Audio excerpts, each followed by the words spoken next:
Good morning, colleagues. I know many of our colleagues are coming back from their advocacy trips, so I know they're still coming in on their way into Window Rock. So at this time, we can begin the informal reports. I do see NTUA and also Office of the President and Vice President here.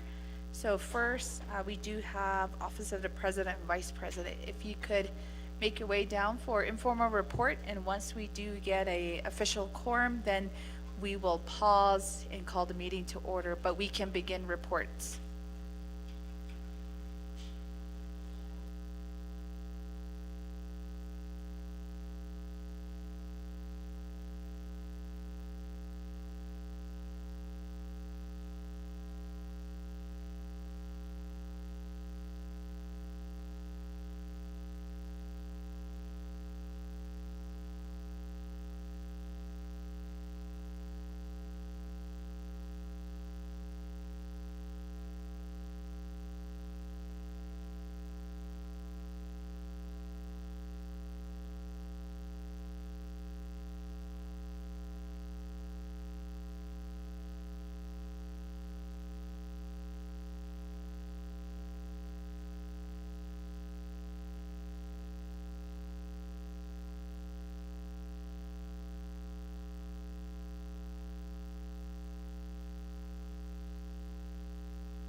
All right, colleagues, we're going to start with the informal reports. We do have Ms. Johnson here from the Office of the President and Vice President. And she did give us a memorandum, and staff is doing Xerox copies right now, so those will be also distributed to the committee members here. So Ms. Johnson will do informally reports right now, but we will allow 20 minutes for your report. And then once we get official roll call, then we can take the motion in a second. So colleagues, I will put 20 minutes on the report from the Office of the President and Vice President.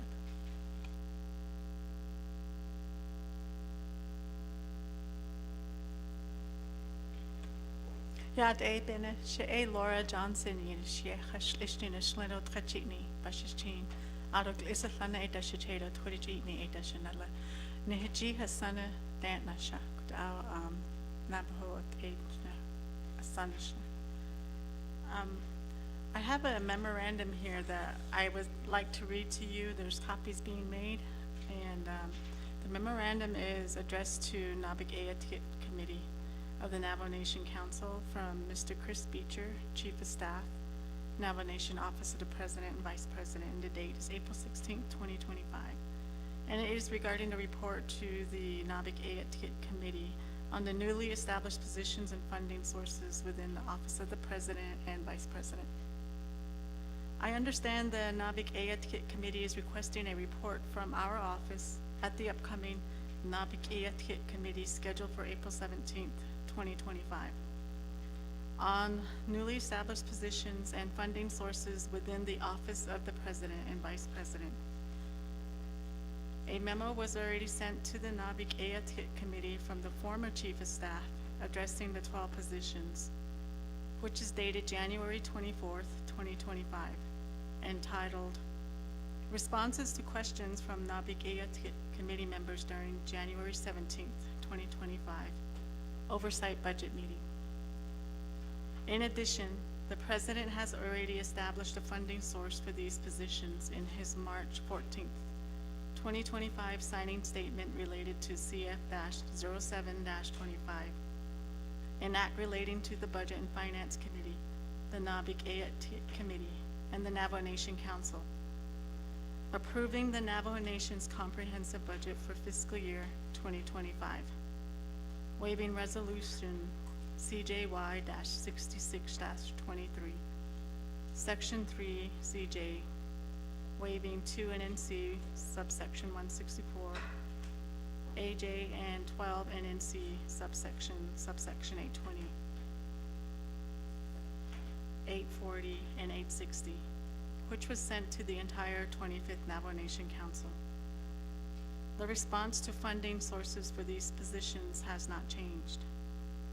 I am happy to report that we have filled 8 of the 12 positions, and the rest will be filled shortly, those currently going through the hiring process. And the memo.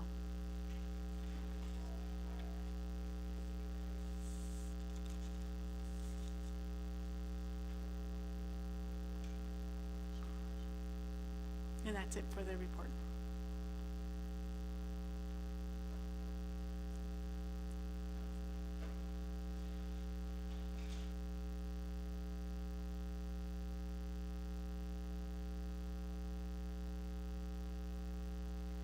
Ms. Johnson, before I go over to my colleagues for questions and comments, you did state 2 memos. I did catch one June 24th and then also the one in March.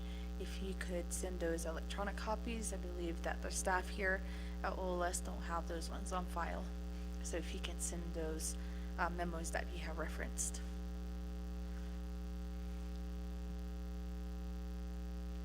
So at this time, I'm going to go first to Chair Crotty.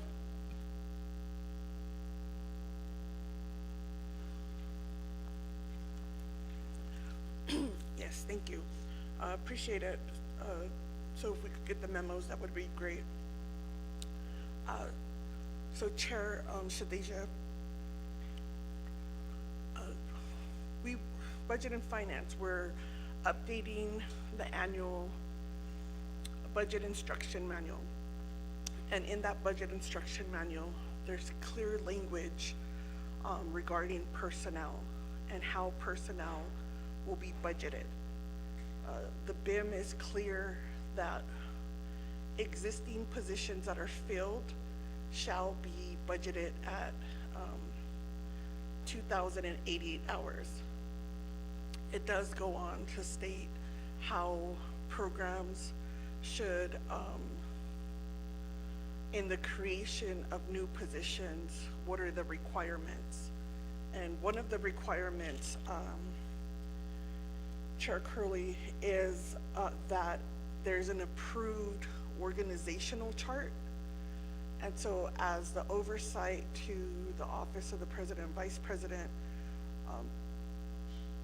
I want to make sure that one of those memos indicates where there's an approved organizational chart in the plan of operation that identifies these new positions. Because new positions, according to the budget instruction manual, also require that they are budgeted for a full-time or the life of the position. And so it's not clear if these are temporary positions that are set to sunset at the end of the fiscal year on September 30th, or if the creation of new positions in the Office of the President and Vice President will then create a liability where then additional funding will be needed and increase the Office of the President and Vice President's budget to continue to employ and I'm assuming that there'll be political appointees after this fiscal budget into fiscal year 26. So it's important to know where the funding is originated from. I did read the memo from the president, and when the fiscal 25 budget was passed, he did identify that he would be moving money from his operating budget to fill these positions. And so that's a concern on the integrity of the budget process.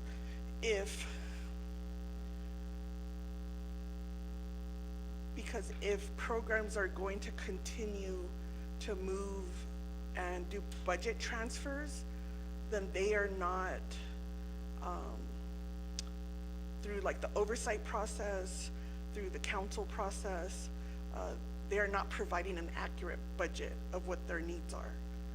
So if So for example, if according to the memo, the Office of the President, Vice President stated they're gonna move money from operating to cover these positions, then if they're able to move money for operations, then I anticipate that will be their operations request for this upcoming fiscal year 26.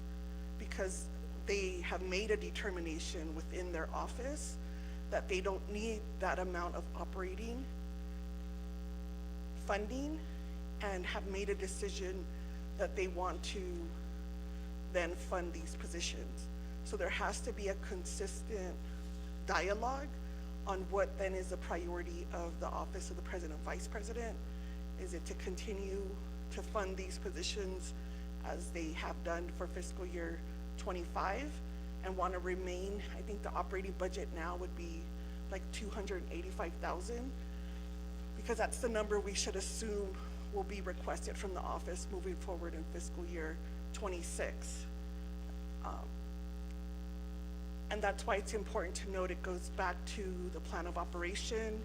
It goes back to an approved organizational chart, because there are Navajo Nation laws and policies that require positions to be fully funded.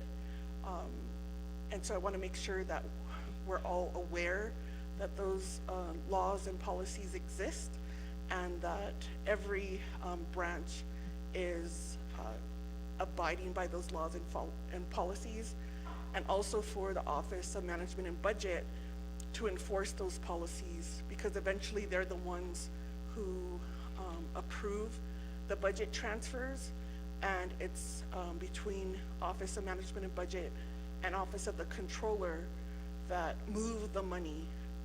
And I think what was reported, I think was last year, and I could be wrong, there was over $20 million of general funds that was transferred in the different programs.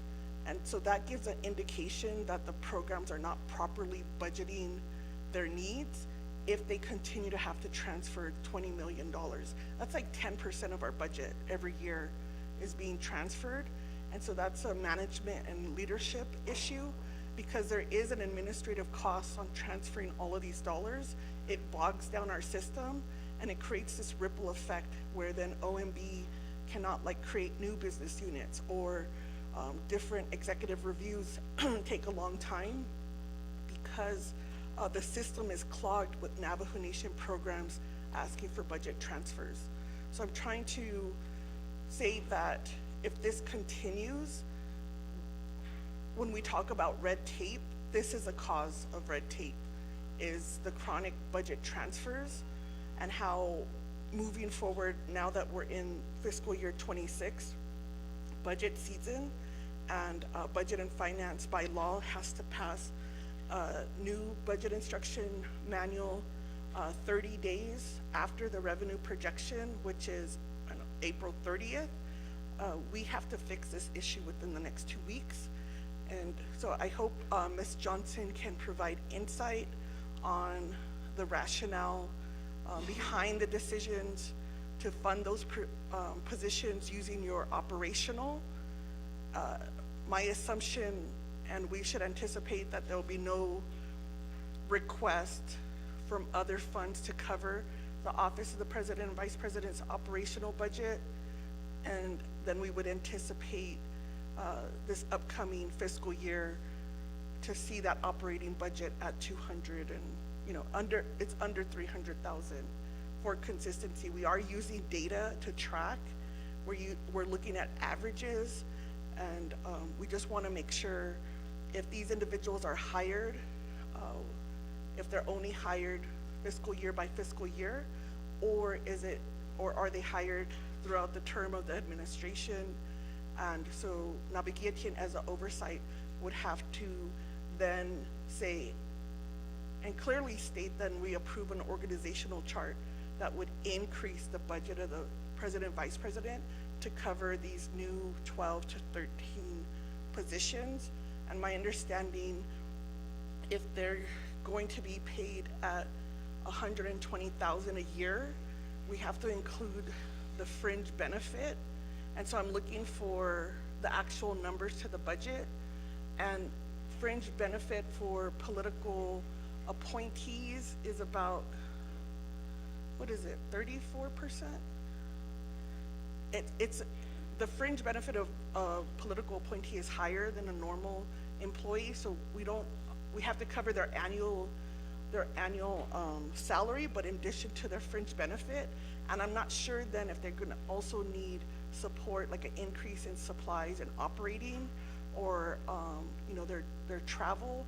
And so that's what I'm requesting, that additional information, because what I've heard from Ms. Johnson in citing those memos haven't provided that information.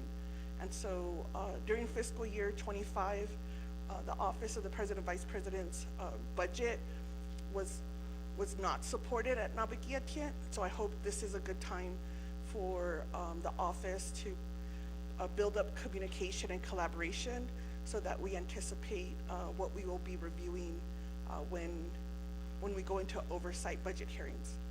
Thank you. Those are my questions and comments while we're waiting for quorum.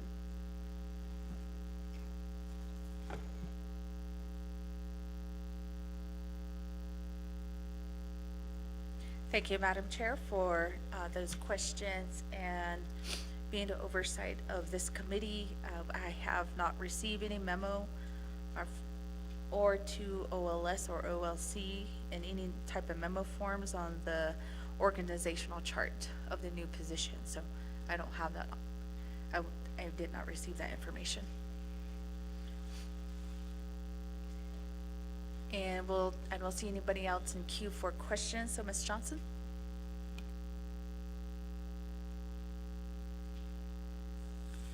Thank you for the questions and comments. We will provide the memos that are cited in the memorandum here. There's January 24th, 2025 and the March 14th, 2025, which addresses the funding source.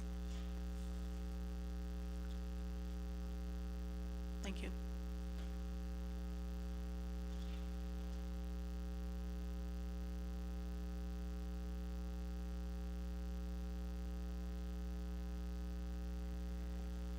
Ms. Johnson, there were also other related questions on the budget transfers, and also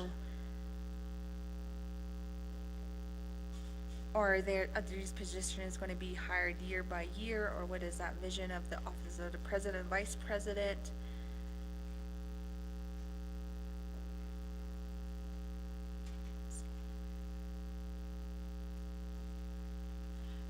Thank you. The budget transfers, those will be according to the Office of Management and Budget's guidelines as far as submitting the transfer to them to cover these positions. And the year by year, that would be based again on the funding. Funding is for general funds. So I think, again, that was addressed in the memo dated March 14th. So I believe if we provide those two memos, that would also suffice for the questions.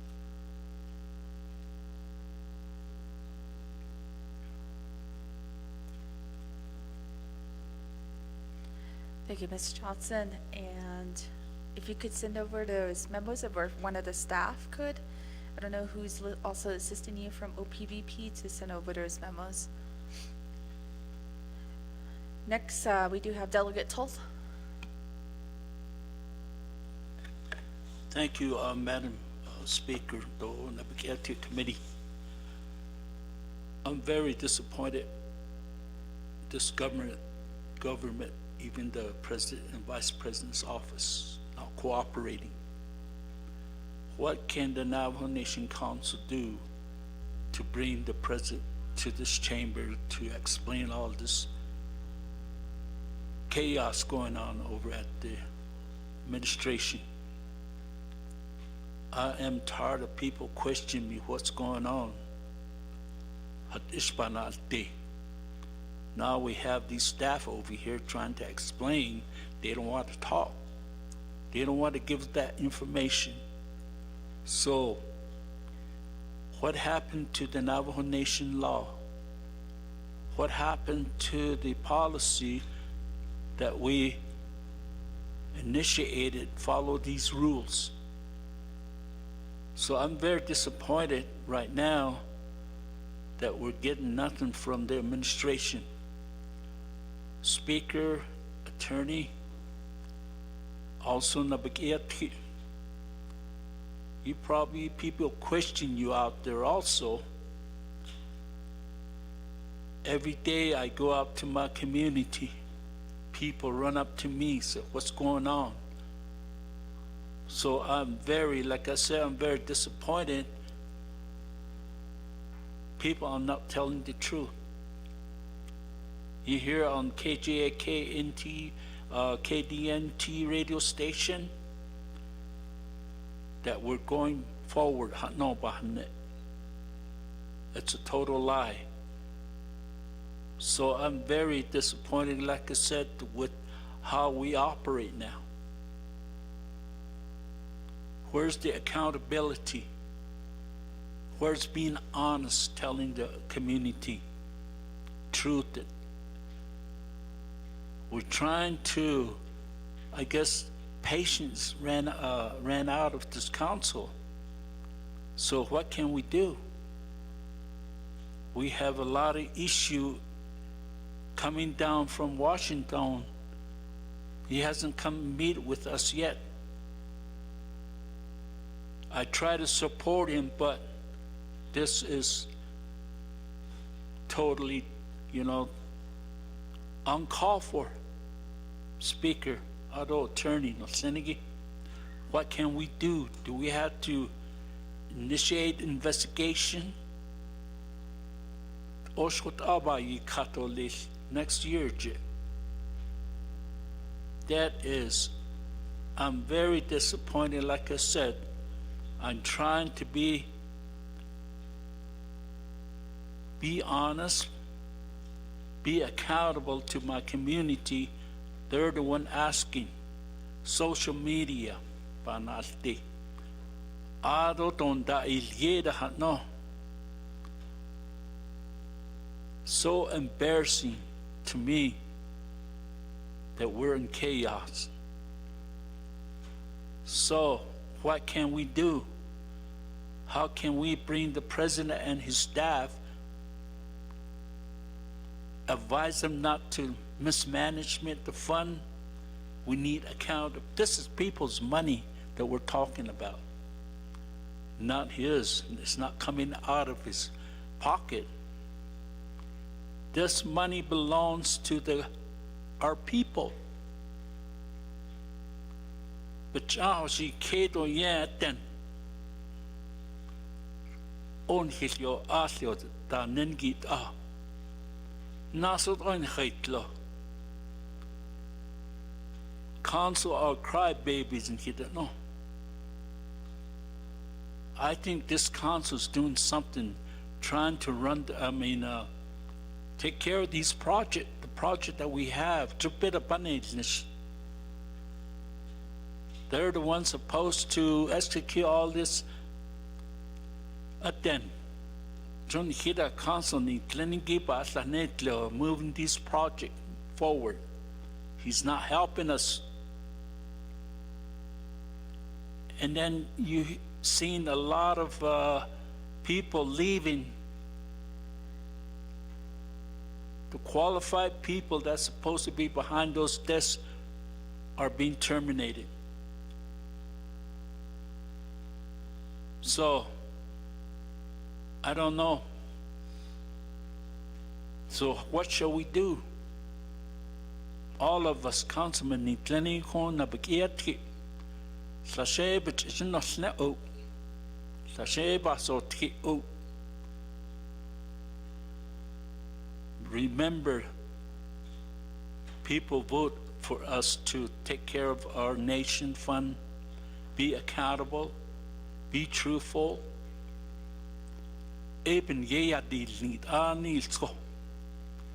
Kaderet ibani banalti. I'm very disappointed, like I said. What can I tell my community? I've been at the chapter meeting yesterday, same issue came before me. What's going on? What is our president doing? I kept telling them, I don't have information, you ask him. Tozai hot edo. Hajashit ajia. Jo kwed alev Naabik'iyati tuo. John donde karirot eda. What about this? Zito Aroshin behanades Aro. I questioned the speaker and also the attorney here.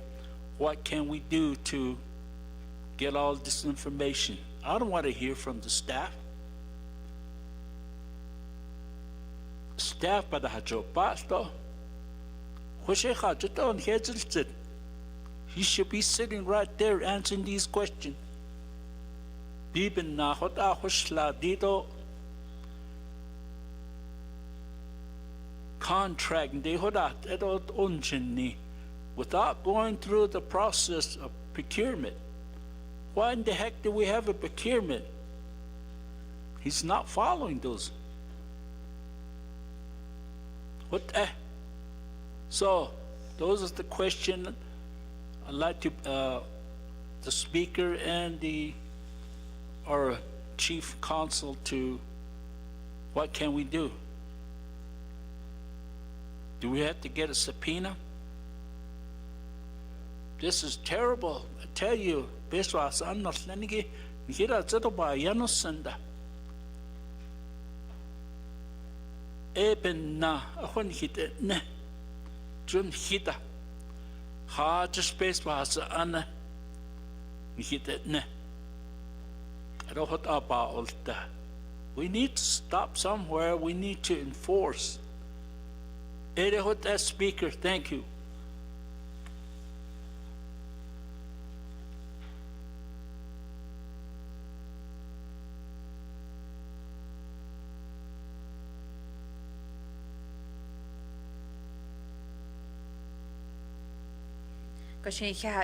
Delegate Toth.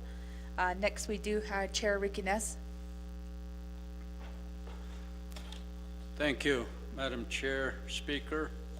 First of all, I would like to thank you, Speaker, for attending the Navajo Gallup Water Supply Project groundbreaking ceremony for a new water treatment facility, as well as Delegate Helena Nesbegay for being there. And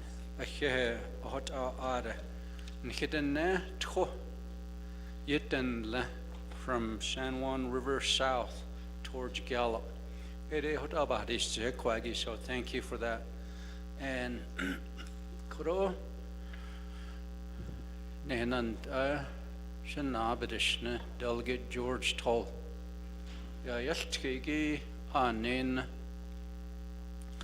We're getting a report here.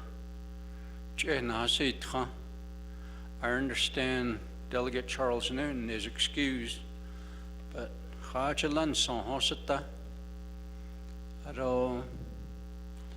wonder who else is excused today, but I do have a concern.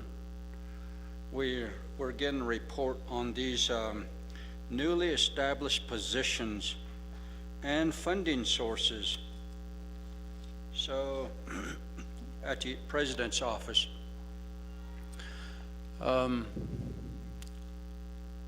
3 times our President didn't give us a report. Summer session, fall session, and winter session. Now we're at spring session next week. And I do hope that the President does come before us and give us a report and tell us about what is before us here today. I often speak of a lot of issues at my local chapter, and they question, they have concerns. You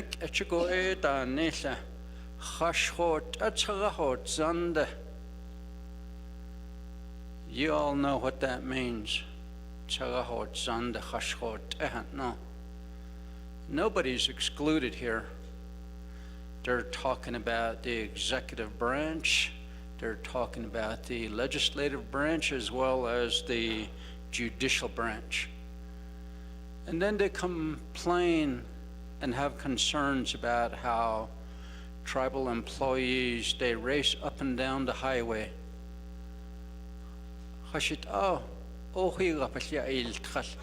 Tribal seal dal khalbadash je o chobal da alt khal da nila. Kholla he skin shidan le khawshi bathroom garage on the I don't know. But when it involves us talking about accountability and transparency, the neck etchiko dida hanana shitosniki, you account for the things that you do working for the people. You let them know. Hold yourself accountable to the people. Let them know. Towards us, because we don't hide anything. People can see through this glass and say, okay, they are transparent.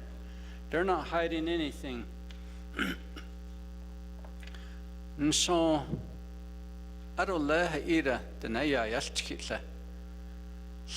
we use this word, accountability and transparency, to hide something and blame someone.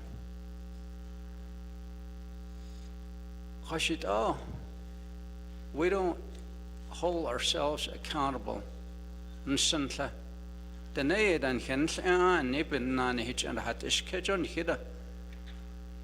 Some of us that actually do our jobs, we get scolded. And when you do tell them the truth, I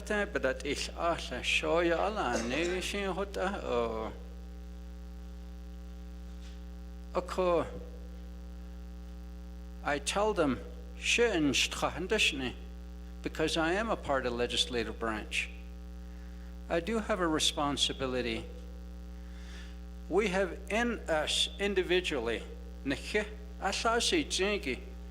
we have an executive branch in our heart, we have a legislative branch in our heart, and we have a judicial branch in our heart.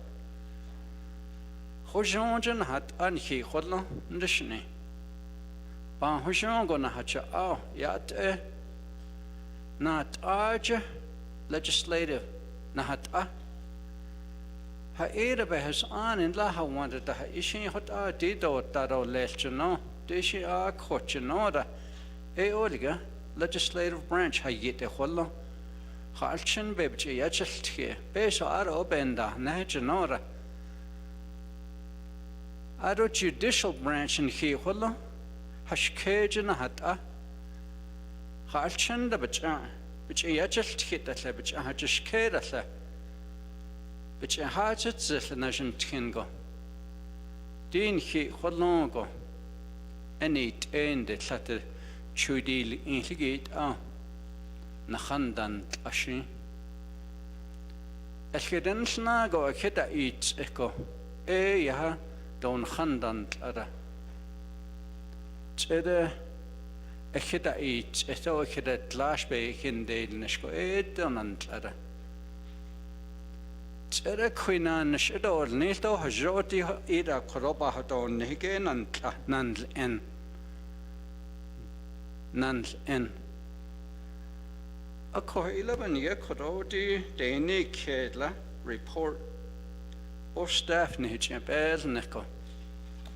Hayla Chief of Staff and Lesto President Oyuga Goshehar Vice President. Bananas Sanj, Chief of Staff, Ishallah Halahot, Asiat and then died a deal kill. The Mobis Kana Akaila Don Hajdo Gatigido Bigata. It's a law. You have to report the state of the nation. Halahot, Why do we get a report? Because we're concerned as lawmakers. Then hidel kid. halachot Heilaban hohot, Edo Heilaban hohot Zadadana. Holla Sahoen, Shidon Hinata the hot in Dishni. Shido Shanabe Sada. I'm not a witness to these things. Oh, what ego Tarahan on Dishni. I don't have any friends in Dishni, though. I don't have any buddies here on the council floor or at the executive branch. I'm just respectful to all of them. I can work with anybody. Nsantla. Do you put to the nebelchol nishigit elanson? Ha eda the nebahast as the lilko ochot ela. Or choda no ha shinkla hugo hinji katon late. Quality in the wheta jetlaid nay hint. Hodat oh whetate lanada hotani.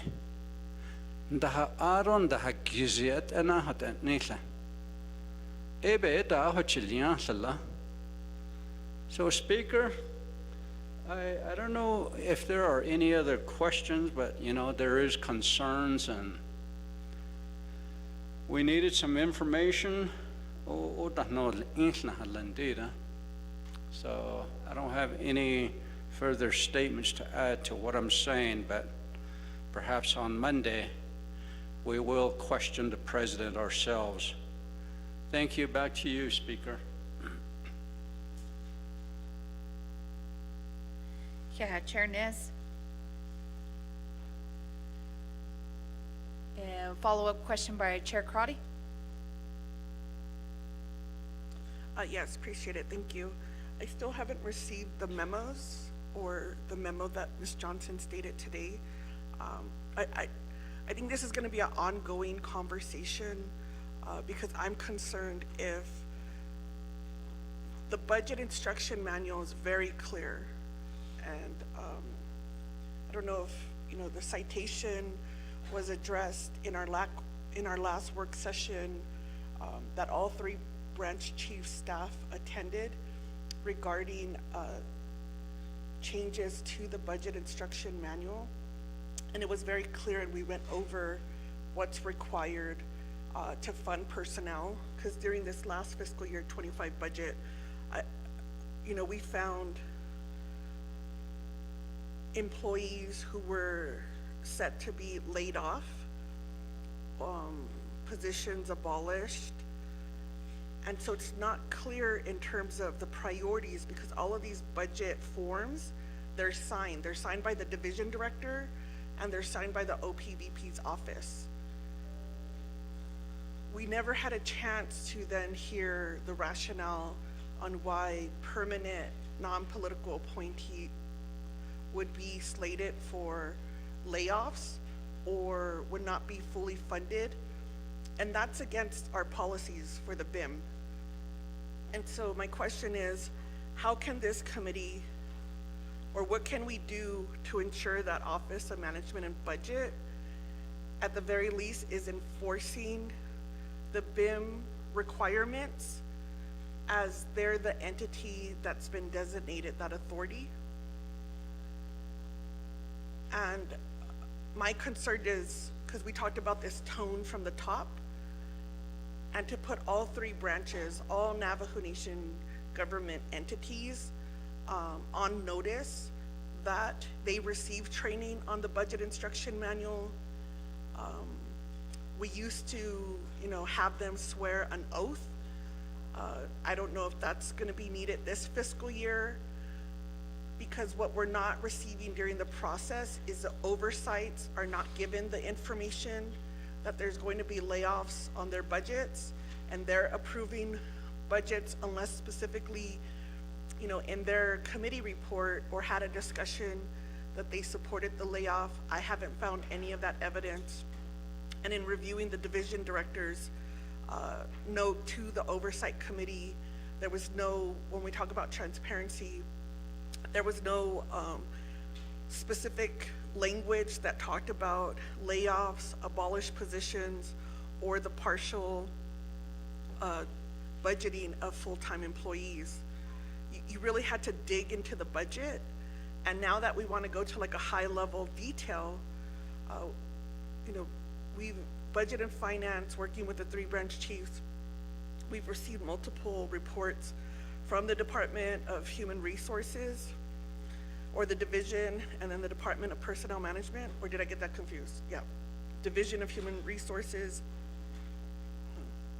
Department of Human Resources under the Division of Personnel Management. I think that's how it goes. I can't remember. I know that HES is the oversight, but what's happening, committee members and colleagues, is if programs are not going to follow the laws and the policies, we need then our legal advisors to give this committee, and I'm requesting then, what do we need to do as a committee if we're aware that the programs are not following the laws and policies? And have that, is that an audit? Is that a performance audit from the Auditor General? Is that an audit that, you know, is it a memo that I have to write to the Auditor General? Or, because if we don't get enforcement, that should be at the executive level. So legislative, we create the laws and policies, you know, enforcement or, you know, executing is at the executive level. And any of those disputes go into judicial, right? A court system or whatever system that personnel has. Because we do have personnel guidelines in the manual if an employee is not following Navajo Nation law and policies. And so I would like to know if any of the managers then are writing up. See, I don't understand, because how can they write up themselves? We're talking about division directors and high-level staff in the executive, possibly. We'll have to continue to look at if it's happening at legislative and judicial. And so I'm hoping, Chair, that this body, because we no longer have an ethics and rules committee, but this committee absorbed those powers and authorities. And so I'm asking, if this information is being revealed, then what is the next step to have it reviewed? And so is it Auditor General? I know that there's a hotline, you know, like for white collar crime, all of these things, but it's not so much, it's not the movement of money into like personal gain. It's just not following Navajo Nation laws. And it's so systemic and integrated into our system that when we talk about it, we're told that this is just the Navajo way of doing things. And I refuse to normalize that laws and policies are the Navajo way of doing things, because that is not a value. That is not a moral obligation that we have. And that's not what our people expect us to do as elected leaders. And why this is so important to me is when we advocate like for public safety in Washington and at the congressional level, you know, we didn't have an Amber Alert in 2016. And as we advocated with the family of the late Ashton Mike, and we were at a Senate hearing on violence in our communities, the late Senator John McCain specifically told me at a state hearing, if Navajo Nation misuses this money, I will put you in jail. And that is what our congressional leadership thinks of how Navajo Nation spends our money. And so we are doing a disservice to our community when this type of behavior is normalized. Because if it's happening to general funds money, we're hearing it's happening at with federal and state money, we must act. If we're not gonna get the information that we need, because I simply asked, and I didn't get an answer, are we gonna have to fund these positions in fiscal year 26? How are you gonna fund? Is your operating budget going to stay the same since you budget transferred all of that funding out to cover these positions? According to the BIM, you need an approved organizational chart. Show us your approved organizational chart to create these positions. And HR needs to show us that information because they created these positions, and show us how you're gonna budget it in the future. That was not provided. And so those are my two areas now, is I've asked for an audit with my colleague on the Speaker's office, and I'm gonna ask for an audit here on the President's office. Not so much a performance, but are they following policies and procedures? My understanding is everyone is trained, and there's signatures on documents, and nobody's enforcing. And our employees are asking us to enforce the law because they're being pressured to sign documents, and they're not protected. So we're looking at whistleblower laws, we're looking at things where we could protect our employees. And so those are my two asks. Speaker, I don't need a response from the agent. For myself, that could just be all put in writing with this signature. But I'd ask for our legislative council is how do we move forward to request an audit and the enforcement of the BIM by the Office of Management and Budget. Thank you.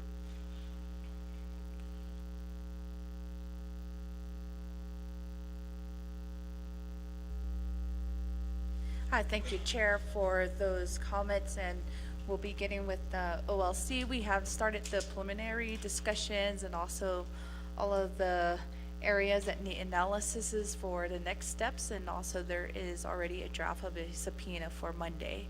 So colleagues, so those are all already forthcoming. So at this time, we do have quorum here within the council chambers, 13 delegates, and also 2 committee rule. We do have both. So we'll call our Naabik'iyati special meeting into order at 11:25 a.m. And at this time, Vice Chair Nota, if you could help us with invocation this morning.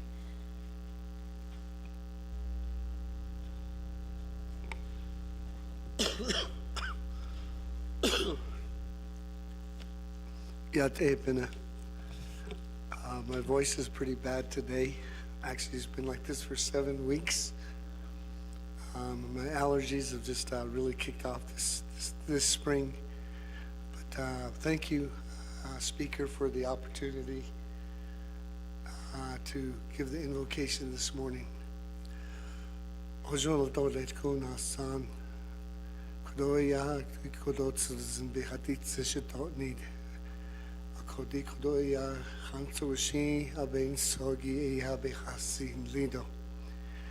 The Kodo special session, but no, now 25th Naabik'iyati Committee of the Navajo Nation Council, the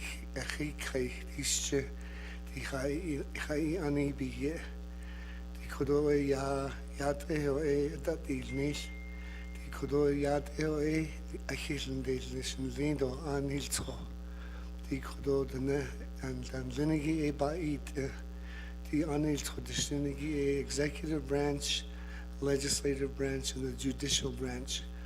Hashint Ayan and Spazan at the Shibana Ayada Hojo, Hishan Dale, Mr. Hotene, Nehakeo Disto, Stoyateo, Nasna de Nikado. I the Sunigi da the Kon Kenny Kayapi, the Honey Tonigi Ebenia, but they call the large Ayans Tido, the large Ayans in the Hansen case to Ebikedo Aya Del Tito, Bikedo Aya, nin si kesi e be hada si lindo.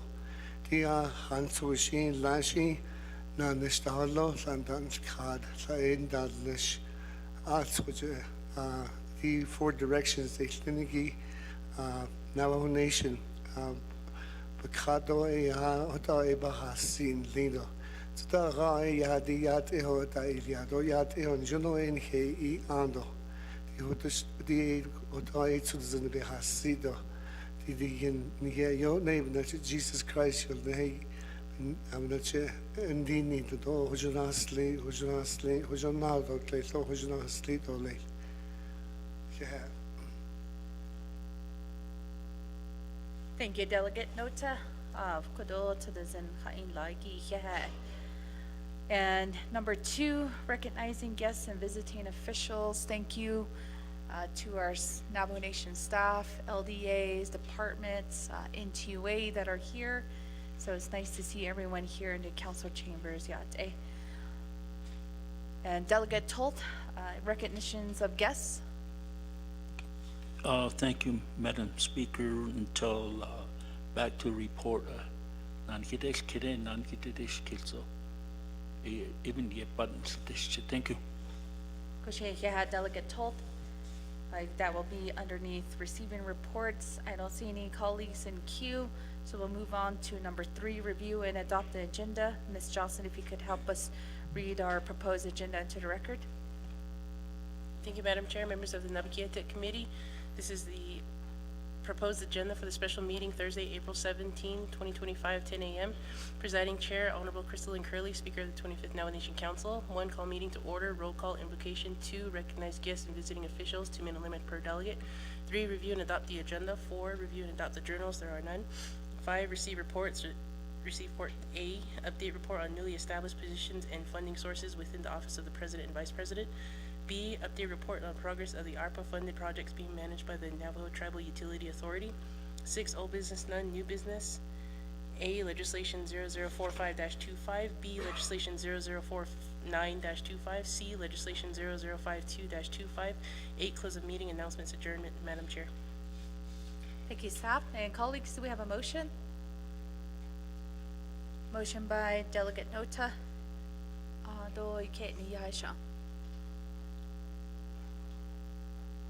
A second by Delegate Lester Yazzie.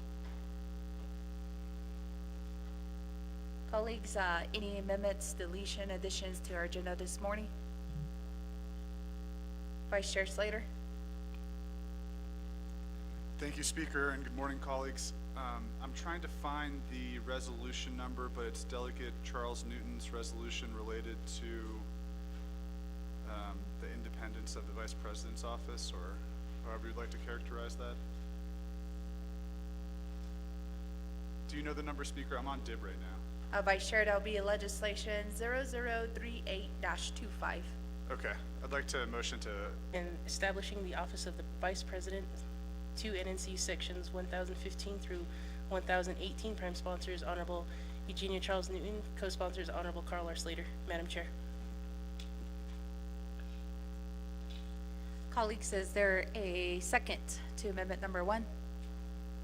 Second by Chair Nez. Colleagues, any questions or comments on amendment number 1? Delegate Sherilyn Yazzie. Oh, that is Delegate Unito. Oh yeah, te peno hea koro citizen behind the Delegate Nota, and then all of my colleagues here and the audience.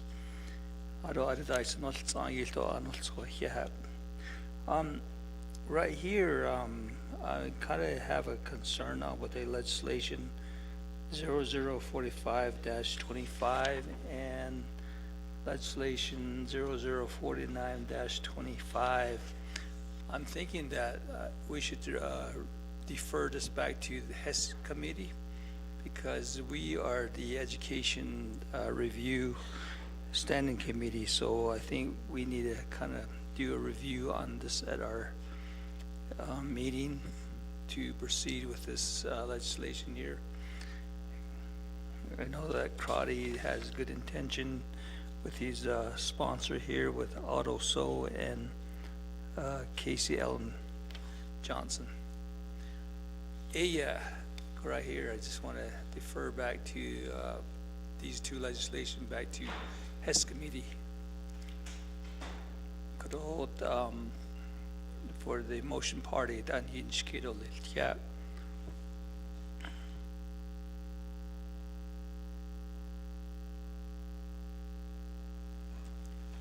Thank you, Delegate Yanito, and there's a request from Delegate Yanito. And Delegate Yanito, there are two options.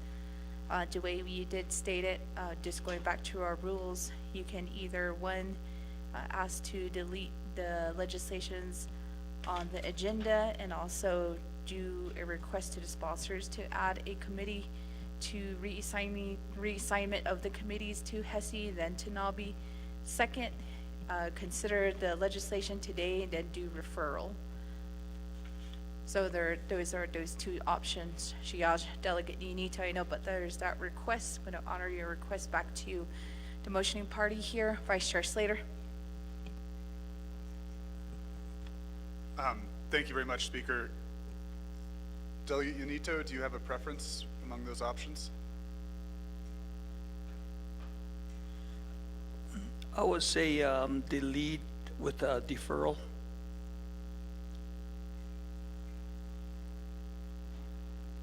Thank you, Delegate Yanito. And for the record, that is a request from Delegate Yanito to delete legislation A and B.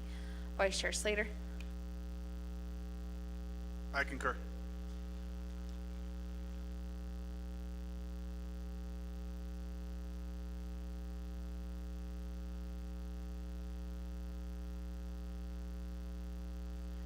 So for clarification, it will just be a deletion off the agenda, Delegate Yanito. Okay, so that was concurred by Vice Chair Slater. Seconding party, okay with that? No, I'm not. I'm not okay with it. I believe that if it does come, it is before us on the agenda, Delegate Yanito has an option to table it. Thank you.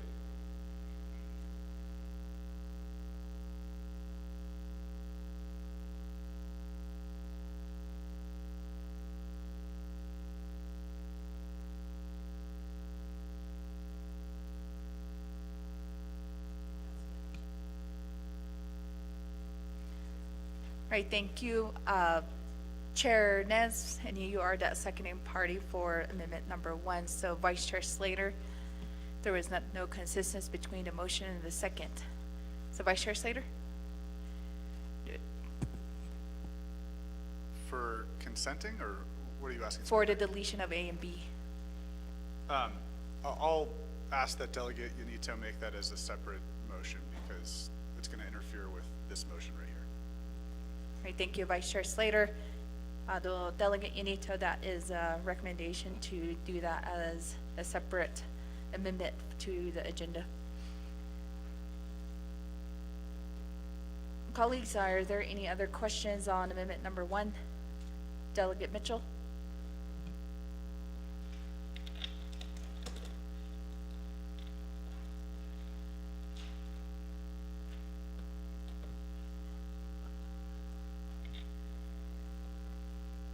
Next, we do have Delegate Nota on amendment number 1. No comment, no questions. I did that to add another amendment. Thank you, Delegate Nota. Chair Nez? Thank you, Madam Chair Speaker. I would like to ask Shanala, Delegate Slater, to add my legislation 0047-25 onto the agenda. Thank you.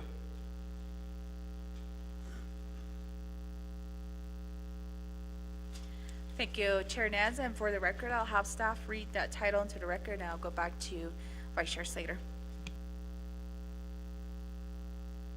Thank you, Madam Chair. Legislation 0047-25, An action relating to the Law and Order and Naabik'iyati Committees and Nomination Council, confirming the appointment of Heather L. Claw Esquire as the Nomination Attorney General. This legislation is prime sponsor Ricky Nez. Madam Chair. Thank you, staff. And back to Vice Chair Slater, motioning party. I'm fine with that. Right, since it was second by Chair Nez and there is consensus, and amendment number 1 includes adding legislation 38-25 and 47-25. And just for clarification, Delegate Nota, yours is on a separate motion, right? Okay, Delegate Nota, amendment number 1. Yes, I'd like to add, request to add legislation 0032-25, and that will, we need to make a correction on that amendment, and that needs to be amended as well.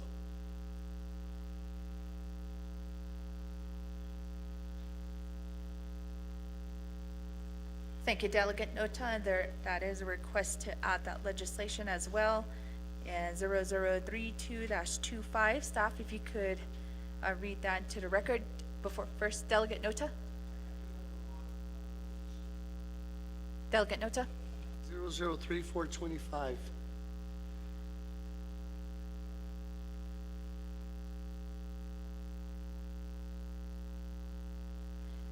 And there are 2 requests from Delegate Nota for 2 legislations to be added, 32-25 and 34-25.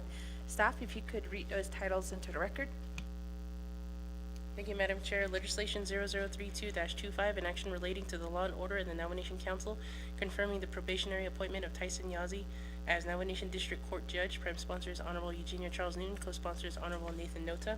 Legislation 0034-25, an action relating to the Law and Order and Naabik'iyati Committees, approving and authorizing the Department of Corrections to submit a construction project application to the United States Department of Interior, Bureau of Indian Affairs under Public Law 93-638 Subpart J for a detention facility to be located in Fort Defiance, Arizona. Prime sponsors Honorable Ottoso. Madam Chair. Thank you, staff. And Vice Chair Slater, are you okay with that request as well for those 2 legislations? Vice Chair Slater concurs. Seconding party, Chair Nez concurs. So colleagues, amendment number 1 is modified here on the screen, and it will add 4 legislations to our agenda. Chair Crotty, to amendment number 1. Yes, thank you, I appreciate it. I was just gonna ask the motioning party for Amendment 1, if we could, just as a modification, as these are a majority of confirmations, and not knowing if the individuals like are notified, if they're, you know, gonna call in or be here on person, if, we can move legislation 0034-25, as, under new business A, so that we could take care of, that construction project application and then move forward with the confirmation. That would just be my motion for modification to the motioning party in second. Thank you.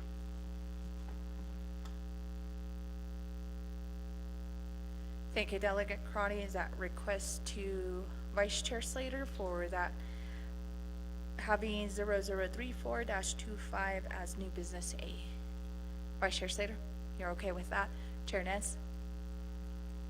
Okay with that. All right, colleagues, and that will be updated here on the board for amendment number 1. Are there any other requests, modification, deletions on amendment number 1?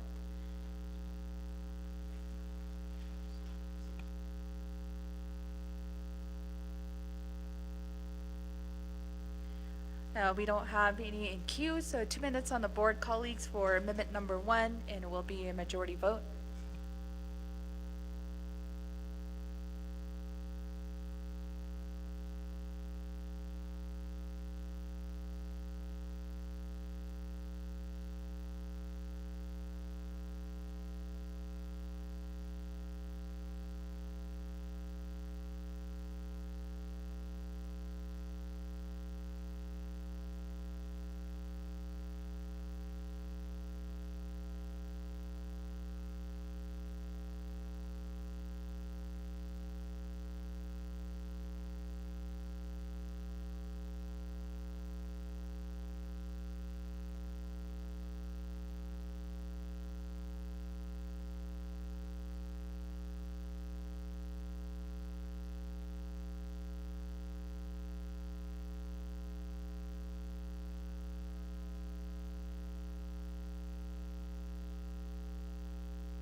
Thank you, colleagues, and that is a vote of 12 in favor, 0 opposed, with chair not voting on amendment number 1.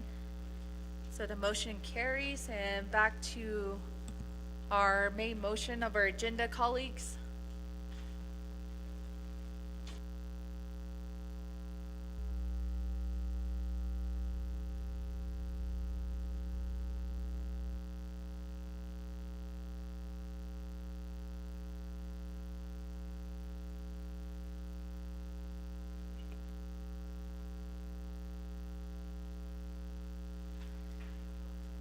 Next in queue for the agenda, we do have Chair Nez.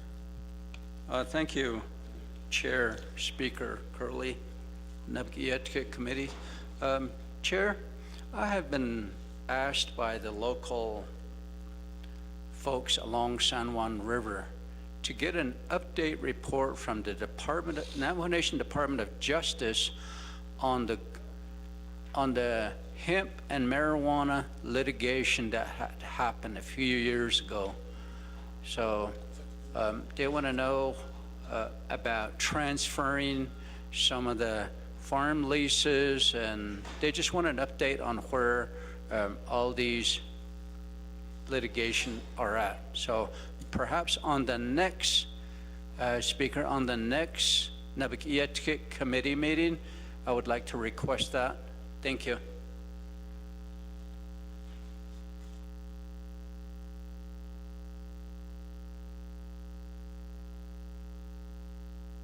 Thank you, Chair Nez, for that request.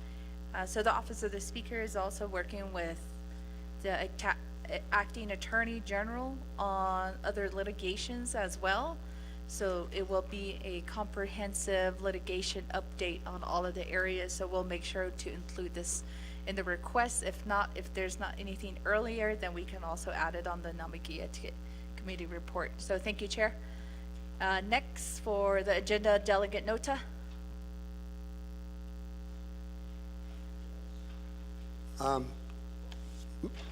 Another error on my part. All right, thank you, Delegate Nota. And colleagues, are there any other deletions, additions to our agenda today? I don't see any. If we could do our second reading of our agenda, and then we'll go for a vote. Move. Thank you, Madam Chair. Amendment 1, add legislation 0038-25, 0047-25, 0032-25, and 0034-25 to the new business item to the agenda, and add legislation 0034-25 to new business item A. Madam Chair. I don't like the way that's reading. Thank you, colleagues, and we will put 2 minutes on the board to adopt our agenda today.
And colleagues, we have about 50 seconds here on the voting board.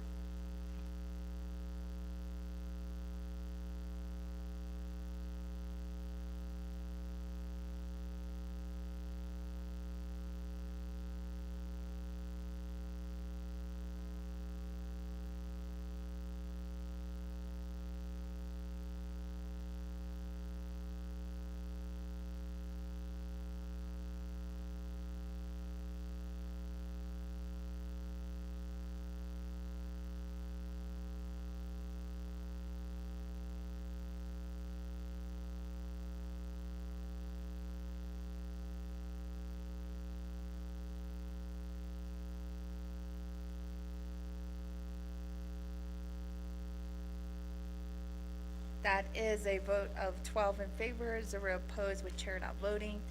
Thank you, colleagues. We have adopted our agenda for today, and that will be printed and also emailed and posted. Going down to number 4, review and adopt the journals. There's none. Going down to number 5, receive reports. Number A, update report on newly established positions and funding sources within the Office of the President and Vice President. Presenter OPVP. And colleagues, we did, before we got quorum this morning, Ms. Johnson also did her within 20 minutes, her presentation.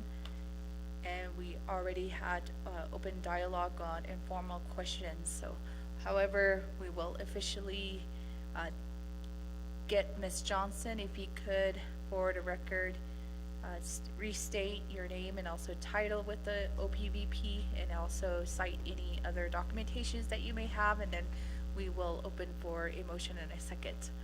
So, Ms. Johnson? Good morning. Thank you, Speaker Curley.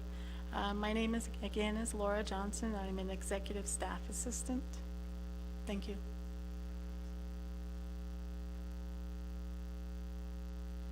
And we will allow a 5-minute summary on the clock, Ms. Johnson, if you could review for some of the colleagues that were not here earlier this morning.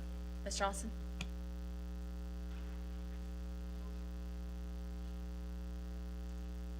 Okay, we'll do a motion first. Motion by Chair Crotty. Is there a second? Second by Vice Chair Johnson. Ms. Johnson, if you can do a recap of what you have presented this morning, and if the memos are also sent over to the council. Good morning. My recap would be the memorandum that was distributed earlier, again addressed to Naabik'iyati Committee from the Chief of Staff, dated April 16, 2025, regarding the newly established positions and funding sources. Earlier, I went through the memo, I read the memo. There was 2 citations in the memo regarding 2 earlier memos released. The first one was dated January 24th, 2025. The second one was dated March 14th, 2025. And the last update was that 8 of the 12 positions were filled, and the rest will be filled shortly. So I understand that the 2 memos that are cited in this memo have been sent over, and that's pretty much my recap. Thank you.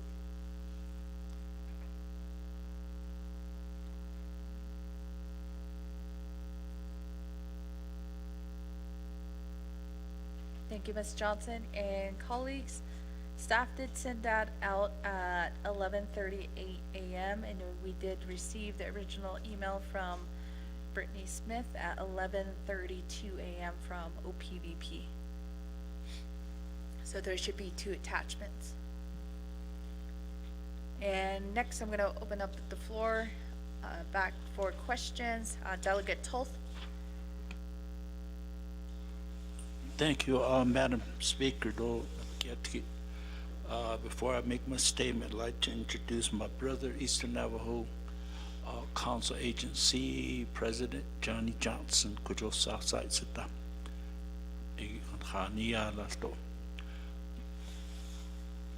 Yes, Chile. Now has an knowledge off the record. Again, I'm going to vote this report read because we wanted to hear from the president, not the staff. So I'm still disappointed, and some question I posed to the speaker and attorney. You didn't. What action can we take? The only person that had an idea is Audit. Is that going to happen? Or I don't know. I'd like to hear that, what option we have. I know Eastern Navajo Council did a resolution to have this administration to be investigated and all that. I don't know where all this legislation or resolution went, so shashin hich Italia. Banadishnanigi kada hot egi bina yoshit ilado dane dan hirkit haji daisti any behasti hajis daisti johano. Hot out of the report Eliato January 22. I don't know if this memo went to the Budget and Finance Committee. They're aware of it. Where's this money coming from? So, Kurobaya Tiki. Ideya. So, Ide Kuron Hidishkil, Speaker Do, Chief Counsel. What action can we take? Ide Corona Hidishkil. Thank you. Yeah, thank you, Delegate Tolt. And then next, we do have Vice Chair Slater. Thank you very much, and thank you, Ms. Johnson, for your presentation. My question is, how much operational funding does OPVP have right now with the hiring of all these positions? And I guess what is the plan if you've decreased the operational funding in order to fund the positions, in order to deliver the services out of the office? Because we get a lot of reports about the President's office staff coming into programs and directing the usage of their business units that are outside of the umbrella of OPVP for activities of the administration and of the President's office. And those have been documented at our committee and spoken to on the record by the controller. And it's not good governance in my mind.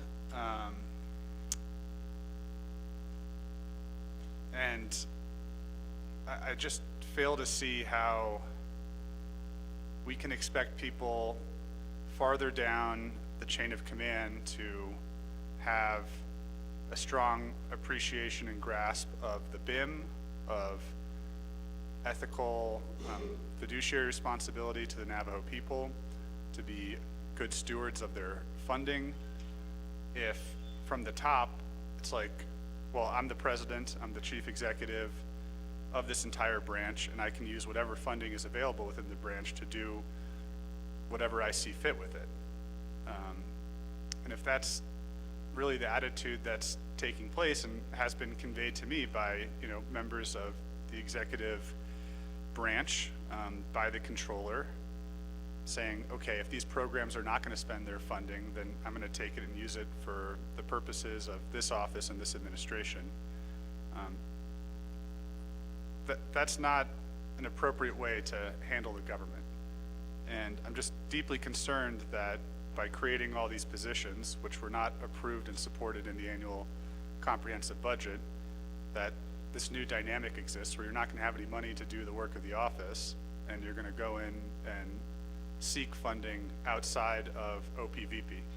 So I want to hear what the plan is on how to fund the operational concerns of the office with the new positions that have been transferred over to the personnel line item.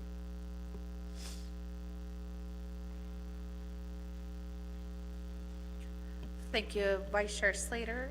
First, there was a questions by Delegate Toth earlier in the informal discussion and also now here during the meeting. So colleagues, I did state that OLC, I did ask for a draft of a subpoena that will be going over to the President for the State of the Nation address. And also on the other guidances, Office of Legal Counsel has been working deeply on all of those allegations or direction. So at this time, Office of Legal Counsel, if you could address the committee.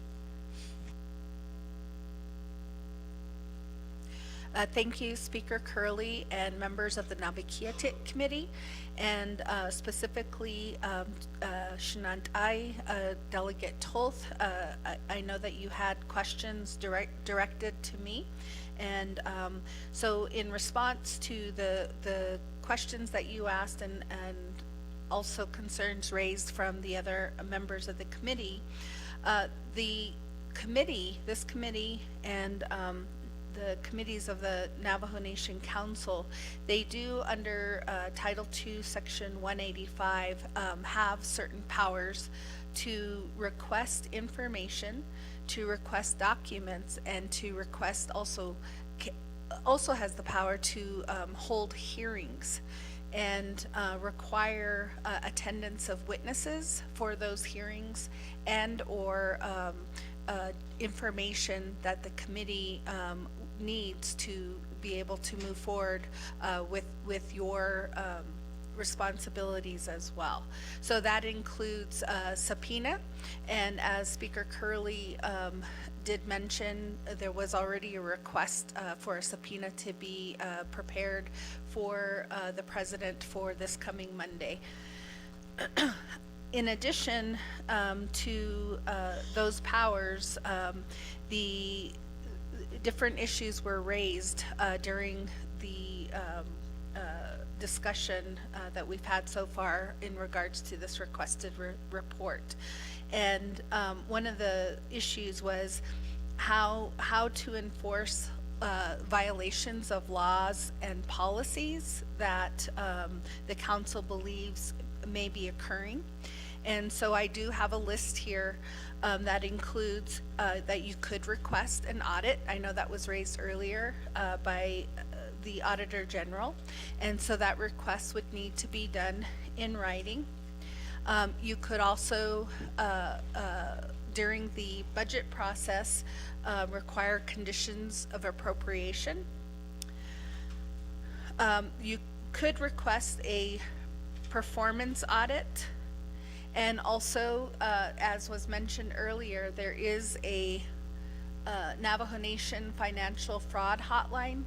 That hotline accepts tips and complaints from all sources about potential fiscal fraud, waste, abuse, and mismanagement in Navajo Nation programs. So that is another avenue to move your questions and concerns forward. You could also, there could also be filings of ethics complaints with ethics and rules. If a matter could also be referred to the Office of the Prosecutor. There is a white collar crime unit that could also investigate and address these issues. You could request a special prosecutor, and there's a procedure for that as well. And as mentioned earlier, through your, if the committee chooses to have hearings, you could issue a directive memo, and that could be for specific documents and information and even witnesses to testify. So this is, you know, to answer the questions that were posed this morning, this is a list that we did put together. We can continue, as Speaker said, this is these are matters that have been discussed, and the Office of Legislative Counsel has been tasked with doing research and to be able to report to the council what could be done to address the issues that were raised by the Naabik'iyati committee here today. Thank you. Thank you, Office of Legal Counsel, and then going back to Ms. Johnson to answer Vice Chair Slater's questions. Thank you. The amounts are listed in the March 14th, 2025 memo for the operating amounts.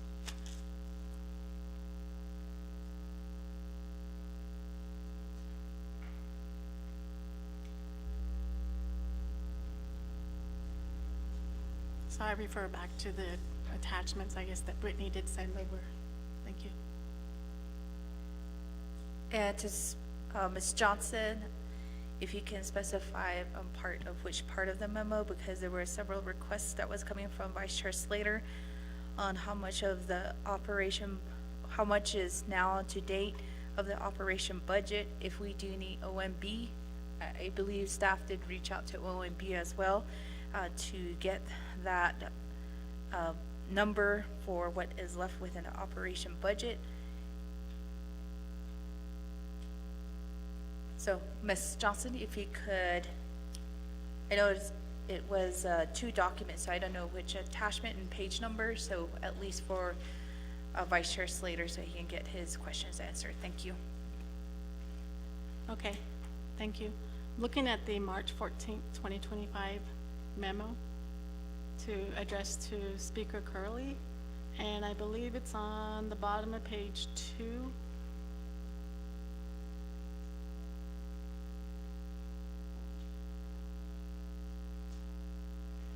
Yeah, looks like page 2. Thank you. Thank you, Ms. Johnson. And colleagues, back for any follow-up questions, we do have Chair Karate. Oh, yeah, thank you. Appreciate staff and Ms. Smith sending out the memos.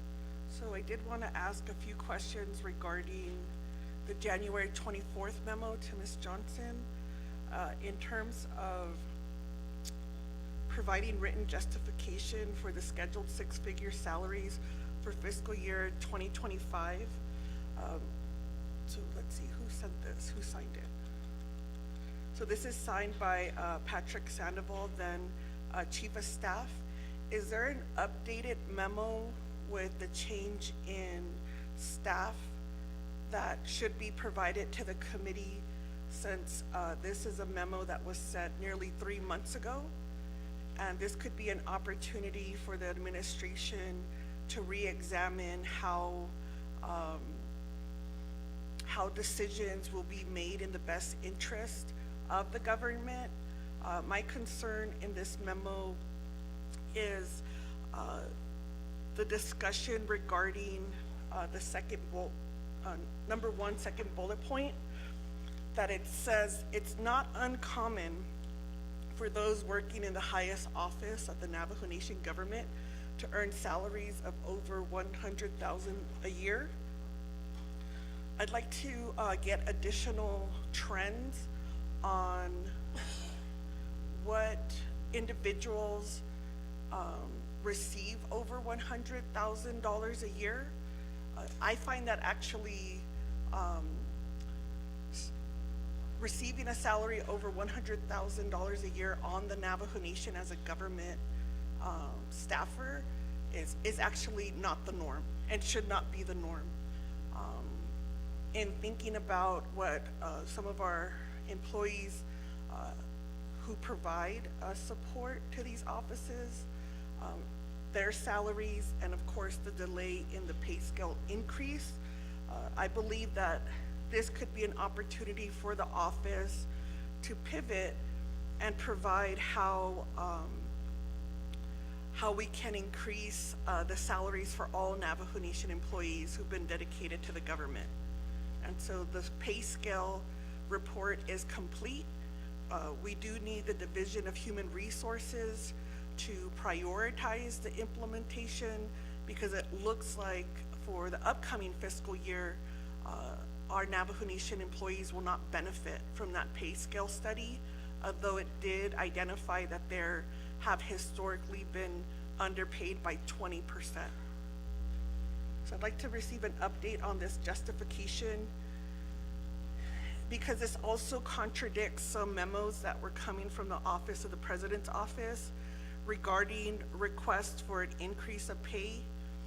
And in that memo, the President's Office did cite the average salary of a Navajo Nation employee working in Window Rock, and I believe they cited an average of $44,000. So I'd like to make sure that we're consistent in terms of how these salaries are negotiated. And in my questioning with our informal discussion is how the office, what is the plan to continue these positions past fiscal year 25? Because it does look like, you know, a $2 million. I was hoping for a number, like collectively, how much is this request? So with 12 to 13 positions and with fringe benefits, are we close to the $2 million mark? And if so, that will be a dramatic increase to the office that's possibly like a 30% increase to the budget. Because the council did approve a $750,000 increase to the Office of President and Vice President in 2023. So the trend is to continue to ask for more funding, but we're also continuously, as oversight committees, having to bring in the programs to act in more of that executive function to make sure services are provided to our people. So I wanted to ask that if there's an update in terms of, has that been, what's the consistency there if the average pay is $44,000? So I did want to go back to directly the response where number 6. So it says, I was unclear about Delegate Crotty's questions. However, I was able to glean some concerns and questions. Delegate Crotty stated that during the Oversight Committee meetings, budgets and services for divisions have been reduced. Specifically, there were comments about how budget reductions have impacted the Division of Natural Resources, including 3 layoffs. So I'm reading, and you would have to expand on the comments on the bullet points. So it does say that this, the second, third sentence, it's unfortunate that these comments are being made, and I will address them. Although they were made during Naabik'iyati when we were having the Office of the President and Vice President budget hearing, and there was no response from the Office of the President and Vice President why they would sign budget forms that would lay off Navajo Nation employees while asking for a request to increase your office budget and hire 12 additional individuals in your office. It does state the President's intention and comments is to avoid layoffs. And as I explained in question 12 below, there are ways to ensure that layoffs do not happen. So this is another example where the council is put in the position to do the work of the executive, because if there was a way to ensure layoffs would not happen, that would be the expectation during the executive budget review, that your team there would not allow layoffs while signing off budgets and then forwarding them to the Office of Legislative Counsel to legislate before the oversight. And so it does state in this January memo that the Chief of Staff, Mr. Sandoval at the time, will meet directly with the DNR to determine why it proposed those layoffs to lay off individuals.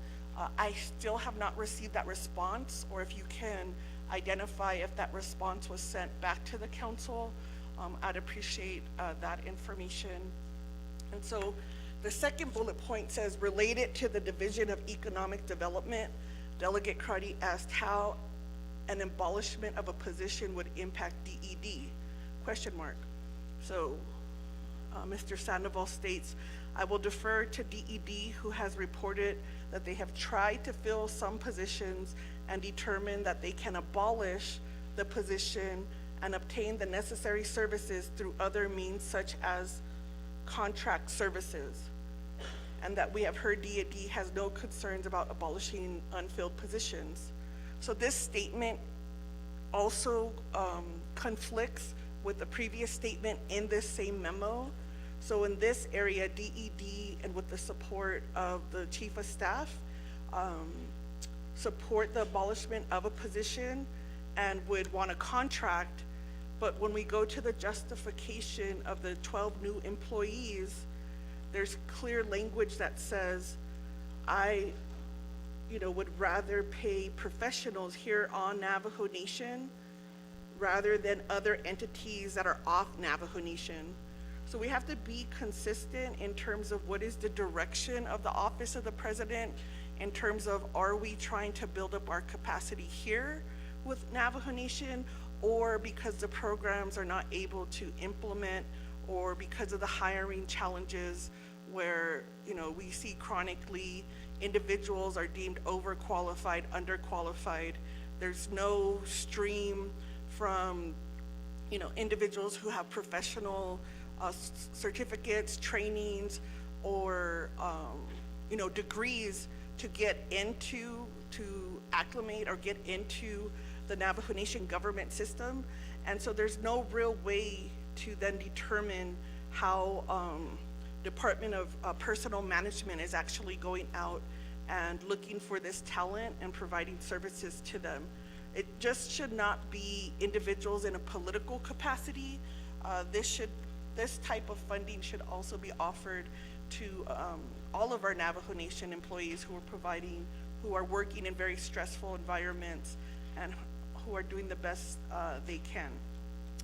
And so the comment regarding hiring in the office of the president and vice president conflicts with the support to DED, who now wants to contract outside services. So number 7, Delegate Crotty also commented that, quote, a game of politics is being played, unquote, by the president. Specifically, Delegate Crotty insinuated that the president would increase his budget, create layoffs in other divisions, and then use those layoffs as leverage to increase or restore funding for divisions that are being impacted. So I want to state here, I didn't insinuate. That's a fact of what happened at the budget. A fact is there was layoffs at other divisions, and those layoffs were going to be used as leverage to increase or restore funding for divisions. And that is a fact that happened because at Budget and Finance, we had to increase the operating budget of not only the Division of Natural Resources, who was laying off, not only the Division of Human Resources that prorated, and their full-time employees that were filled positions, but we also had the Office of the Prosecutor, who was also not fully budgeting their current staff. So that was not I wasn't insinuating, that's actually a fact. And you could go to the record to see where these layoffs, go to the record where individual managers who signed that budget, directors who signed that budget, and chief of staff at that time signed that budget. So that's not, that's fact. So I won't be gaslighted into this comment. And so it does say the president will not and has not used our employees as political pawns simply to get a higher budget. He is committed to avoiding any and all layoffs. He is advocating for the higher amounts because this directly impacts the services we provide to the people. So again, there's not consistency in terms of how the budgets were approved for the departments, and a blatant, trying to get advocating for additional amounts, higher amounts, because this directly impacts the services provided to the people. Okay, so number 8, Delegate Crotty asked why some programs did not budget for full hours of staff. So Chief of Staff, then bullet point, I'm assuming Delegate Crotty is referring to a situation in the Division of Human Resources as this is the only division, that's not true, we are aware of that did not budget for full hours of their staff. Director Toddy, who's in the acting capacity, is not the director confirmed, was directed, it doesn't say by who, to fund all positions at full-time year of 2,088 hours. I know that the Budget and Finance Committee directed Acting Director Toddy to fully fund those positions and not the Office of the President and Vice President. However, there seems to have been some confusion about how the continuing resolution would be applied, and Toddy inadvertently accounted for a much lower amount of hours because of the concerns she had on her operating budget.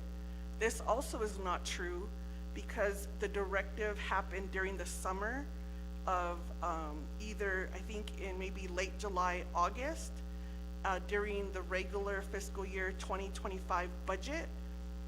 And this was far before any talks of the continuing resolution.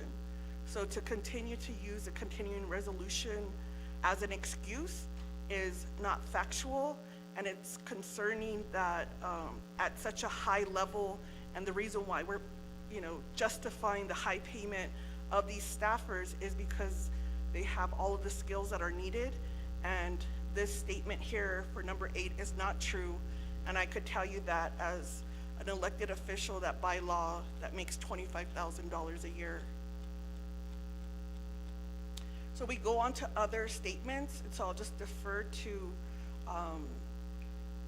in terms of like the legal needs of Office of the President and Vice President, and how that fits in with Department of Justice.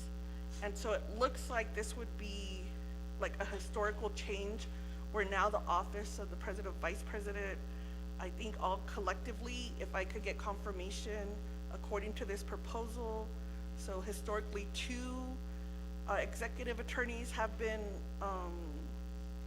funded, and this request would increase that to 4, if I could get that confirmation.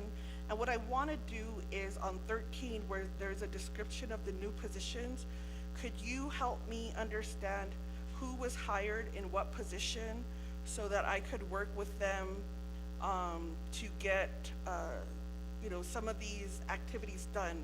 Of the 8 new hires, I will say I haven't been contacted by any of the staff. I've reached out to current executive staff and encouraged them to attend chapter meetings, because I would say 99% of the questions that I receive while giving my report at a chapter level regards the executive branch. And so I think as a delegate, I shouldn't have to answer questions on behalf of the executive, especially if they're getting funded at this high level. They should be working with constituents on these critical areas. And I think that would like relieve a lot of the support that's needed, since that's part of their justification to get such a high amount of funding. And they could then build up relationships with the community and be very, they should be attuned to the projects. And matter of fact, with this amount of money and the type of experience that they're bringing in, their expertise, then my assumption is we would see, at least at a quarterly basis, so if they were hired, we should see by, you know, June, a dramatic increase in getting projects moving, a decrease in like the red tape and the non-monitoring of 164. So that would be my request for 13. I'd like to populate who was hired for these positions. So briefly, there's like projects ARPA, housing projects, economic development projects, government payment, management to vendors, personnel issues, DOJ, OOC, contract tracking, intergovernment liaison. And this is interesting because this is a person, this individual is supposed to work with all of the state, local, and other holders. We had a conversation 2 weeks ago, or maybe last week, on how to unify the Navajo Nation's voice. So if there's staff that have been hired, they should be part of this discussion and help collaborate with all of these entities. I do see 2 positions for the legislative liaison. And this individual will work with Navajo Nation Council and oversight, focus on communication and completion of all projects. Please let us know who's been hired in these positions. So far I haven't been, and I'm just one of 24, but I do chair a few critical task force meetings and sit on budget and finance, so it would be nice to know who's been hired and what type of work and how they'll be communicating with the Navajo Nation Council. Oh, it looks like, wait, 1, 2, 3. You're gonna hire 3 legislative liaisons. So that's, that would be interesting. And then of course the 2 additional legal counsels. And if you have hired anyone for your researcher and policy analysis, because I think this memo should also be vetted by that person so that we get clear, accurate information to the council, and it's not on council delegates to continue to have to correct staff. That creates memos that, you know, the tone is off-putting, but really then it's discounted, or I discount the memo because it's inaccurate. So no matter what's said in the memo, I'm like, whoever is briefing, whatever staff is briefing or creating this memo obviously is not grasping or have the skill to critically think and develop a memo that would first and foremost, have correct information, and second, be a way on how then we either solve or come together to address these issues. So I appreciate that you referred to these two memos. My expectation is that you fully have read them, vetted, had briefings with higher officials, president, vice president, your staff team, and are ready here to answer my questions as it relates to the memo that you deferred to while we were in our preliminary discussion before we had quorum. Chair, those are my questions. I'd like all of them to be answered since this is documentation that was provided to the committee on behalf of the questions. And I believe this request went out to Office of President, Vice President in writing 2 weeks ago. So I believe then the staff is fully aware and fully vetted, fully briefed, and able to provide those answers to this committee. Thank you. Thank you, Chair Crotty, for all of those questions and the requests. And first, I'm going to go over to Delegate Tulth. Follow-up questions? Thank you, Madam Chair. Naabik'iyati. I want to make some directive. Before I do that, I'm going to say Naabik'iyati ishwasa annosleniki. How long are we going to not answer our community with honesty? So it comes to us. You agree or disagree what is going on. Nihe nakhasallah bin yen at ani anhidilya yadosli behiz ani bikhensh idon yika dishwaltoni kwe nahot iki nakhabinoti hin khasallah ashide dishno, you know. Shane Khadin Shle Arnold Scott Nick Eshabin Hitchahasti Sashia Ni Eyahe Bachahasti Akut End Nahot in Hibeso Con Akon a memorandum Kit. She's not responding. She doesn't know the answer to it. If it was the person that drafted this letter, it would make sense. Be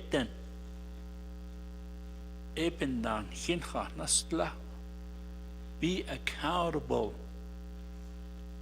Back in my days, 88 council, ayo tahashkedo ayo ndaha hishekani eko sashie ya beik atotli. Hin khasallakon himach na adelkit ede ya kodo ashin hiban tsokistoli. I hate to say this, enough is enough. Johat nile amasanale achele hochahadoshkil had elebandan zashe we dan hit o Naabik'iyati itra Eshe Haje Nihit of the Zin Holla O to Huda it's attended Ahwe E Yai to Jo Hilyahajato to Jo being Hilhochili Benna Ahata Hochahadat Oshkil E Benatish Nishanat Ani no Sleniki E An Hin Hoholni. So my position's going to be ask for a letter to Auditor General.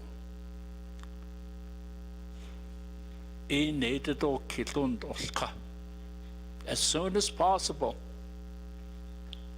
I know subpoena works, but I don't know he's going to follow that.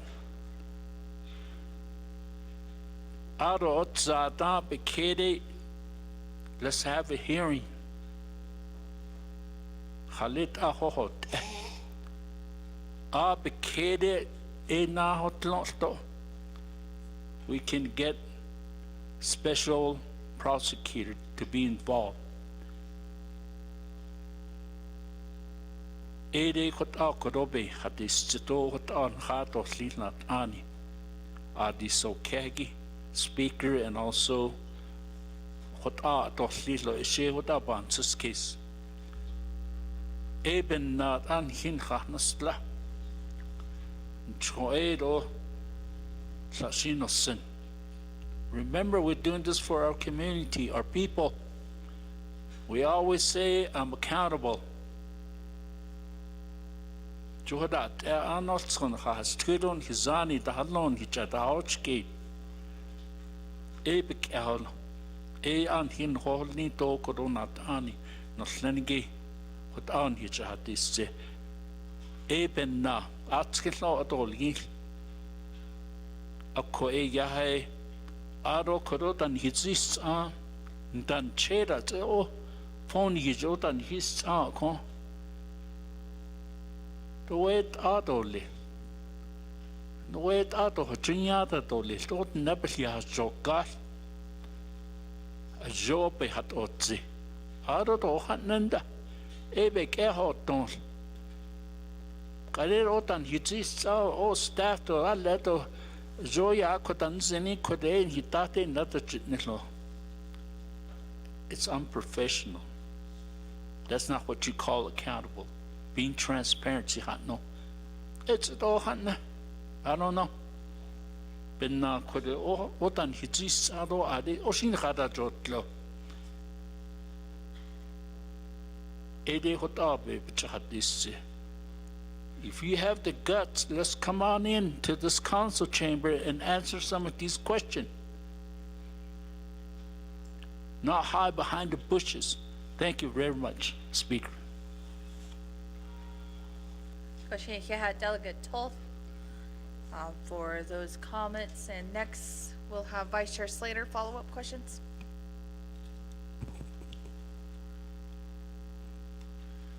Thank you. I pulled up the 2025 budget book to get an answer to my question. And, you know, a part of it, you know, to refresh was, if you're going to take all this funding from operational and put it into personnel, then how are you going to be able to deliver services, you know, pay for pencils and cell phone bills and things of that nature? So I found the positions 1145 through 1156, and they were budgeted at like, let's see, $2,400, $1,600. One was closer to 63,000. You know, these weren't full salaries in the business unit.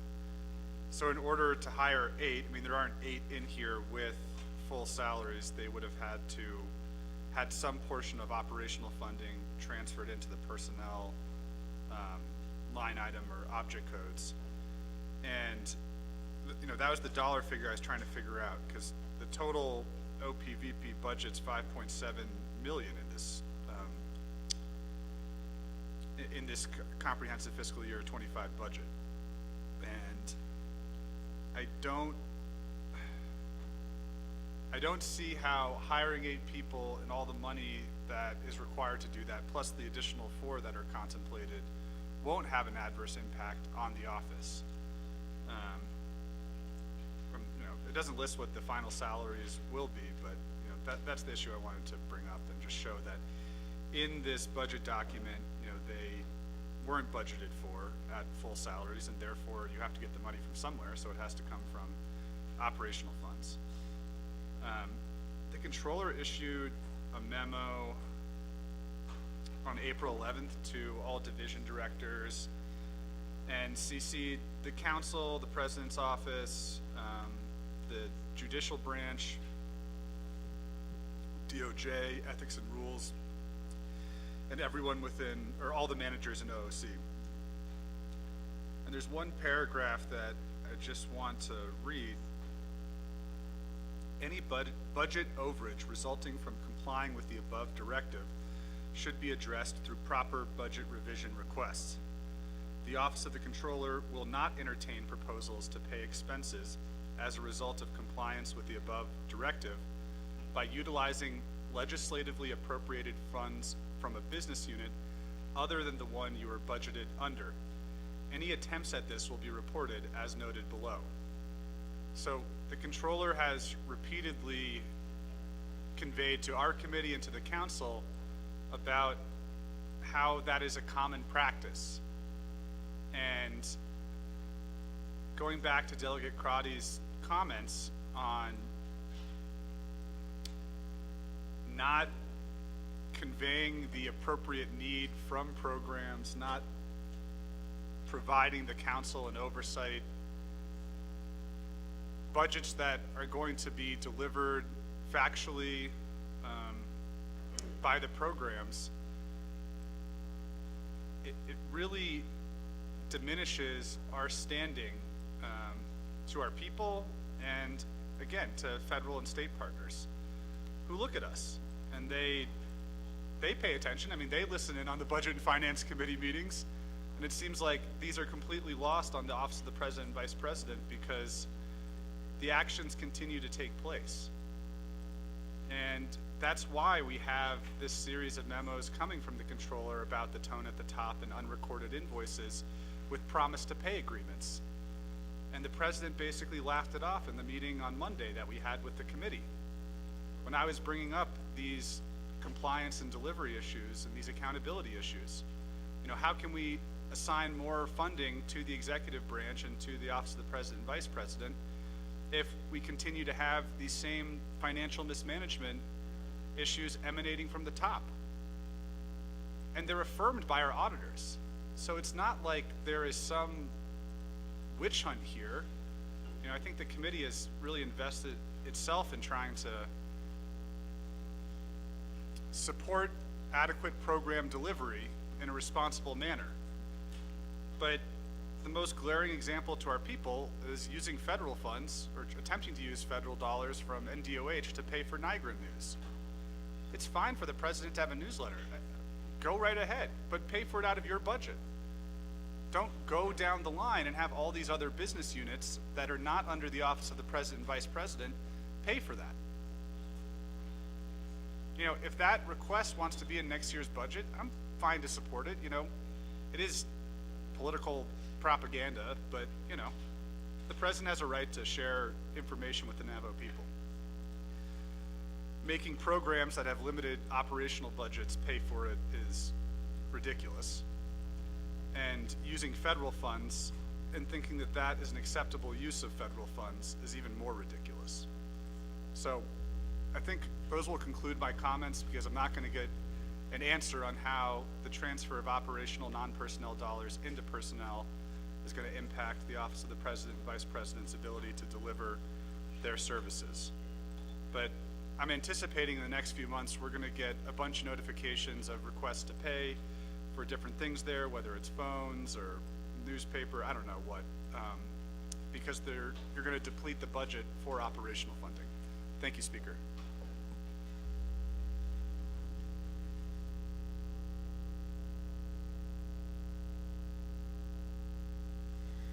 Thank you, Vice Chair Slater. And going next to Delegate Mitchell.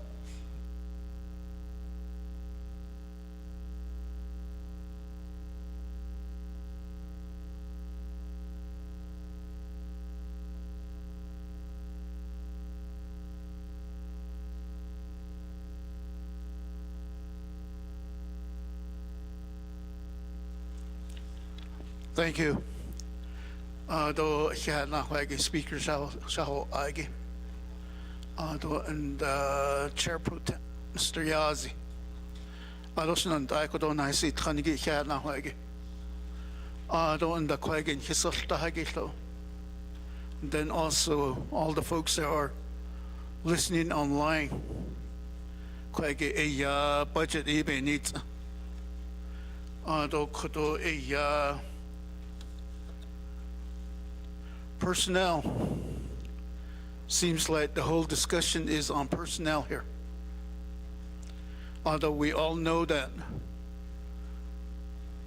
the majority, probably 3/4 of our whole Navajo Nation budget is personnel. Although Ashi Ani Najona It creates jobs for our naval people. Don't let the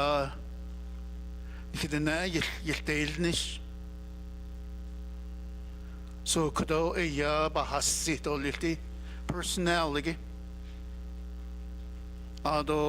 Budget and Finance Committee. Hesi. I'd like to recognize two folks that are sitting late at the secure. Former Budget and Finance Committee, Mr. Winika. On the former Assistant Controller, Mr. Ashley.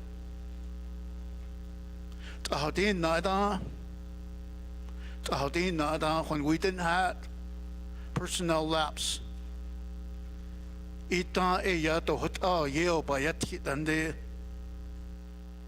seems like when we created that personal lapse fund to be used, the intent of the usage, or you could vacant position, a base of bunny position bunny such a hindi.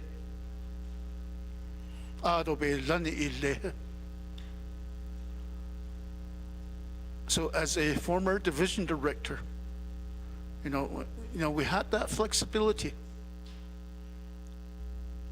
Anytime that there's a vacant position, how we want to use it.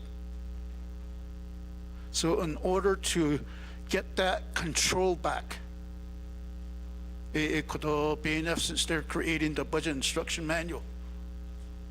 Maybe do away with the personnel lapse. Go back to the way it was before.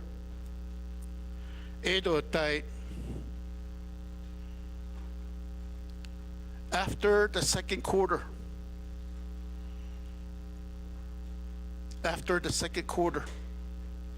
which would be March, use all the personnel lapse. Use all the personnel lapse for college intern. Although a lot of our college graduates that have graduated with degrees,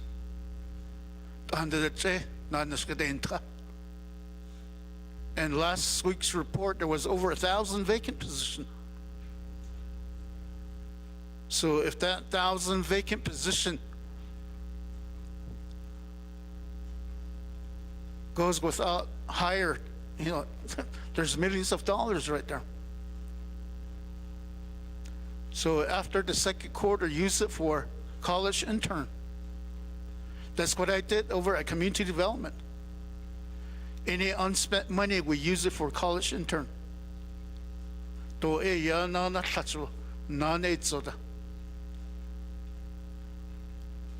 Although after the third quarter, I think the current policy says you can't transfer or do anything with any vacant position. So during the end of June, we as council can reappropriate these unspent monies to fund non-recurrent unmet needs. That within the next 3 months, because these will lapse at September. So it's to me, just looking at it, it's just getting out of control. Every year, there's like 30 to 35 million of personnel lapse.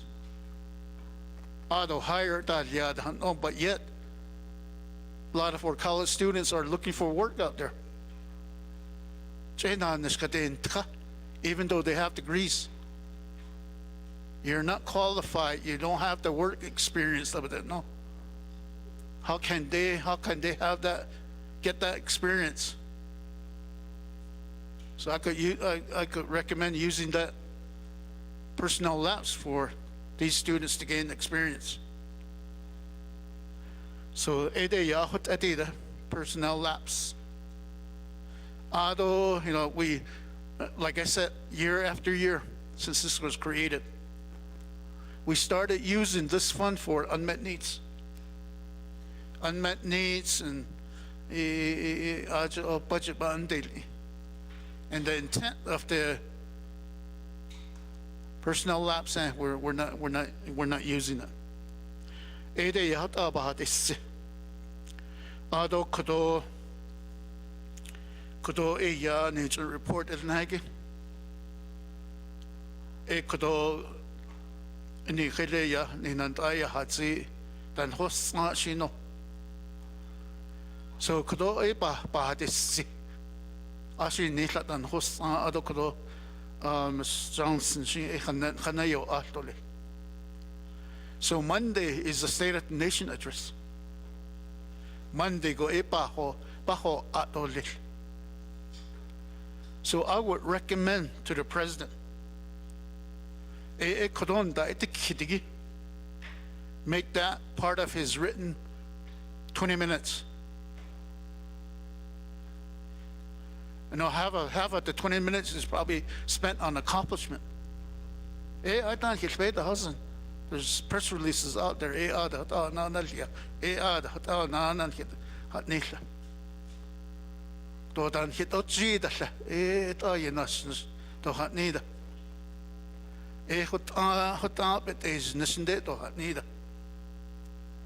So what is the State of the Nation address? Usually I had a question. So right now seems like the crisis of unpaid bill. You know, that is the state of the nation. Adonda ilyage. Adonda kodo budget bahint inigi. Nehut there's I believe 12 position that was budget. But not as the in the written report, Monday go.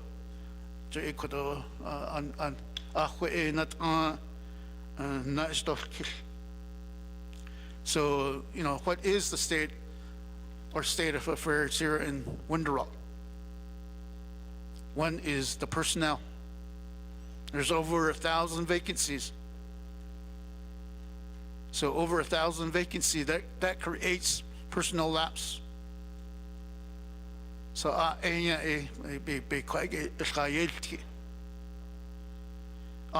other one, the unpaid invoices. The unpaid invoices, I know that most of the unpaid invoices that happened was during the COVID.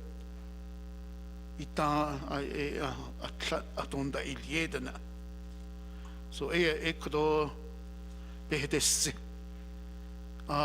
Monday hopefully that'll be part of his State of the Nation address. Honorable President Niagara, budget again. Seems like I let up basically you know, social media has a great time with all these some of them are misinformation that are floating out there.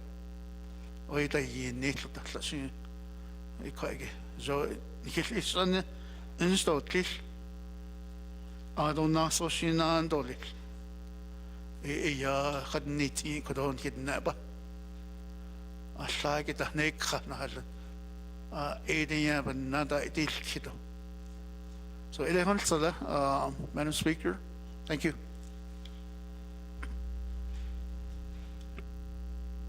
Thank you, Delegate Mitchell. So, Ms. Johnson, I'm going to go back to you for any responses to Delegate Slater, Delegate Toth, if there's any comments, Vice Chair Slater, and Delegate Mitchell. Ms. Johnson? Thank you, Honorable Speaker. I'd like to thank Delegate Slater, Delegate Toth, and Delegate Mitchell for their statements. and I don't have any further comments. I think we would probably need to revisit and work on a response to the questions, as well as, you know, what was referred to in the January 24th memo. That was signed by the previous chief of staff. Thank you.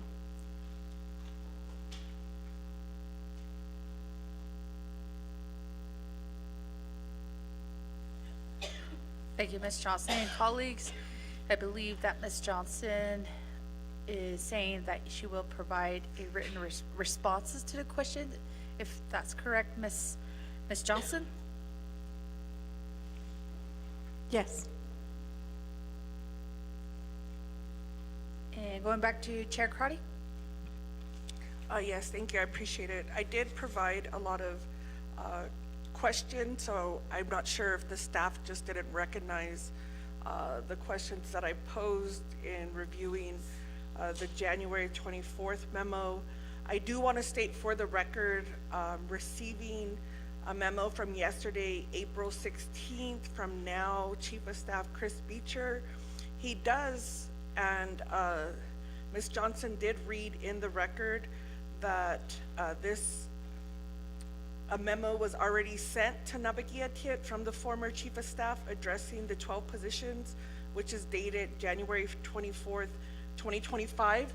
So it appears that the current Chief of Staff concurs with the memo, with all of its inaccuracies and all of its inabilities to provide updates. And so, Speaker and Chair of the committee, I'm asking for those updates to be provided. As in the discussion, it sounds like the Navajo Nation is investing hundreds of thousands of dollars on highly skilled, highly effective staff that is desperately needed.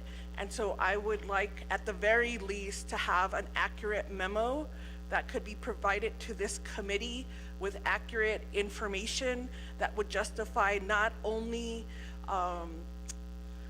the amount of funding that has been negotiated in a contract, because when you're given a contract and given a high salary, who's accountable then for those staff that do not provide accurate information? Why would we continue to fund positions where we as legislators have to continue on a daily basis to correct and provide accurate information?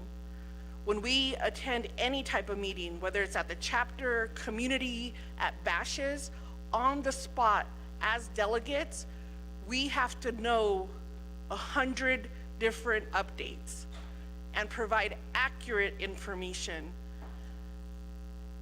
That does not require a high salary. That does not require all of the things that these staffers are requesting from the Office of the President and Vice President.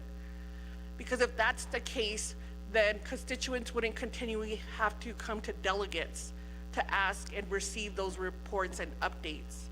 I do want to state also for the record, as we receive some additional, this report came in two parts. So for my colleagues, this is not about the personal lapse savings fund.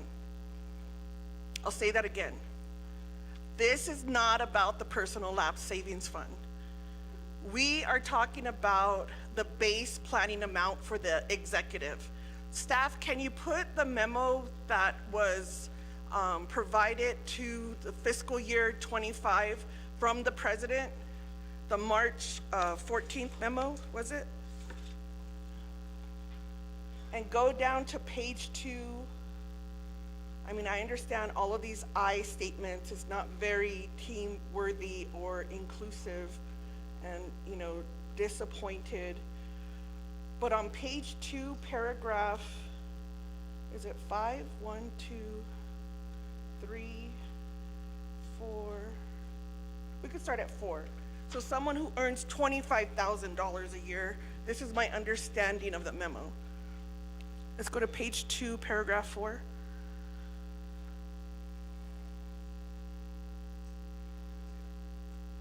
Yeah, I don't get a take-home vehicle. Yeah. Okay. So here, I don't want to do with reflections. That's okay. I don't want all the I statements. So 1, 2, 3, 4, keep going down. Let's go. All right, right here. So importantly, I have emphasized the need for sound budgeting. I think we all can agree on that. What we're not seeing is any evidence in the budget process to concur with that statement. I don't know how many hours that oversight committees had to endure on budgets, fixing budgets. I know definitely for budget and finance, many hours. Matter of fact, if we start invoicing how many hours we have to subject ourselves to fix other people who are highly skilled and highly paid errors, we could fund the scholarship office right here at the committee level. That's how many errors there are. And it says, I have consistently been informed by the controller that he and the council are concerned about unspent dollars. Yes, I requested a 3% cut in budget because I will ensure that my office dollars are spent. Now, let's look at that question or that statement, that sentence.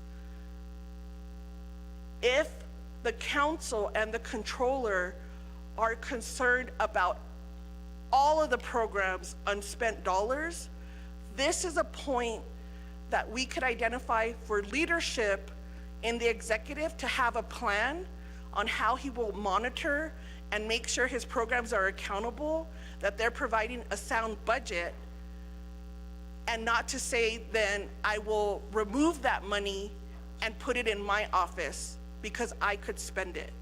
Do you see the difference there? Because these programs ultimately provide services to our people.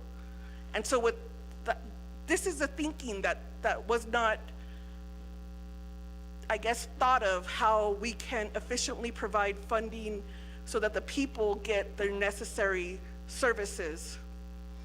I am therefore in line with both the council and the controller's desires to spend the Navajo Nation funds on good and useful purposes that will serve the needs of the Navajo people. That's what we call a co-opting sentence, because never has the council nor the controller mentioned or stated to the office of the president and vice president, we believe it's in the people's best interest that you receive more funding in your office. Rather, I'm hearing from oversights saying, be accountable to your budget. Why are you not providing these services? Why aren't these permits being done? What's going on with grazing? Why do we have so many probate? Why do we have so many challenges that are not being addressed? Last sentence. I am disappointed that the members of the Budget and Finance Committee did not share this rationale with their fellow delegates. Again, because that is not, as a delegate that serves on the Budget and Finance Committee, has never been a statement from the committee that we want to see the Office of the President and Vice President's budget balloon up. We have always asked for sound leadership so that these programs can thrive and someone is accountable, because they continue to ask for money and not hiring, and they're making questionable purchases, then looking at what is their plan of operation and how are they providing services directly to the people according to Budget Form 2. Because Navajo Nation, by law, we are a performance-based budget. Performance-based budget, okay. So importantly, redirecting funds from the programs that do not expend their funds to those that effectively use their budget is sound budgeting. I am not convinced the council is as serious about sound budgeting as I am. That could be manipulation, gaslighting. For instance, the council moved funding from my office budget to line 3,000 of business unit 115013, when the responsible program only had an actual spend rate of 19.37%. I'm gonna cross-check that as of February 28th. The spend rate as of February 28th should be 75%, because the spend rate reflects a 6-month period. I have recently met with my division directors to emphasize again that they need to be paying attention to their respective division spending rates. So they're being reminded to do their job when we're being told they're highly effective. That's why they need their pay, and they come before council to say why they should be a division director. And I do want to note about half of them are only in the acting capacity and have never gone before a committee so that we could ask serious questions on why their divisions are not living up to the expectation of not only the Navajo Nation people, but what they themselves asked for a budget for. Let's go on to the next paragraph.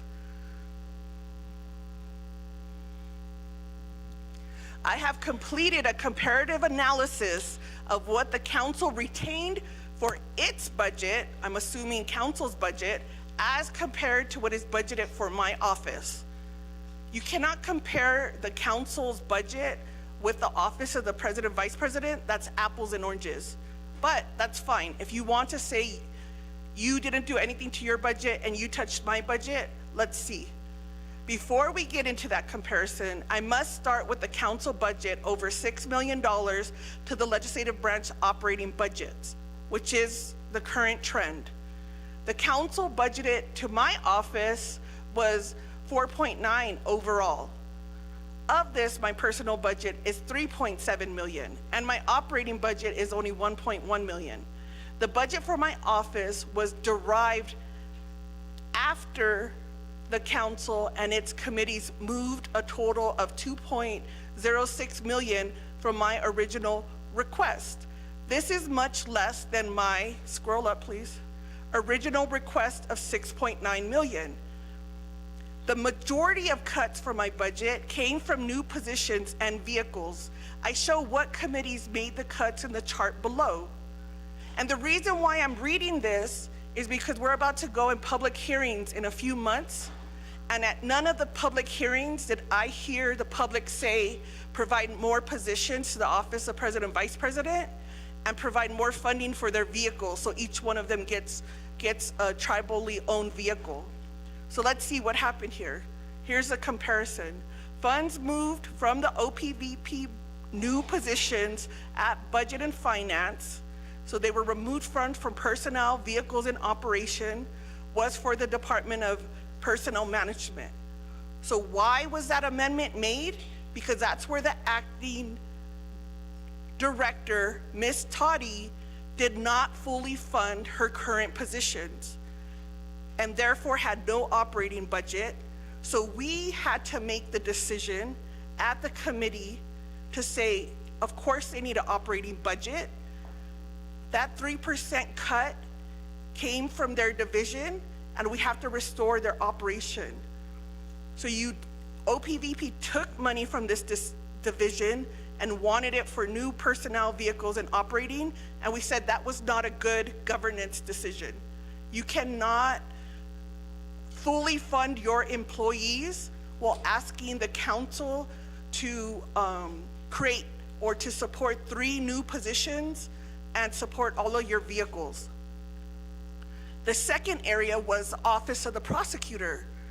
As I mentioned, they also did not fully fund their filled positions, and that's a critical office. So the committee had to ask them and directed them to fully fund their office, and so we did have to take money from the president's office, which he took originally from the division, and give them an operating budget.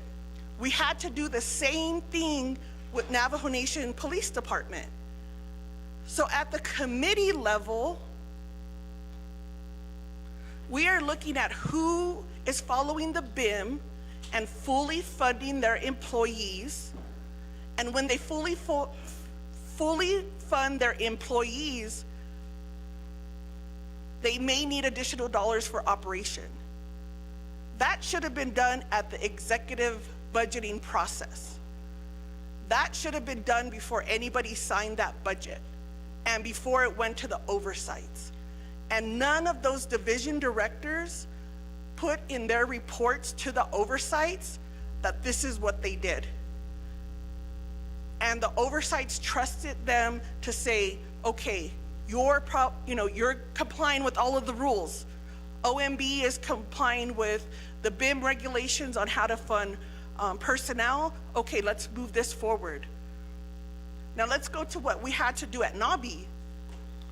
Again, at NABI, there was not a vote to pass the OPVP's budget. So what we had to do when the comprehensive budget came along was move funds at the request of the oversight for Navajo EPA. So yes, we had to remove funds that were taken from the Department of Natural Resources and give it back to the program so that they can utilize that funding for their operating. We also had to do that as a committee, colleagues, for the Department of Water Resources. They were gonna lay off individuals to keep their operating. That budget is, I don't even know if the public, but the public should be getting these binders, because you'll see it says layoff in bold letters, and it's signed, and it went through the oversight committees. So yes, we had to take from the president's funding that he took from the divisions and moved to his office. We had to fix that to save jobs and to give them an operation budget. The next step was that Navajo Nation Council. Again, we moved funds as a council from what OPVP took from the veterans. It's my understanding they also, it sounded like everybody received a 3% cut. May not or may not have happened. I won't say that for sure, but they needed additional dollars, and this is where the president's office could have used their base planning amount to help the veterans program with their operations. So why am I saying this? Because we're not talking about personal lapse savings fund. We're not talking about how we want to budget personal lapse savings fund.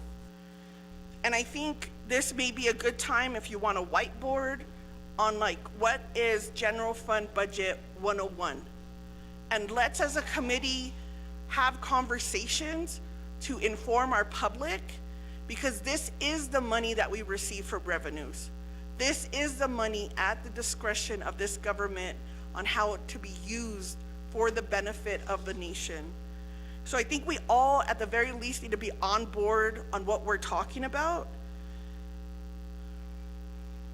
And I also want to say, Chair Curley, we also need to get all those acting division directors a report on why they're not being confirmed and moving along, because they're getting the salary of a division director. The expectation is they'll do the duties of the division director, and yet have not come before the committees, the oversights, NABI, council, and we'll continue to have these discussions, because I want to ask all of them, how did you let this budget happen? And why didn't anybody get fired for trying to lay off people? Why did it have to come to the council to save jobs? If we have all these highly skilled, effective people out there who want a high pay, they should come to the council and say, okay, here's my expertise and this is how I'm helping. But so far, it's been the burden of the council to fix executives' budgeting. And we can't do that for the next fiscal year. Especially in this memo, we get line item vetoes. The president promised in the continuing resolution that if a budget was passed, he would fund council's request for attorney contracts. So he's using the line item veto not for fiduciary duties. There was nothing in the memo that said why this funding is inappropriate. He's using it as a leverage tool. And that, in my opinion, is not what the people voted on. And so in this memo from March, again, we see the line item veto of our attorneys' contracts. Who do those contracts pay out? Those are all of the, labor relations attorneys, those are ethics and rules attorneys, those are all of the attorneys that we have to contract out so that our system continues with all of the grievances that are filed and that system. And so I'm really asking my chapter officials and at the agency level, if council does not have the authority, fine, to override a line item veto, fine. But there should be some checks and balance. And I think the chapter should have a conversation if they should be the entity that looks at these line item vetoes, have a collective conversation on how it impacts their agency and their constituents, because I'm sure their constituents are going through this system, and see if those line item vetoes are appropriate, and maybe they should be the entity that's vested to look at overriding line item vetoes with all of that vetting and knowing how it impacts the community. Because it can't be used for, you scratch my back and I'll scratch yours. This memo says, go back down, keep going. It says here, keep going, staff. Let's see, keep going. Okay, right here. I want to note that my line item vetoes are for only a handful of items, and the legislative branch will have more than enough operating funds. We're not talking about operating funds. We're talking about contract attorneys that provide services to these other divisions or these other programs. I line item veto the Office of the Speaker's contractual service line item, which funds our lobbyists at the state and federal level, the Office of Legislative Counsel's contractual line item, and the 2 items that I have previously line item vetoed. The legislative branch as a whole continues to have significant operating funds of over $5 billion. Again, apples and oranges, because what's being line item is to provide services and not operation. This includes over $1 million for travel for the next 6 months, $500,000 for supplies for the next 6 months, and over $700,000 for special transactions for the next 6 months. We need all of the support that we're gonna need for lobbyists to uphold and to be able to help us navigate at the state and federal level. To continuously line item this portion, there should be someone in the office should know that this is not operation funding. We have millions of dollars in New Mexico capital outlay that as delegates, we have no control over the execution, and their projects are being, they're expiring. We need lobbyists to lobby our legislators, lobby the governor, and saying, we'll vet the projects, we'll keep these programs accountable, our communities need this funding, and we need you to continue to support Navajo Nation. We have ICWA laws at the Utah side that need immediate attention and a lobbyist to be able to convey so that we could act. We still, as an Arizona caucus, need our lobbyists to continue to monitor how things are changing, especially when it comes to voting. And so nobody in that office understood the concept of what was being budgeted. It wasn't for operation. It was to fight for the Navajo Nation people. Here we go, no, go back down, we're not done. And Elon Musk, don't mess with my memo here. Last paragraph. Yeah, it's like page 3. You're all the way into the budget. Go up. You're like on page 73. It's like page 3 or 4.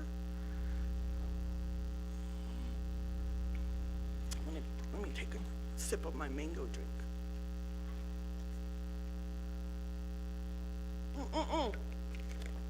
Second to the last paragraph. Here we go. Moving forward, I'm open to supporting a legislation that fully funds my office with the $2 million in operational dollars that were removed. Council didn't remove $2 million in operation. It was for personnel, vehicles, and another probably fringe, so that's not all operational money. The Office of the President and Vice President, according to staff, now has transferred that funding, and it's stated in this memo. Additionally, I support the reinstatement of the $2 million in operating funds for the legislative branch. Clearly not because of a financial rationale on why it should not be budgeted, but just a clearly leverage to get some operational dollars for the Office of the Vice President. That I have line item vetoed in such legislation. This approach ensures fair and balanced funding across all branches of government, allowing my office to continue delivering strong executive leadership and effective management for the Navajo Nation. Now, why I'm going to this paragraph is at no time does President really acknowledge that this funding is part of the 3% that was taken from executive programs, and that this would increase his budget anywhere from 40 to 30%. While the council's budget remains the same from fiscal year 24 in the continuing resolution with that $2 million. So we're at a loss, legislative branch. We're at a $2 million loss, and the president, with his 3% cut to his programs, is at a huge increase. And now he's telling us not until we restore this increase of funding will then he consider to bring us back to our regular budget without any increases. But that money clearly should have went to those programs because employees were not funded. And so the reason why I feel it's important to read this memo is I continue to hear comments that are not in line. Like, you may be lost now, but we have to know what's going on. The public needs to know what's going on. And if we have to do like bit by bit, let's do that. Let's do some little videos, right? Like Budget 101. What's the revenue projection? What's going to be the trend? Why the market matters? You know, are we reevaluating the set-asides? What's going to happen now that the higher education set-aside has expired? How are we going to look at scholarship or funding for Diné College and Navajo Technical University? Those are critical questions that we need to look at, and then how do we beef up, you know, public safety and these other programs that are doing well and want to scale up? I don't think the solution is beefing up the executive branch. I think it's creating a sustainable budget so that every year we are meeting the needs of the people. And so if I'm not going to receive a response today, in writing is fine, but I want a high-level, sophisticated, critical thinking citation and sources, because that's what I'm being told here is a type of personnel that's being hired. And I shouldn't find any inaccurate information on there. Thank you. Thank you, Chair. That was deep, in-depth questions I think we have all had here, council delegates, and also through our standing committees. So again, Ms. Johnson, if you could provide that message to your leadership team. I don't know, but most likely that there won't be direct answers that will be given here today, but just to relay back the message to your leadership team, also to President and Vice President and colleagues. We do also have Madam Vice President Rochelle Montoya, who's also joining us through Zoom. She did send me a message that she's also available for any type of questions if you do have any. So she said she can stay online. So thank you, Madam Vice President, for being on Zoom here with us. And going next to Delegate Yanito.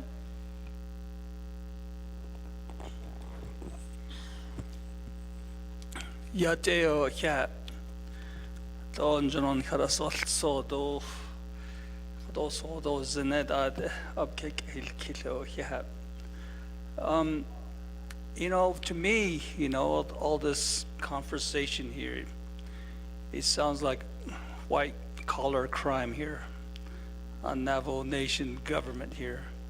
It's kind of embarrassing to hear all this thing, you know, being questioned when you're out there at the state level talking to the legislators out there down to the county and even the outside neighboring tribes. You know, they all read the media, what's going on. And you know, I just tell them that we don't have no communication with our president, and you know, maybe this is the time that the staff needs to really get the president over here. You know, it all started with the you know, the first budget that we gave to OPVP, let's go spend the first time, and then coming around with the VP harassment and her budget too, and then came along with the DPM executive order removing a lot of the directors,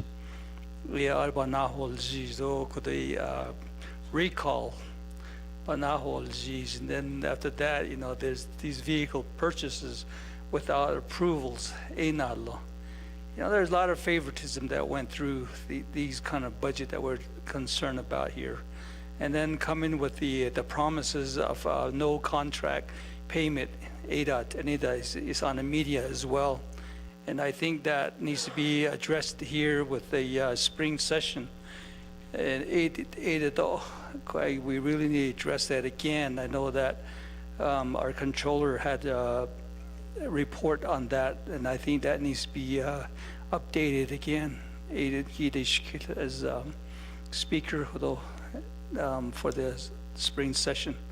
And then all these witnesses that we're having here, and I know that our legal counsel mentioned that it needs to have a witness to have like ethics and rules to address a lot of these issues. You know, I'm thinking here that we need a forensic and performance audit by the Auditor General, and a letter to the congressional leaders to audit federal funds from Department of Health or Department of Social Services. I know there's a lot of employees that are concerned within that area. A lot of back pays. What happened to all those fundings that, you know, that's unpaid for? And even in our state of Utah over here with the San Juan County Road Department, you know, we have some fundings that's coming from the federal government into the BIA for road maintenance.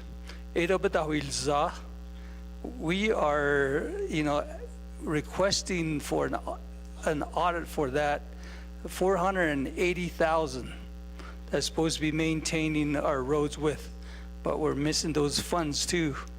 You know, those are the things that I wanted to ask the new appointed Attorney General. But I think we need to proceed with a lot of these questions, and we need to investigate a lot of these questions that we're faced with. As council, told,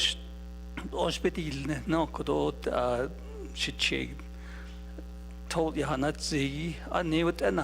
know, a lot of people, they ask me about these questions. Council, because only been here, you know, it needs to stop, and I think we need to really address these issues. Like spring session, I don't know if our president's going to show up, but I believe that all these questions that we're concerned about, I think that's the only thing that we need to address, because all the accomplishment that he's always campaigning on, we're the one that we really did those kind of projects possible. You know, just like Arbor Mitchell said, you know, that we're never being mentioned about a lot of these progress that's out there. I just want to make a comment, and hopefully that staff here that doesn't have that much answers for us to send that message to the president for us. Thank you, Delegate Unito, for those comments. And next to Delegate Yazzie. Good afternoon, everybody. I hope you're all safe and well. Thank you again for these discussions. These concerns reflect a broader systemic challenge that demand urgent attention at our level, and we need to have a coordinated oversight. So in this meeting today, Chief Legal Counsel, she read into record that complaints regarding alleged leadership misconduct and financial mismanagement may be reported to White Collar Crime Unit, to Ethics and Rules. There's our Department of Treasury Fraud Hotline and other formal oversight entities.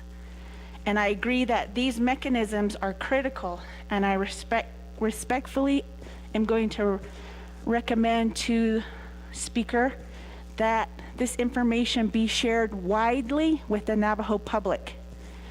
I also request that a press release be issued and that information be distributed through official Navajo Nation social media channels. Additionally, I'm going to request frequent radio announcements that will help ensure our people, particularly those that are without reliable internet access, are aware of their rights and the tools available to them for reporting any wrongdoing with Navajo Nation and federal dollars. So as reflected in today's discussion, and we'll have more discussions later today in our agenda, what we're witnessing is a troubling erosion of our leadership accountability, financial transparency, and community safety at both the chapter level and nation levels. These concerns are not isolated. They are a part of a wider call from our people to restore trust and fairness in our government process. The other thing I want to bring up is in our budget, we have a legislative concern with Office of Ethics and Rules, and I know we'll be getting ready to hear that report. The other thing, it's going to be budget season. I would recommend that we think about our public safety, ethics and rules, Auditor General, and white collar crime units receive funding for the work that they are doing. This is not a one-time occurrence. To my colleagues and to everybody that's listening, there's a history of corruption. My legislative district assistant, Marley Shabala, has been reporting on this for many decades. It's not new. So I'm hoping that this council is going to step up, and if that means we're going to lose our federal dollars, such as ARPA, we need to be ready for that, because that's where we are going with this. So remember, everybody, read your laws, read the federal grant guidelines. Thank you. Thank you, Delegate Yazzie. And colleagues, are there any other comments, recommendations to the report? Ms. Johnson, if you have any response. Thank you, Honorable Speaker. I will relay the messages to the executive branch management team, and I thank you again for your time. Thank you. Thank you, Ms. Johnson. And colleagues, are there any other comments before I call for a vote on the report? And so there were many oral directives. Ms. Johnson, hopefully you did write those down, so we'll be keeping in touch either through a follow-up report or on Monday. Thank you, colleagues, and we'll put 2 minutes on the board to accept the report.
Okay, colleagues, we have about 45 seconds left on the clock.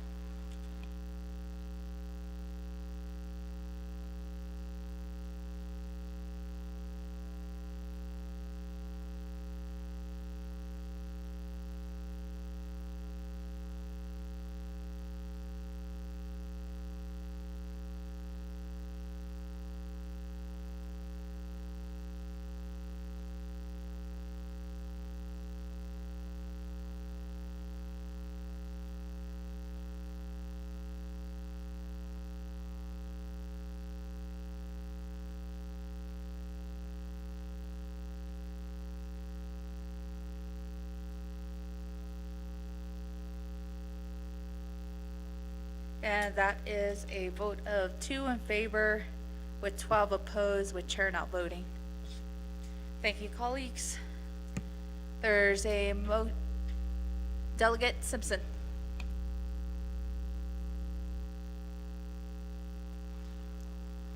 Thank you, Madam Chair, members of the 24th Naabik'iyati. Good afternoon, guests are here and guests are listening.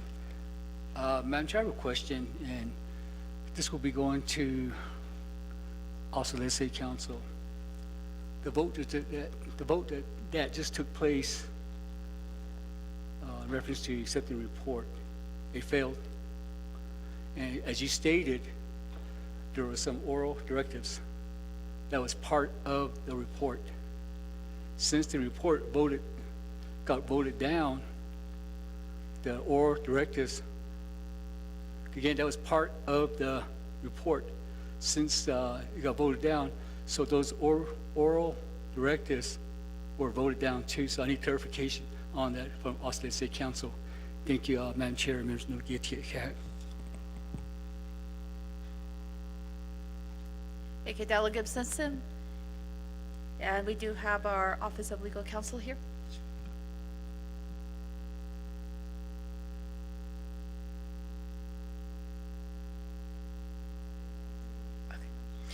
The best practice, Speaker, would be to have a motion for a directive and to vote on that at this time.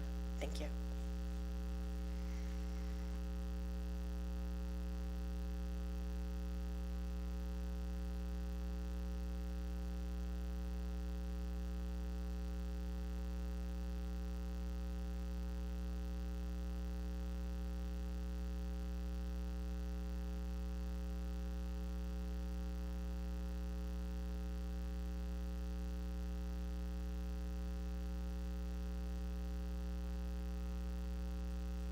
So the short answer is no. The way to fix it is to do what I said, which is to make a motion at this time and do the directives right now and vote on them, Speaker. Right, thank you. Office of Legal Counsel, so Delegate Simpson, for us to formally do the directive, that motion would have to come from the floor for a directive, and we can vote on the directive. Delegate Toth. Thank you, Madam Speaker. I'll make a motion that directive I gave is to have, first one is subpoena. If it doesn't show up, then we'll have a hearing. And if that didn't happen, again, there will be a special prosecutor, Dolly. Thank you.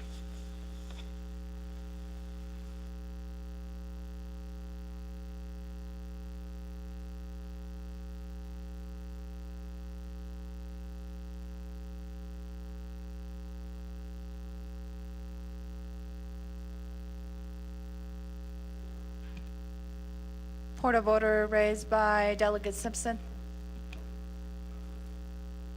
Thank you, Madam Chair.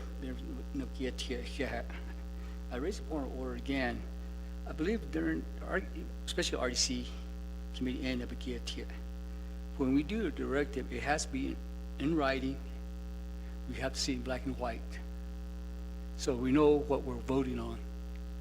Again, going back to Austin City Council, it's a very simple question. Oral directives were part of accepting the report, so the report failed. So I understand what she's stating. It has to be set directive. I agree with that. But she needs to state that if there's some directives in the report and it fails, those directives are no longer valid. The way we're going right now, what Mr.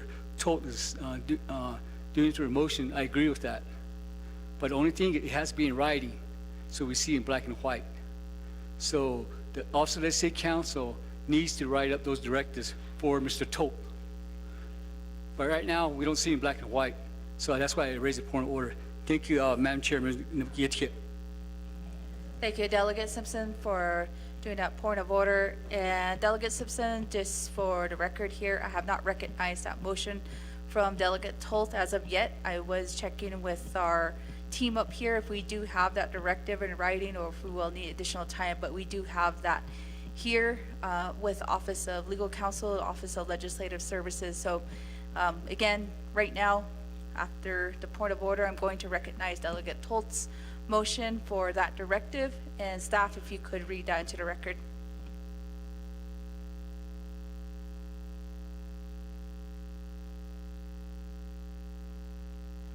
Thank you, Madam Chair. Directive to the Office of the President and Vice President. Letter to Auditor General requesting an audit of the Office of the President and Vice President. The Naabik'iyati Committee shall conduct a hearing on the audit findings. If the discrepancies are found, a special prosecutor shall be hired to investigate violations of Navajo Nation and federal laws and policies specific to misuse management of Navajo Nation and federal funding. Madam Chair.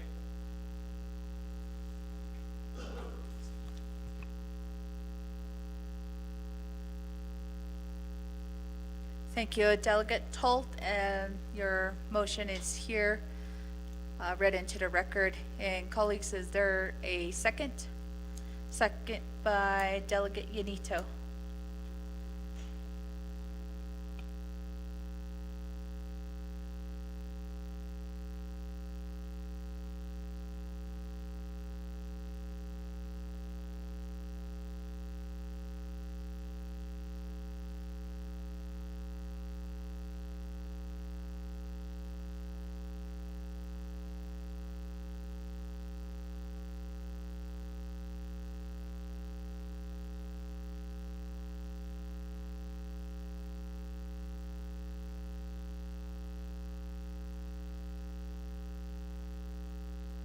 So colleagues, we're gonna put that here on the board first. And then I will open up for any dialogue on the directive motion.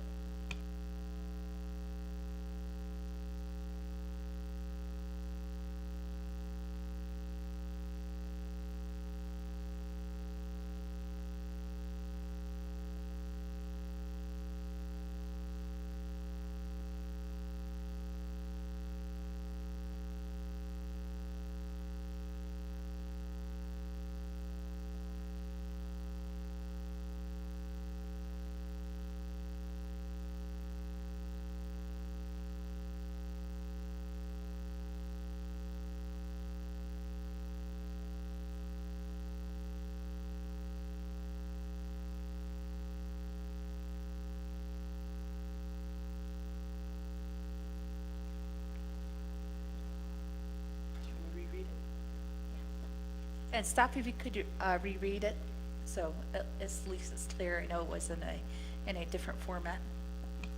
Okay, thank you, Madam Chair. The directive, after it said Directive 2, it was blank. Do you have it on the screen? Okay, filling in the blank area after Directive 2, insert Office of Auditor General and Office of the Speaker. Madam Speaker.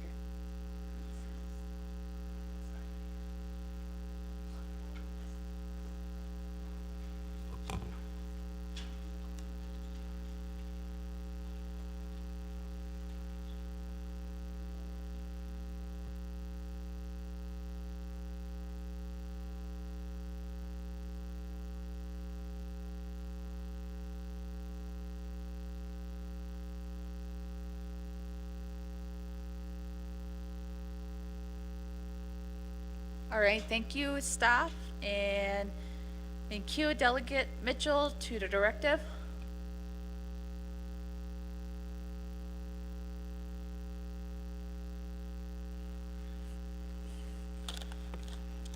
Thank you, Madam Speaker. Although directive again, let me back up to Honorable Simpson's comments. I do agree.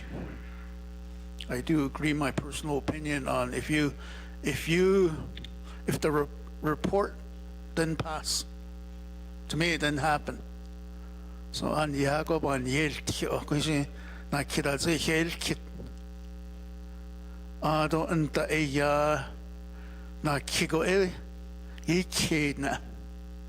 There was 2 requests that I made in my statement during the report. Requesting President Nygren to make it part of his State of the Nation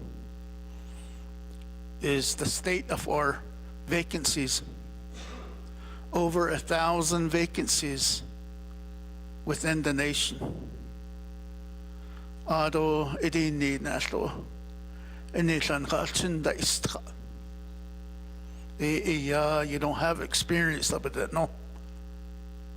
So they don't make they're not qualified. So how can you gain experience without being hired? So and then the second one is part of his report should be the unpaid invoices. So I don't know if some of the unpaid invoices is within legislative branch or judicial branch. That's in the executive office there. So I don't know where that my 2 requests would go in. Thank you.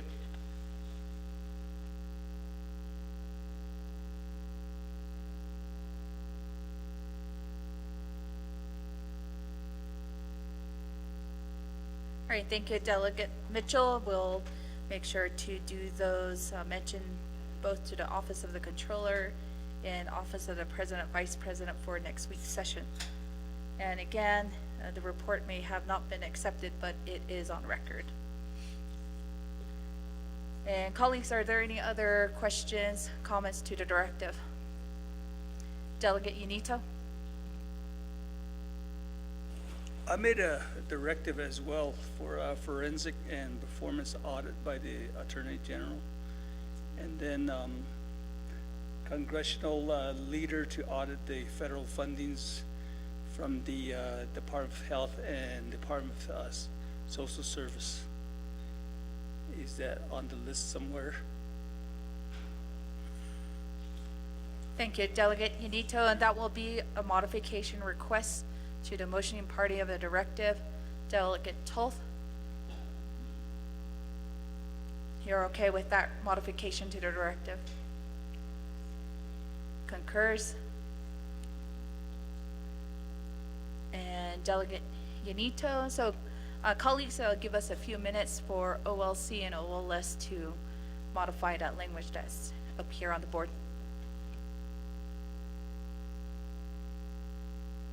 Delegate Unito.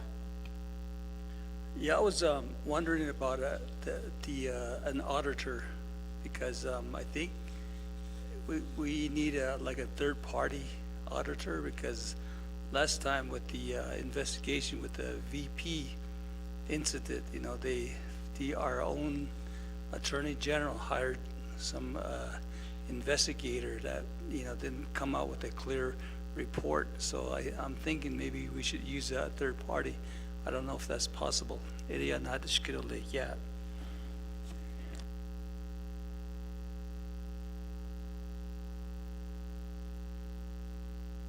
Thank you, Delegate Unito. And to Delegate Toth, is that okay with that modified language of Delegate Unito's request?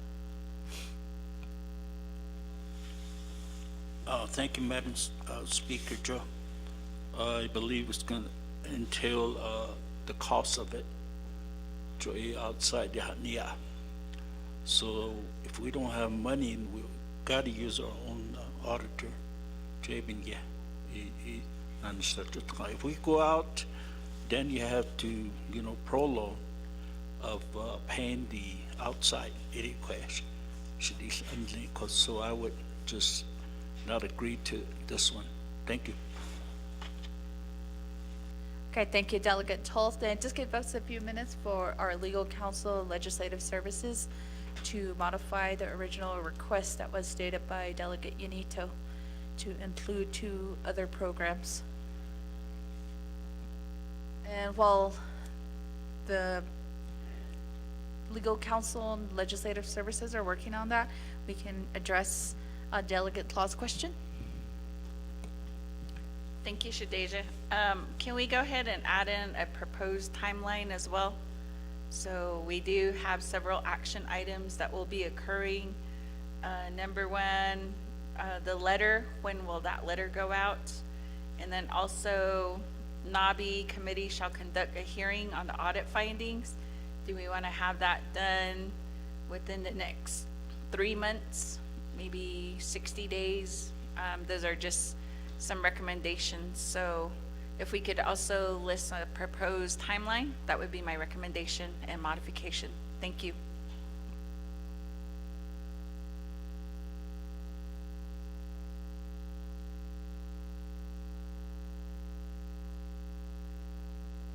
Thank you, Delegate Claw. And there's that suggestions to Shache. Delegate Toth, if you do want to add a timeline. Delegate Toth? Thank you, Madam Chair. I'll be within 6 months timeline to do the audit and also the rest of the hearing. Actually, nada solis.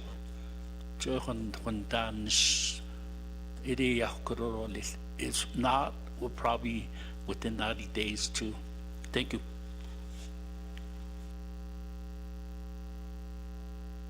Thank you, Delegate Toth. And legal counsel will include a timeline within your directive.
colleagues, just give us a few more minutes. They're still editing the language.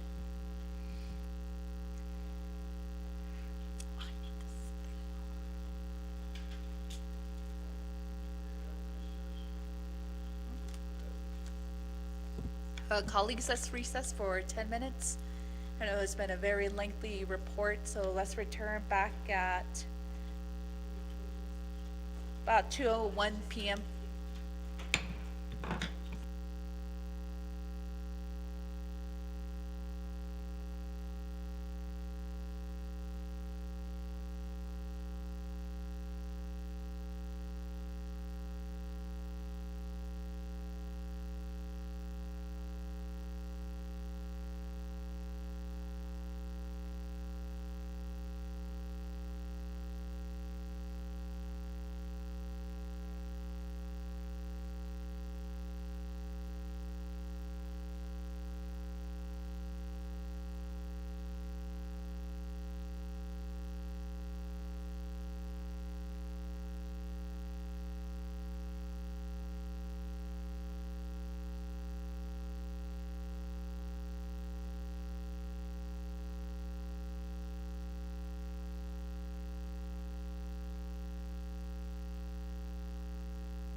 Colleagues will do a roll call.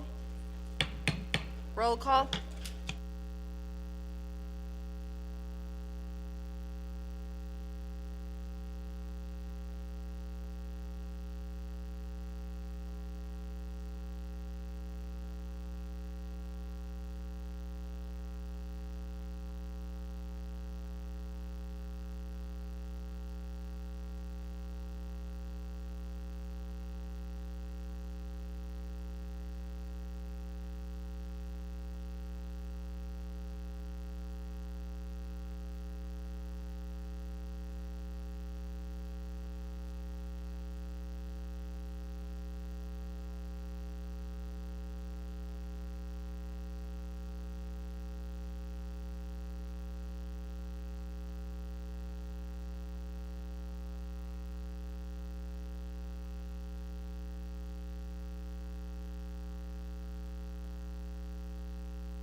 Right, colleagues, we do have quorum by 2 committee rule, and we will reconvene at 2:03 p.m. And colleagues, we were in middle of modifying the directive language.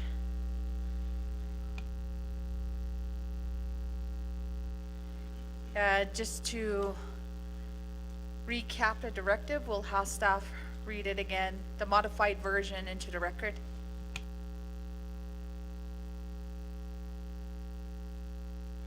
Thank you, Madam Chair. Revised directive to the Auditor General and Office of the Speaker. 1, request to Auditor General to conduct an appropriate audit of the Office of the President and Vice President regarding use of nomination and federal funding to be completed within 6 months. 2, request to Auditor General to conduct an appropriate audit of the Navajo Department of Health regarding use of nomination and federal funding to be completed within 6 months. 3, request to Auditor General to conduct an appropriate audit of the Division for Children and Family Services regarding use of nomination and federal funding to be completed within 6 months. 4, the audit findings shall be presented at a duly called meeting of the Naabik'iyati Committee. 5, if discrepancies are found, a special prosecutor shall be hired to investigate violations of nomination and federal laws and policies specific to misuse, mismanagement of nomination and federal funding. Madam Chair. Just to concur with that language, Delegate Toth waves his hand. And seconding party, Delegate Yanito, you okay with?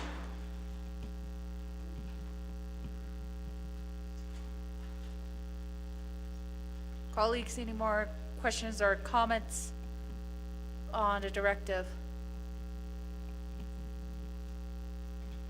I don't hear any colleagues. We will put 2 minutes on the board, colleagues, for the directive.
We have less than 50 seconds for a vote.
And colleagues, we do have a vote of 10 in favor, 0 opposed with chair not voting, and we do have a quorum by a 2-committee rule. So the directive passes, colleagues, and we will continue with our agenda. Next report is by NTUA.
Point of order raised by Delegate Yazzie.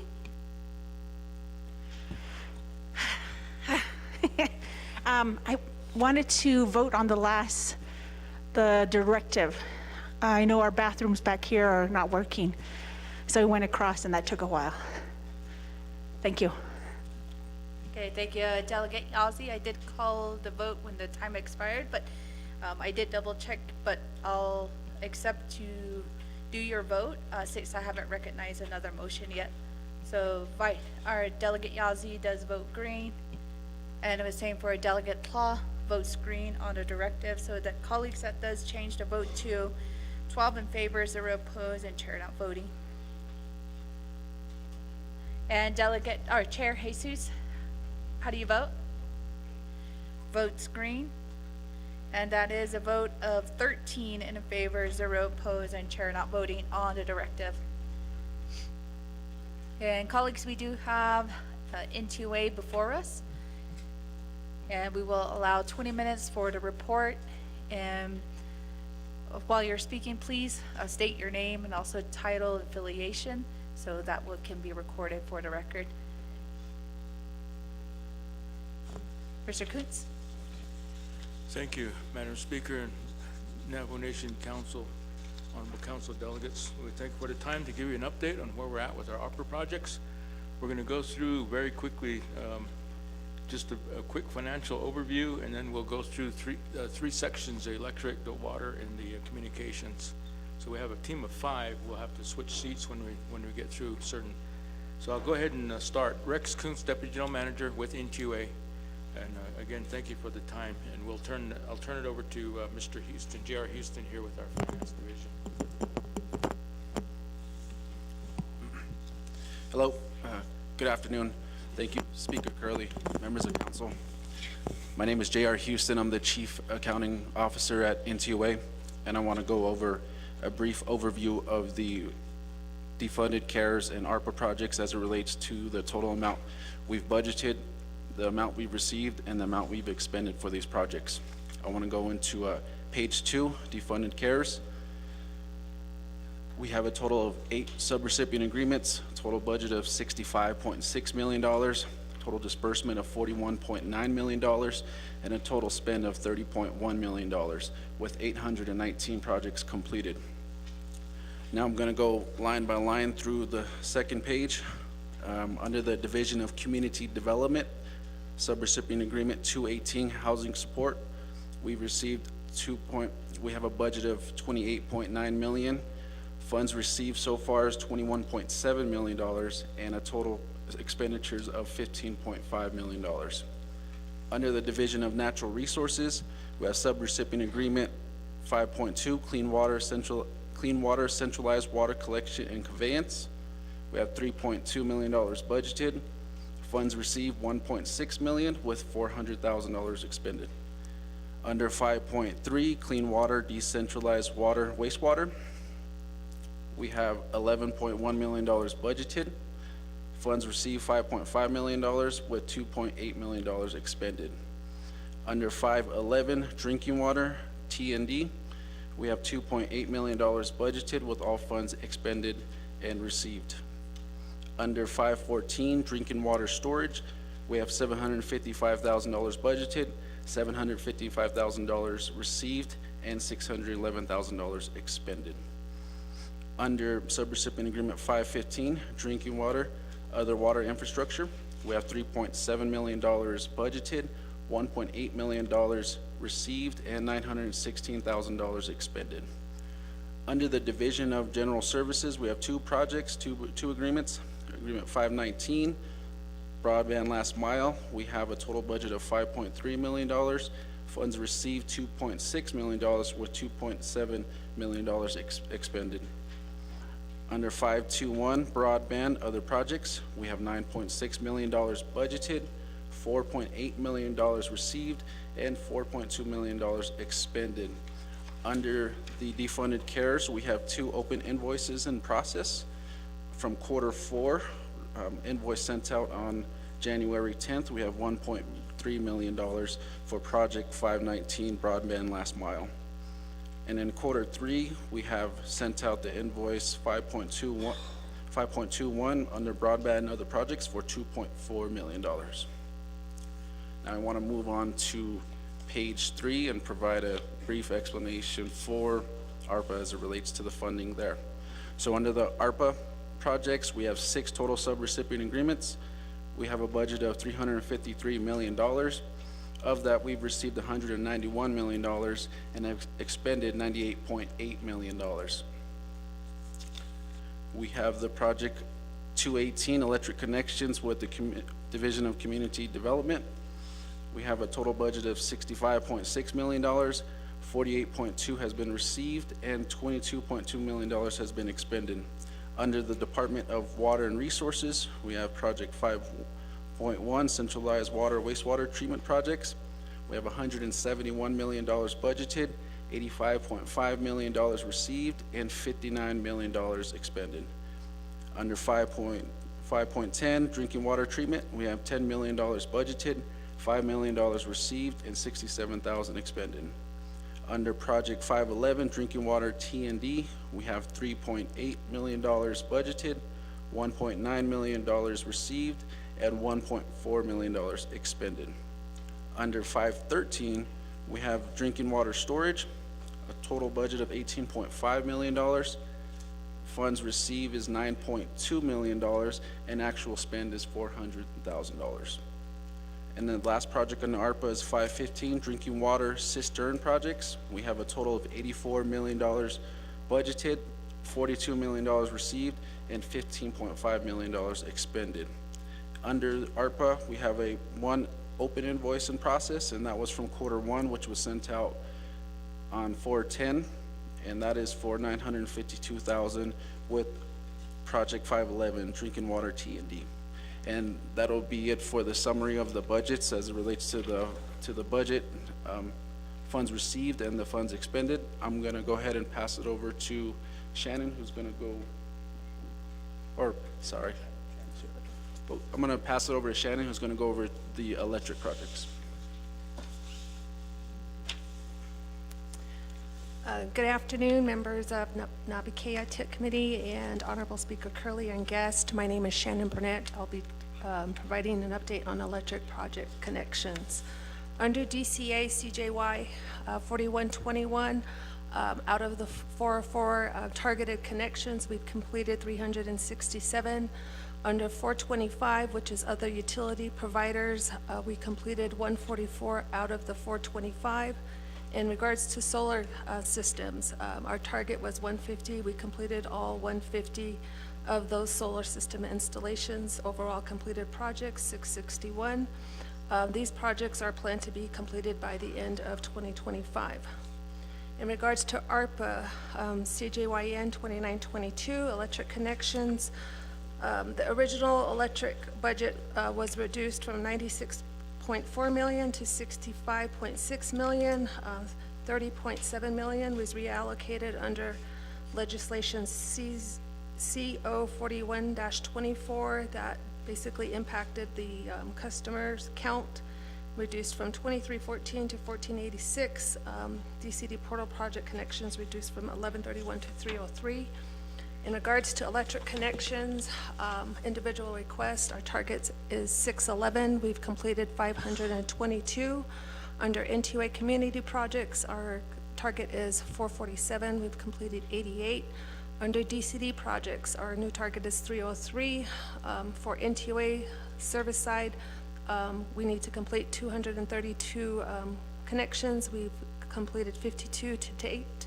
Under other service areas, the total is 71 targeted, and all 71 are still in rights of way with the various utility providers. In regards to solar systems, our target is 125. Total applications received to date is 96. 28 are pending site feasibility. We have 68 feasible applications. Overall summary, total electric connections completed or electric projects completed is 662. House wiring completed, 491 homes, and total completed projects 1153. In regards to the NTUA community chapter projects, we'll complete those in 2026. There's 35 projects listed. 8 are completed, 3 are construction, and we're hoping to get 10 or more scheduled for this year.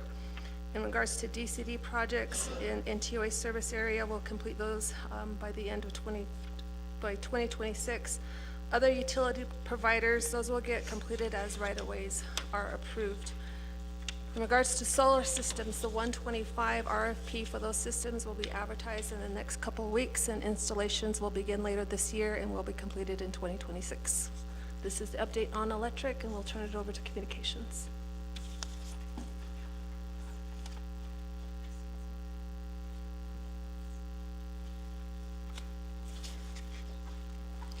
Madam Chair, honorable delegates, staff, and guests.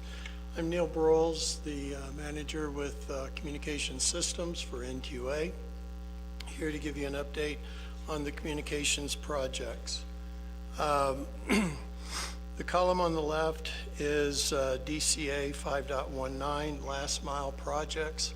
Last mile projects are the broadband equipment that's mounted on the tower to deliver internet services to the home. The projects in green are completed projects. We have 11 projects completed, 6 are pending, and 3 changes have been requested to the FRF office pending approval. On the right-hand side is the middle mile projects, DCA 5.1 or 2.1. Middle mile is the fiber optic builds from the internet to the tower, to like the big pipe to the tower. And of those projects, we have 11 projects completed, 5 pending, and due to efficiencies as well as location of additional grant funding, we've requested the addition of one project. That's my update for communications. Thank you.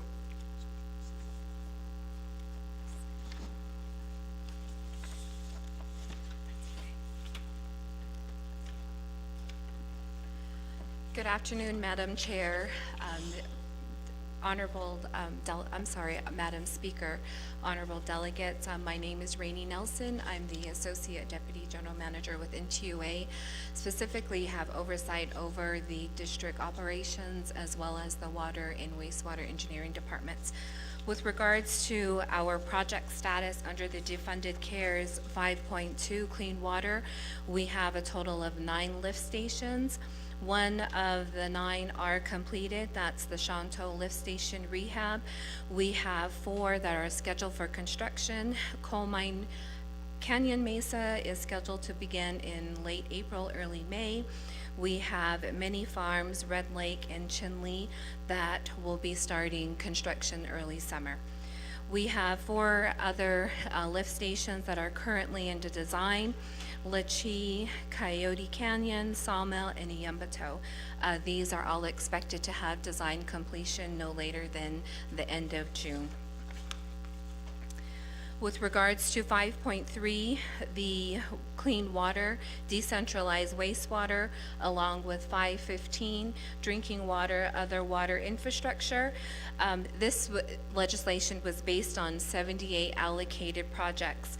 Of the 78, we have 59 that are constructed and in service, while 3 are in construction, 7 are in the engineering stage, and 3 applications are currently being assessed. 7 allocated spots have yet to be filled. 511 drinking water T&D.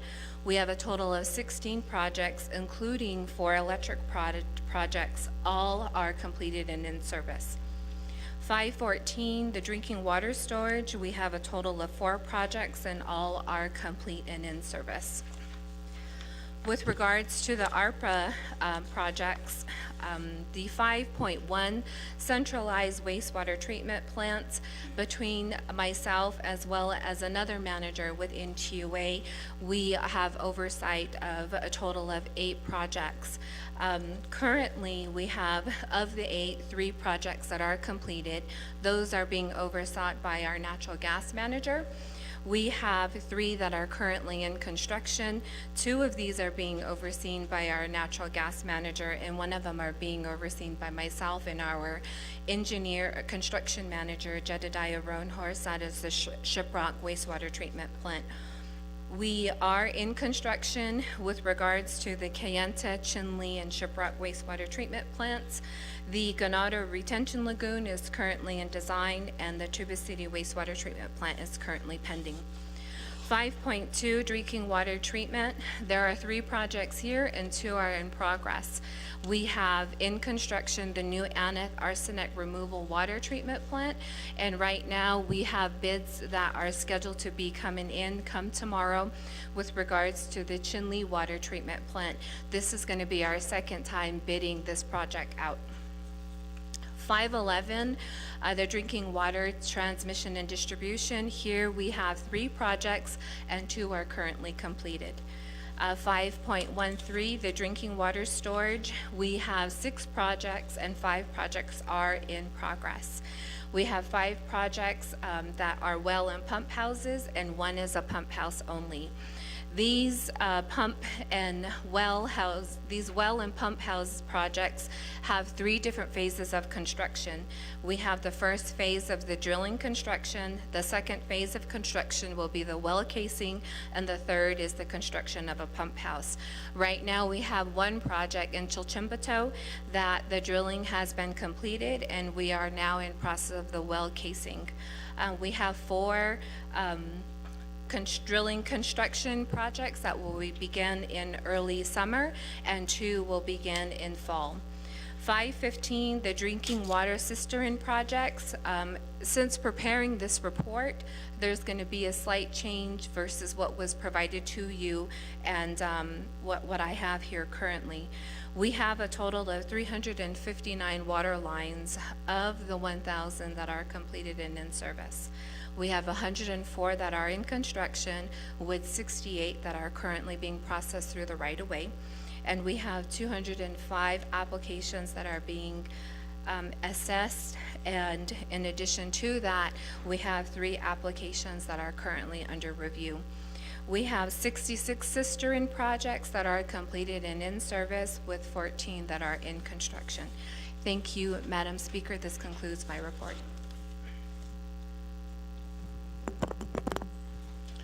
Thank you. I think we have a few minutes left. I just wanted to note that the expenditures here are all costs that have been invoiced and paid out. We do have a lot of projects in construction, as you noted. So as those invoices come out to get processed, to go through the closeout, and then that will be reported in our quarterly reports on the expenditure rate. So you will see the dollars, but there's activities that are in progress right now that you're not seeing those dollars because they're movement in progress. So those dollars are being expended, and we basically, the plan was a 4-year project, and as things happened, we didn't start getting into moving the money and starting progress, so everything got squeezed into a 3-year schedule. So as of right now, we've spent 17 months out of 36 months. We got 19 months left, so we should be around about a 47% expenditure rate. So if you look at percentages in there, it kind of gives you an idea overall of where we're at. We seem to be basically on track with that expenditure. As we get our construction moving and rolling, things start to go a little bit faster in the progression and the progress. So that concludes our report, and we stand for questions. Thank you. Okay, thank you to the NTUA team and colleagues. Before we open up for comments, can we get a motion? Motion by Chair Jesus. Is there a second? Second by Delegate Sherilyn Yazzie. And first in queue, we do have Delegate Simpson.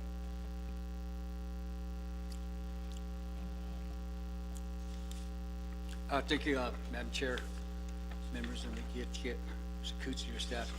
Thank you for your report. I appreciate that. And the guests in the gallery here and guests that are listening, our Navajo people, thank you. And you guys already know what I want to say. NTA provides power lines mostly within the reservation, Big Navajo. And fortunately, unfortunately, on the eastern side, we get most of our water from NTA. Thank you, appreciate that. But on the eastern side, as you know, we receive power line from other sources: City of Farmington, Haynes Mountain Electric Co-op, Continental Divide, Socorro, and APS. And it's not moving quickly to get construction ready. And it goes back to on NTA side, you know, you guys provide a power line to our Navajo people, and thank you so much for that. But you guys already know the process, and you guys deal with one land status. And there are certain things that RDC has waived for NTA to get those power lines to our Navajo people and water line to our Navajo people, probably natural gas line too. So I appreciate that. So RDC, now you go back to Eastern, those things that RDC have worked very hard to get power line, water line to our Navajo people within the time frame that we have, which is 2026 with the ARPA funds. And but guess what? We had to deal with something over 15 land status just to get the rights away.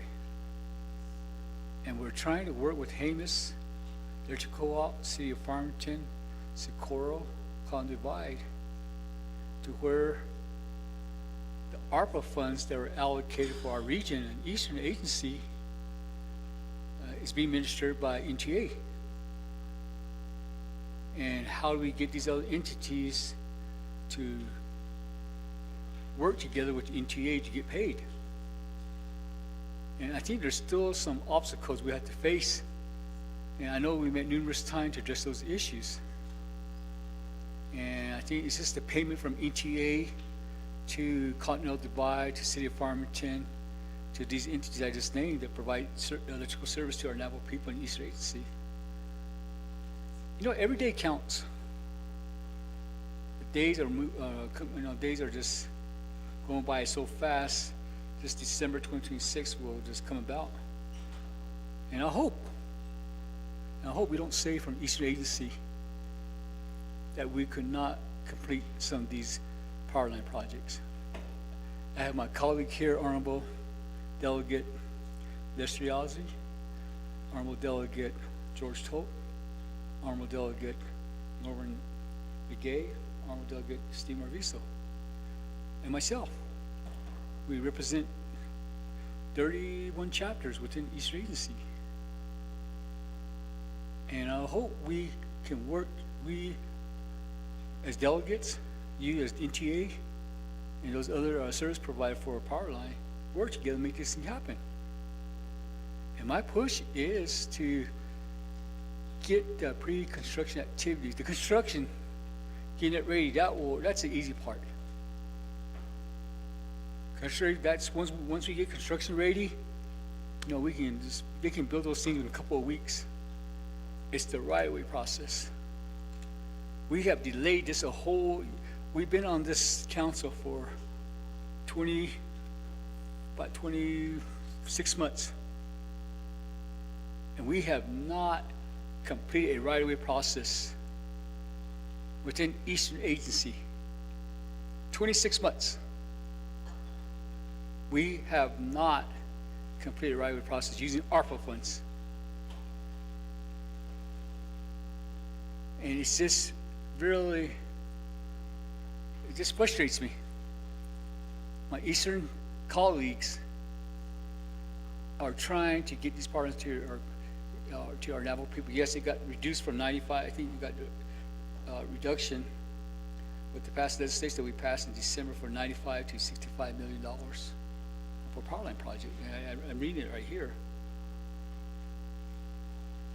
So again, my colleagues are very busy, and most of the time I'll be the only one there at these meetings. And I keep pushing to say, let's work together with these service providers for Eastern Agency. Let's get this thing going. We have to get a legal opinion from DOJ that NTA was the subrecipient to these funds. So they have up to December 2026 to expend this ARPA funds. Before that, we argued this point, which NTA stated we got a letter to the chapter saying that you have to expend this money by December 2024, or you're going to lose it. That's when DOJ came in and said, no, NTA is a subrecipient. They have till up to 2026 to expend this money. So the money is still there. While we fought for that NTA stating that the money and some information that were given to these service providers for Eastern Agency were told, if you don't expend this money by 2026, and these, not expended, but if you don't complete these projects 100%, you will have to pay all that back to the federal government. What did Hamish Electric Co-op say? What did the City of Farmington say? What did Continental? Whoa, wait a second. If we can't complete these projects, we are the ones that will have to pay back the federal government for not completing these projects. I was at that meeting.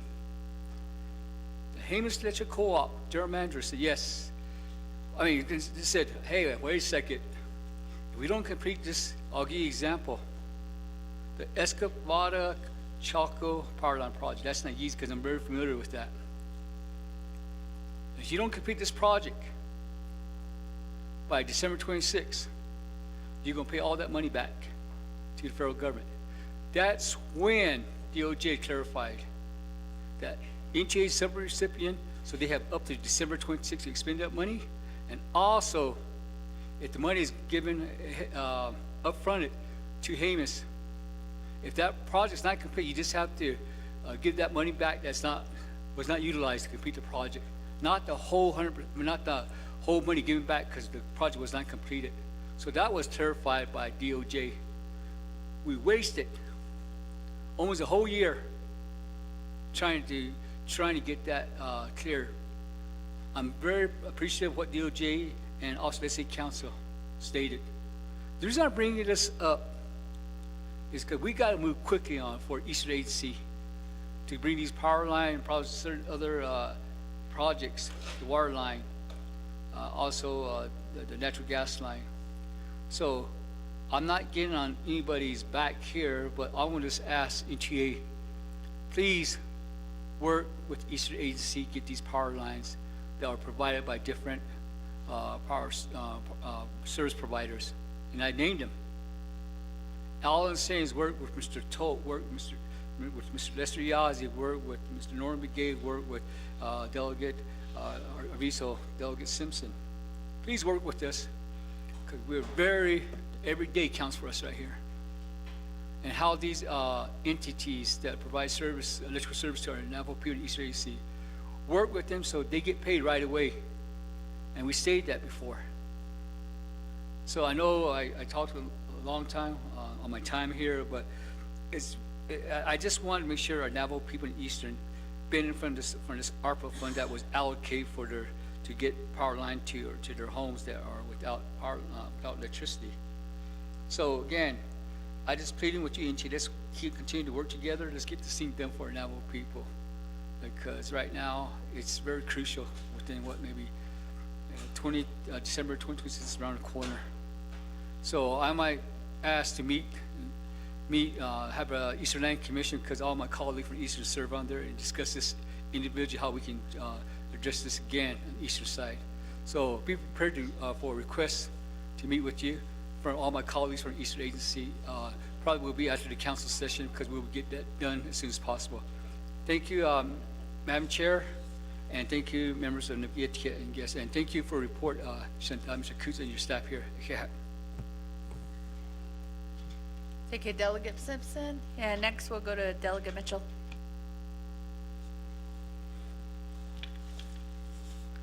Thank you, Madam Speaker. Thank you. Thank you for the report. Let me take you to page 3, ARPA projects. I remember at one time you made a report to Nabi, and one of the comments that was made by NTUA is that we don't think that we're going to spend all the money because we're lacking applicants. That was stated by NTUA. So during that same week, what DCD requested was that, okay, if you're not going to spend all the money, there's probably going to be like 400 houses under CHIT. And then also there's some houses under Navajo Hopi Land Commission. They will be lacking infrastructure. So can we use some of that money to make those houses turnkey? So question 1, community development, 2.18, the first row. Is that the lack of applicant that we're talking about? So that would be question 1. So question 2 is that, are we working with DCD for all the houses? I think right now we have like 460 that is either under work order, under contract, and some are still lacking infrastructure. Are we still going to use some of that money to hook up some of these houses.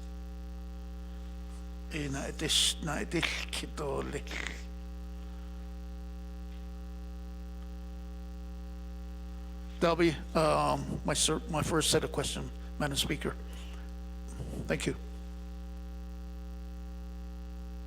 Thank you, Delegate Mitchell. And next to Chair Jesus.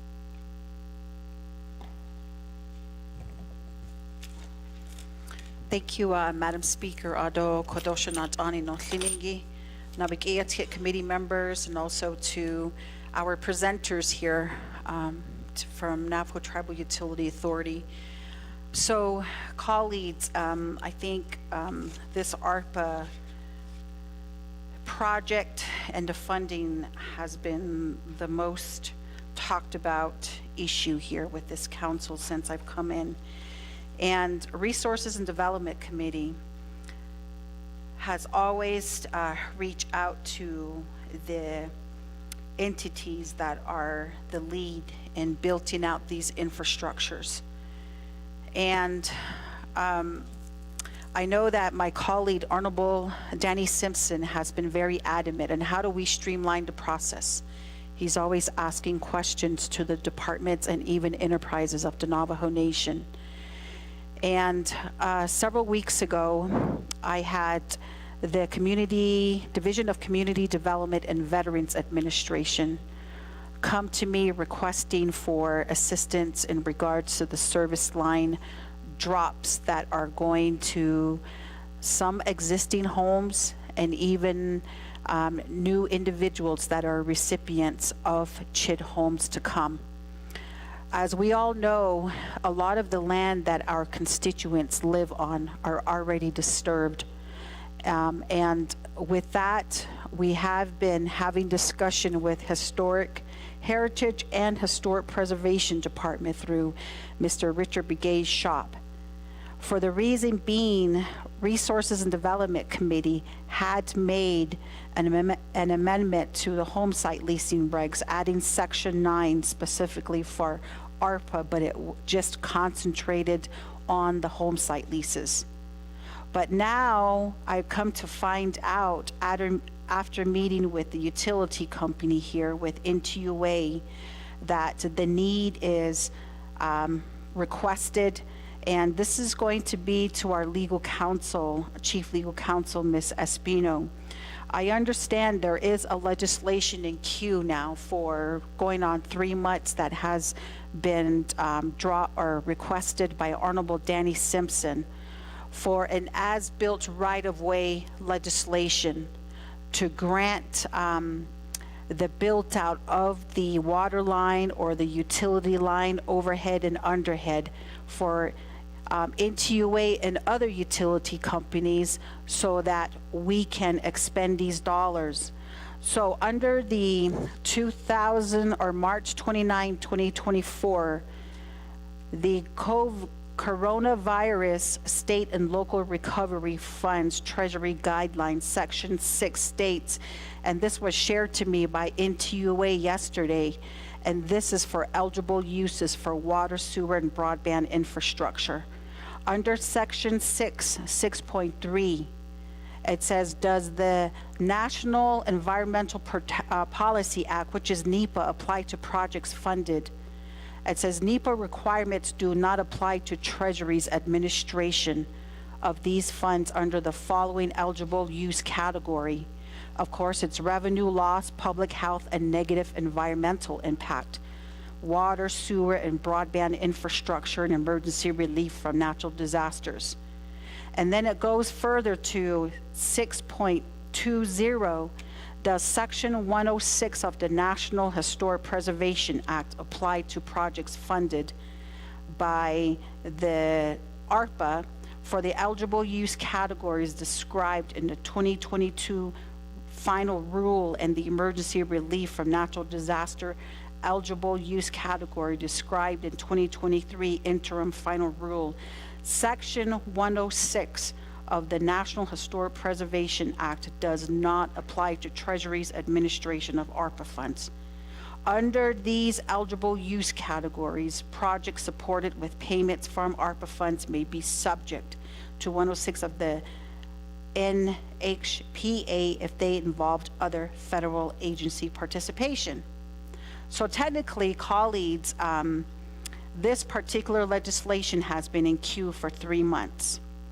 And I would like to request Office of Legislative Counsel to see if our Chief Legal Counsel can hopefully review the legislation with Mariana Khan to see if we can get this legislation expedited, as it will address one of the big challenges and barriers, which was just mentioned by Honorable Danny Simpson. So I think this would address a lot of issues, and as-built right-of-way means that the plans will be built as the right-of-way infrastructure lines are being built, and they will also be completed so that General Land Development and Land Department will be able to track these infrastructure lines. So again, I believe that this request has been in queue for far too long, and we need to execute these types of legislation so that we can hurdle over one of the many barriers that we've been having with these built outs for infrastructure. And I believe that's what NTUA is waiting for. And how do we also involve the other non-native utility companies, as mentioned by Honorable Danny Simpson? How can we assist the Eastern Navajo chapters in regards to the checkerboard land status that they have? This is what we look to for our legal counsel of the legislative side, and address these issues in hopes that we try to get these projects built out, because that is the biggest need, and I believe that was the purpose of these ARPA dollars. So again, the committee, along with members of the Resources and Development Committee, has been trying to push for these types of streamlining processes. But again, at the end of the day, sometimes it's stuck with our legal counsel. Not too sure what some of the questions are, but I just wanted to put this clarification out on the floor here, since we're talking in regards to ARPA projects for water infrastructure built out. So so I'd like to have that discussion with OLC. Going forward, I believe we have a meeting scheduled next week on Wednesday morning with NTUA and Honorable Danny Simpson involved, in hopes that we get this legislation across the finish line and have the utility companies use it. Thank you, Madam Speaker. Thank you, Chair Jesus. And going next to Delegate Yazzie. Good afternoon again. I wanted to ask some questions about the solar system. Could you give me some specs on it? What is the price per unit? And then after it's installed, what is the power output capacity? Thank you. Thank you, Delegate Yazzie. And go back to Mr. Coots for Delegate Simpson, Delegate Mitchell, Chair Jesus, and Delegate Yazzie's questions. Well, thank you. These are great questions. As Honorable Simpson mentioned, we have had dialogue. We've met with the providers. They have to obtain the right-of-way for their lines, and they extend in their name. We have asked them to give us a nameless location so that we could start feasibilities or to attempt to work with them. They have to get the right-of-way, and we asked them to give us a cost estimate of the homes that were pending. First for right-of-way, what money do they need for right-of-way? And then once the right-of-way is there, what do you need for construction, so that we could send them the dollars? And it has to be invoiced. They got to send us an invoice so that we can transmit the money for the record. So City of Farmington was the only one that actually responded all the way through, and I think 3 of those homes were paid for. There are others that there's been right-of-way surveys completed. I think there's 12 others in the Huerfano chapter and others, but we have not received any of that data or a request from CDC or from Jemez Electric. So until they give that to us, we don't have the mechanism to transmit the dollars. So if any of the delegates that are in those regions, if you can help us encourage those companies to give us the data so we can give them the money and we can move it forward. Honorable Simpson did a great job with DOJ getting them to commit that as long as progress is made, it's a claimable cost. Okay, if they get surveys, legal surveys, they do an ARC, they can claim those costs, even if they don't get the right-of-way done. What they told us was, if it's not done, that you're encouraged to find other funds after ARPA to finish the project, but you can get those things paid for. Okay, before we were told that you had to complete a project before you could claim it. Okay, so that was the change that happened during the dialogue, and he was very instrumental in getting that. He got it documented, so we have that in hand. With that, we acted on that and asked those entities, we did meet with them all the way up to their executive leadership. We met with their staff would take the message back, we couldn't get a commitment. We had the executive leadership come in, we sponsored a meeting. Delegate Simpson was there, we all advocated, and we agreed that this is what we would do. We're waiting on them to provide those lists with a cost estimate. If they do that, we can transmit the money, they can get started on the right-of-way. Now, we do have a watering station that they have to get right-of-way to power up the watering station. We built the watering station, it's all ready to go. We paid them for the power line. We signed the service line agreements, and we're waiting for them to get the right-of-way and build that line. So that's been going on for months, and that hasn't been executed as well. And that's the last thing to get that watering station in Naabik'iyati activated so we can turn it on. So there's things that we're trying to do to encourage them. They just have to be able to get them their side done. Okay, so I think it is important for us to continue the dialogue. Delegate Simpson, we should continue that. And I think we do welcome all the delegates that are involved in that region to help us push those entities to take the movement they need. Okay. With regard to Honorable Mitchell's questions, the excess dollars were in cistern systems. Okay, cisterns, people don't want to have to haul water. A cistern system will give them a 1,000-gallon tank. If they can get a power source, it can pump the water into the home, and they can get a septic tank and drain fill. But most of the people are not wanting the cistern. They wanted a water line extension. Now, many of them are miles away from a water line, so they're not feasible to get a water line. We do offer the cistern. They just have not really applied for them, or they're refusing to get in a cistern system. So that's where we had some excess dollars. Now, with regard to working with DCD, when I read the legislation for every one of those housing programs, it says that they're funded to get housing, obtained housing, and associated infrastructure. So for the way I read the legislation, they're funded for both within their program and their allocation. They can pay for the utilities themselves. Okay? They're just not doing it. Veterans is doing it.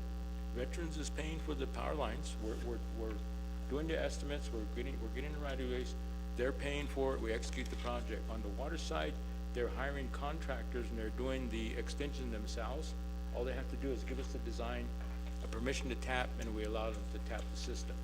So veterans is doing that. What we're lacking from veterans is they're not giving us a full list of the homes and where they're located so that we can be prepared in advance. They trickle in 1 or 2 or 3 at a time. The last list we got was 10, but I saw in the publicity where they're saying they have a list of 152 homes. I don't know where those 152 homes are, and they will not give me the list. There's a question about Privacy Act. So we went to the Attorney General, Ethel Branch, when she was Attorney General. We got her to write a position that basically said N2A is 100% owned enterprise of the nation, and as a result of that, they are an extension of the government. Government entities under the Privacy Act are mandated to share information. So we gave that letter to DCD, Navajo Land Commission, the BIA Housing, and to the veterans. And so the other guys have given us their lists with the locations and names, and we mapped them out. We showed them where utilities are within a mile of those homes, so they have a starting point, okay? What we don't have from veterans is we don't have that list, we don't have the locations, and we haven't been able to map them out for them. So it makes us very hard to predict and work with them to anticipate where we're gonna need these services, okay? So we're now getting some follow-up from the CHID homes where they're buying modulars and they're ready to deploy them. And we have not even had the dialogue about the utilities, and all of you know how long it takes to get right away. Okay? I've even had to Hajile contact me and say, can you help us? It's not our water system, their power doesn't come from NTUA, but they want help because they're told there's 4 houses are gonna be installed in their chapter, and the homeowner has to go get the utilities themselves. And they won't turn over the keys until the utilities are there. So they said, what do we do? How do we do this? So I'm trying to give them advice, but I can't do that because it's not my system. I can't apply for right-of-way because it's not my system. Those people need help. The way I read the legislation that funded them, CHID has the money to do the utilities. So that's the part that's frustrating for us. It looks like they're authorized to do it. They have NECA on a subrecipient agreement. NECA can do feasibilities. NECA can do water and wastewater. They've been doing it for 60 years. They've been working with us on the electric side, and they have Innova that also is working for them. Innova is capable of doing feasibilities. They have people on agreements that can execute these things and get the job done for them, and they have money that's authorized. Okay, as far as money that we had, well, the legislation that Ms. Burnett noted is that they moved 30 million of the electric money to DCD. Okay, 30 million is equivalent to about 300 to 350 homes for utilities. That's what that money, the value of that money.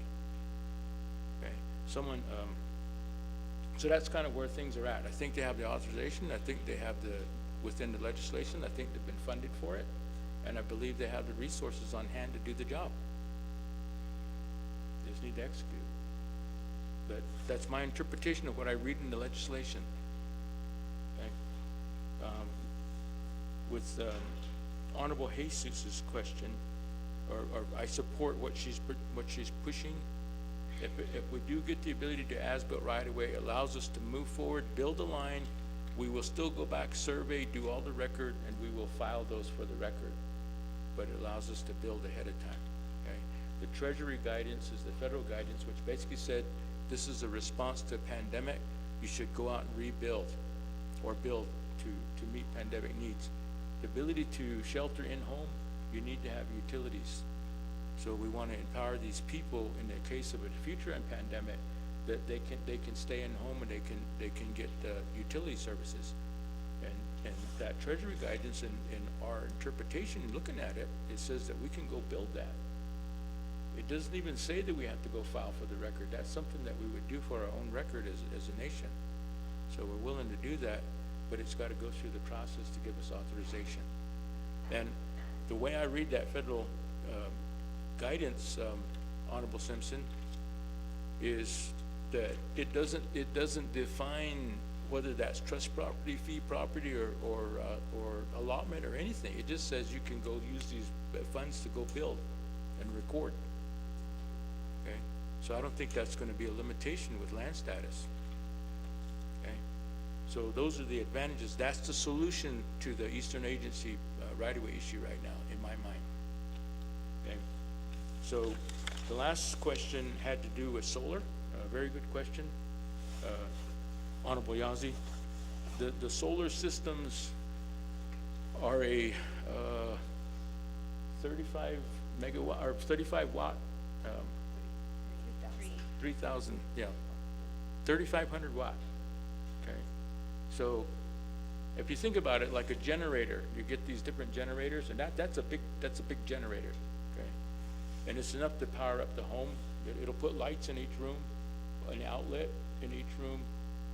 It has enough power to power up a cistern pump, okay, and a full-size refrigerator. Okay, the things that you try not to do is do anything that you can't plug electric heat in there. Electric heat really draws a lot of amperage. Okay, it'll drain the system very quickly.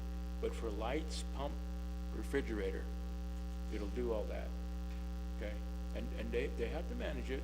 It's not like line power. They have to manage it. Okay, that whole system is about 50,000. Okay, now there are suppliers out there who, when we bid out for these systems, some of them can't supply that because they don't have a system big enough to do that. Okay, so that's what our system will do. The other thing that we provide is that we stay with the customer for the life of the product. These are estimated to run about 20 to 25 years. There is a $84 monthly fee, but if a panel goes out, you back into it, knock it over, we'll go out and we'll replace it. We don't charge them anything. The battery goes out, we'll replace the batteries. Okay, we helped a customer over in the Delcon region whose system was built by somebody else and the batteries went out. And they were quoted $8,000 to replace those batteries. And they said, we can't do that. So we went out, we assessed it, we took one of our units out there and we put a new unit out there for them under the ARPA program, and we got them a whole new system. But that's what I mean by if you don't stick with them and they go out, and it's very hard to get one vendor to go out and try to repair someone else's product. They won't do that. They won't touch it. There's a lot of legal liability there. So whatever we put in, we warranty it. We'll stay with them for the life of the product. And I think I'm not sure, but I think there might be one other company that's trying to do that, but I haven't heard about what their successes are doing that. But that's what we do with solar. So I hope that answers the questions here, and we'll stand for any additional questions. Okay, Mr. Kuntz, I want to go back for follow-up questions. Chair Jesus. Thank you, Madam Speaker, and again, colleagues of the 25th Naabik'iyati, and then also to NTUA. So, Madam Speaker, as I had stated earlier, there is a legislation that has been in queue for 3 months, and I understand that legislation is ready to be dropped.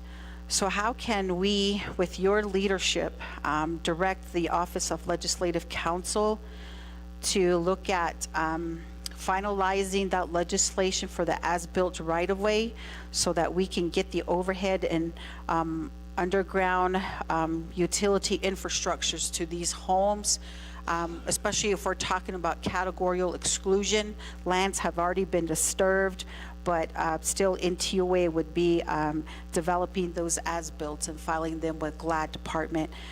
The reason why I'm pushing for this is because 2026 is just right around the corner, and we need to get these funds expended. I know that as I was listening to my colleagues last Thursday at the Naabik'iyati, when Division of Community Development came before Naabik'iyati, that was one of the main concerns. Are we even able to spend the money? So if this is one of the big challenges we need to hurdle over, we need to get this legislation going so that will give the authority to Navajo Tribal Utility Authority to start building out these infrastructures. So I look to your leadership and how we can do that, Madam Speaker. Thank you.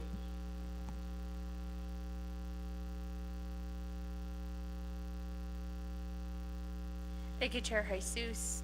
Thank you for requesting that legislation to be finalized. I'll work with Michelle. I don't know where exactly that legislation is at. I know there's several right-of-way legislations that are being reviewed at the Department of Justice as well, but I'll make sure to get with Ms. Espino here to make sure where those legislations are at. Okay.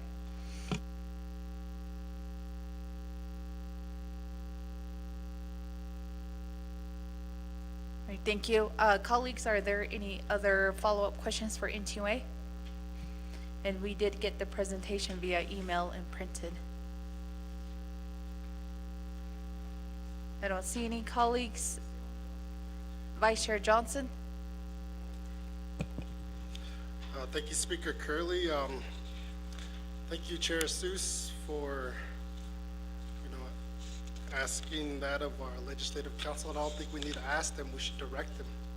If we can give a directive to President of the Navajo Nation, I'm pretty sure we can give a directive to our legislative council to get that drafted within 72 hours. It's already drafted. It's already ready to go. Let's just get it done. Okay. Good afternoon, NTUA. Thank you for your presentation, and I think you The solar units are about what, $50,000 a piece? $200 a month? So what's the, my question, ARPA plus the defunded CARES Act, what's the total amount NTUA received? And how much of that is remaining, both combined? I didn't hear that from your chief financial officer. If you can provide that. That's my question. Thank you, Speaker.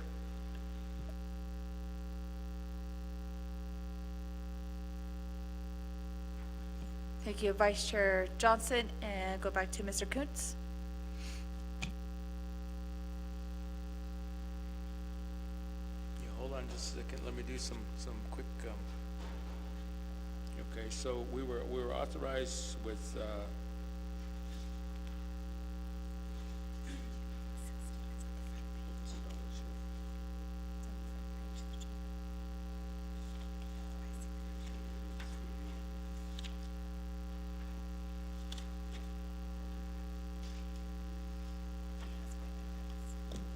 About 448, and we have received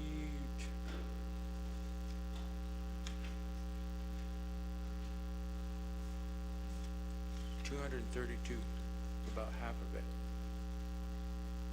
So is those subrecipients were laid out, were allowed to receive a certain percentage, spend that, and then we can draw down additional dollars. So we've drawn down about half of it. So as we progress and we start reaching that first drawdown amount, then we ask for more dollars. And they can be asked for based on each of the 3 subrecipient agreements. So under the defunded CARES, we have communications. We have no communications under ARPA. And then we got electric in both of those 2 categories, and then we got water in both of those 2 categories. So each one of those subrecipient agreements, as they advance, we can ask for more dollars as the expenditure reaches that certain percentage that was drawn down.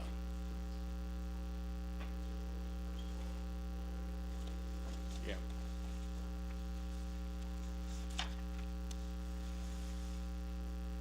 And thank you, Mr. Kuntz. And giving an update from legal counsel on the legislation, Ms. Espino. Thank you, Madam Speaker and members of the Naabik'iyati Committee. I did not sure what legislation is being referred to from Delegate Simpson. He has quite a few legislation requests, and if I could get that clarification. However, I do know that it was mentioned that the legislation has been drafted. I'd also like to get clarification if that was drafted by OLC attorneys or by NTUA attorneys or any other outside entity. OLC has to review those drafts that come from outside entities.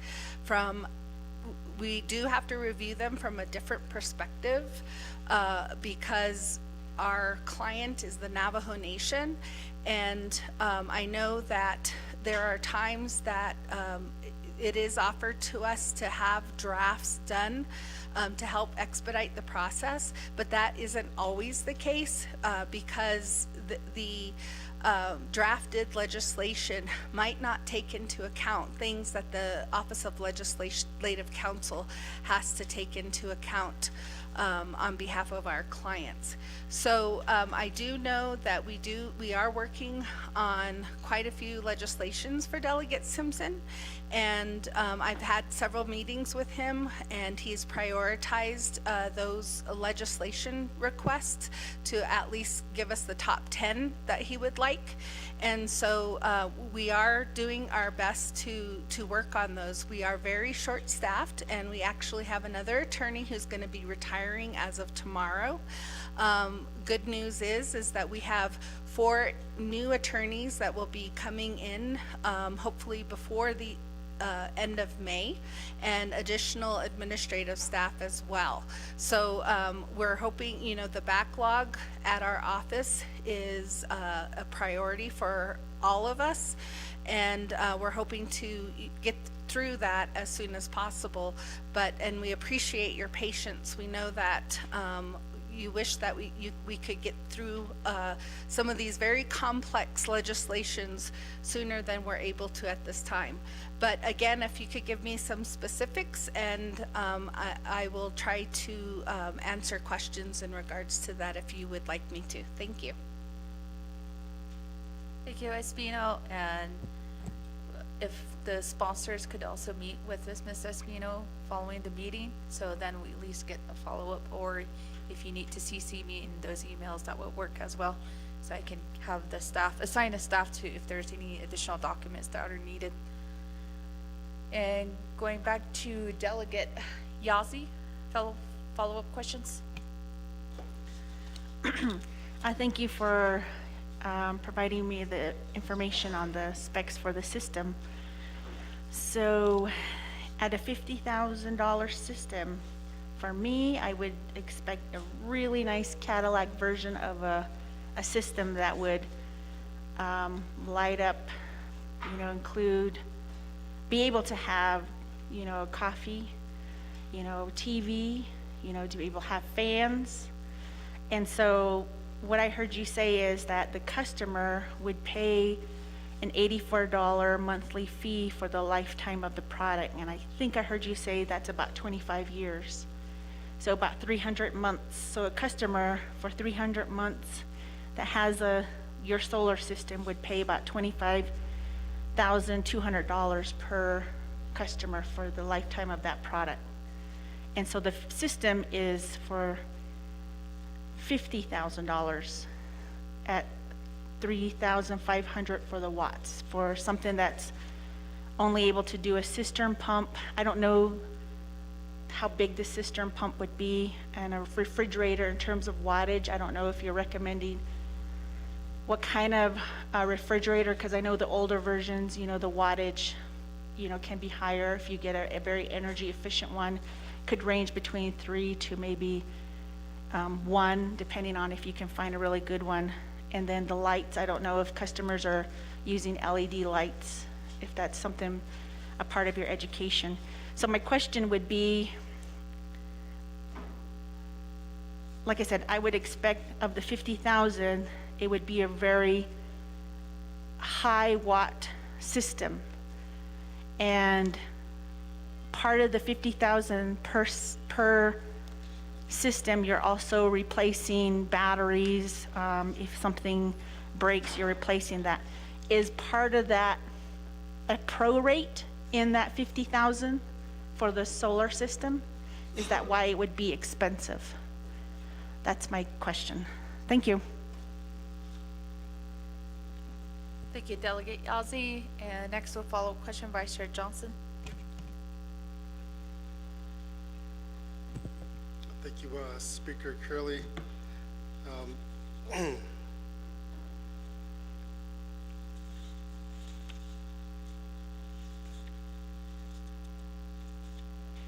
Just wanted to share regarding this legislation from Danny Simpson that is going to be drafted.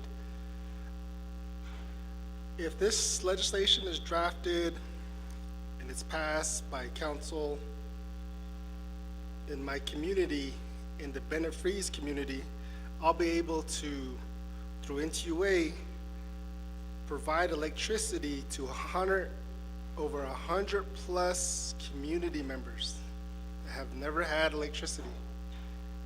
And that's how critical this is. But yet, it's just sitting on a desk across the street at our legislative council. I would like to see that get done. Thank you.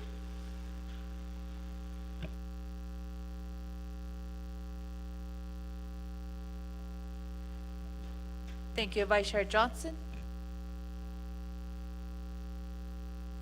Ms. Espino? Sure. I do hear you, Delegate Johnson, Delegate Simpson, all of the delegates who are concerned about this legislation. We have been in discussions regarding this legislation, and I know that the request is, I believe, for waiver of Navajo Nation laws and policies. And I did ask NTUA attorneys for a meeting, and we have not yet had that meeting. We scheduled something, and we haven't rescheduled it. But although Navajo Nation law is going to be waived, we still have to take into consideration what that encompasses. And as I recall, there was a memo written in response, and it also encompasses federal laws that we are not able to waive. And so the issue is a little bit more complex than I think that it's being represented at the moment. And we will continue to work with the sponsor, and also, since NTUA did do a draft, I'd be happy to meet with their attorneys, as I had put forward a few weeks ago. Thank you. Thank you, OLC. And going back to Chair Jesus for follow-up questions. Thank you, Madam Speaker. Ado, Ms. Espino. So next Wednesday at 8 a.m., we had scheduled a meeting. If we can have legal counsel from NTUA at the meeting too, Mr. Kuntz, and then with our legal counsel, because I believe we CC'd yourself and Ms. Mariana Khan, Ms. Espino, and I believe we went, and the location is here at Budget and Finance Conference Room. We also CC'd Honorable Danny Simpson, because we need to address this issue, and where we need to come to a clear understanding. And again, it's probably really not a waiver language, because as-built means that you're still going to build the infrastructure on the conceptual plans parallel with the actual construction. So it's not waiving. So again, but we just probably need to get that clarity. So next Wednesday at 8 a.m. at Budget and Finance Conference Room. So I just want to make that clarification, Madam Speaker. Thank you. All right, thank you, Chair Jesus. And there's that meeting next Wednesday at 8 a.m. Between some of my colleagues here on RDC, OLC, NTUA, and also possibly DOJ, correct? Okay, thank you, Chair Jesus. Colleagues, are there any other questions for NTUA here? I don't see any colleagues, and 2 minutes on the board for report for approval.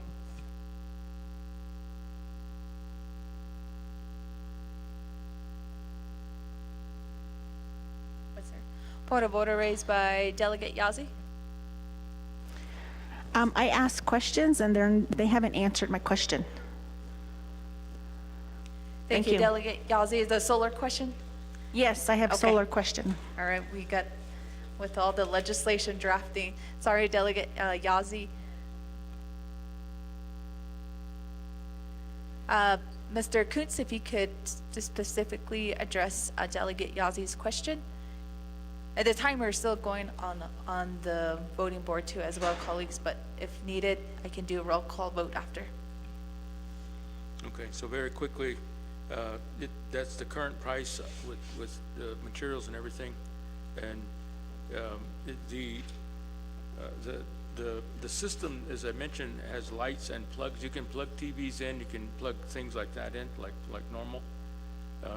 It is a full-size refrigerator.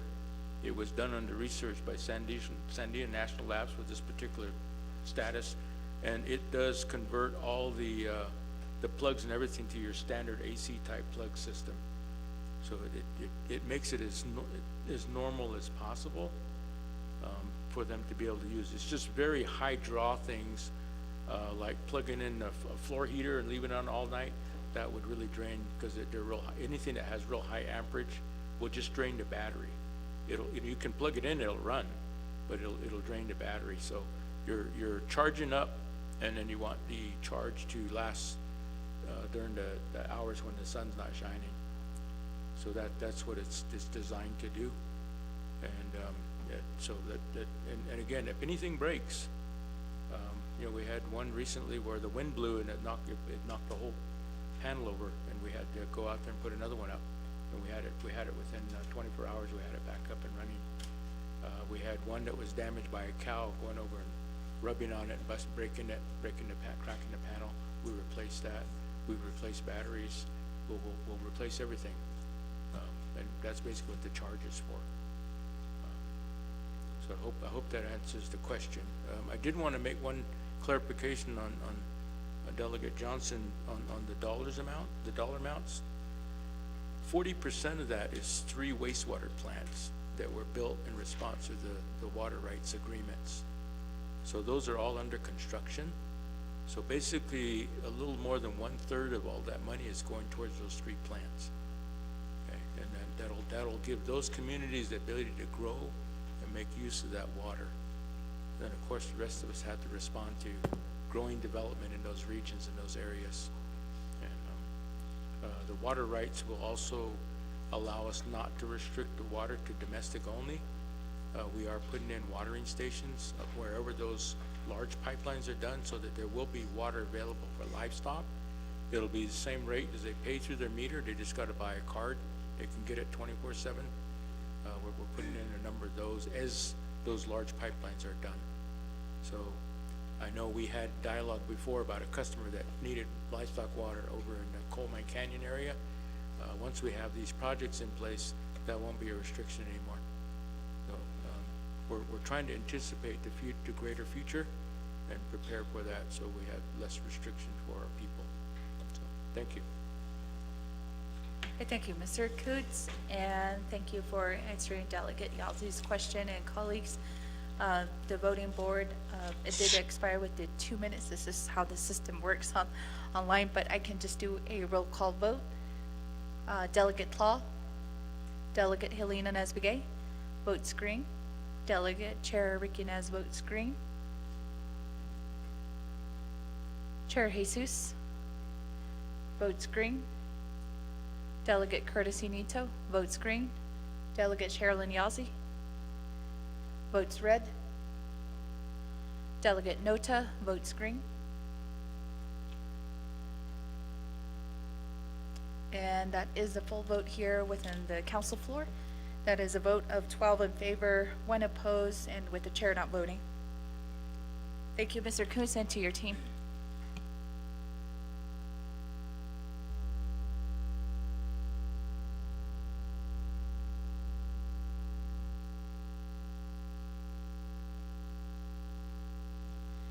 Colleagues, we will move forth with our agenda. We have completed reports. Delegate Simpson? Thank you, Madam Chair, members of the 25th Naabik'iyati. Good afternoon, non-adult staff, well, guests in the gallery here and guests online. Good afternoon. Madam Chair, I know there was an attempt to put legislation, I'm sorry here. We got 4 legislation that will be going before the council. And I think we really need to get these 4 items considered and get on the agenda to be on the website for next week's nomination spring council session in Ada. So I'm gonna make an attempt here to put 4 items on the consent, which all be going to the council, and I believe we can debate these issues. And I know your staff needs to get these on the website. So I'd like to put this under consent, under new business, which would be A, be legislation 0038-25, legislation 0047-25, legislation 0032-25, and also legislation 0052-25. Again, the reason being is we got to get this legislation on the website, and again, this will be all going to next week's spring session, and we can debate these issues there. So that'll be my motion, Madam Chair.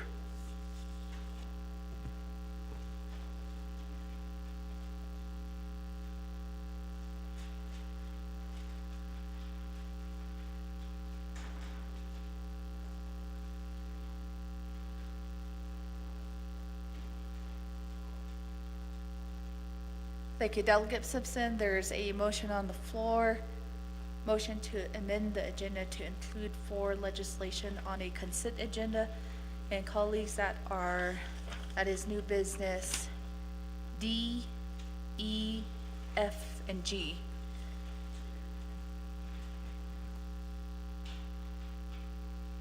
And is there a second, colleagues? Second by Chair Jesus.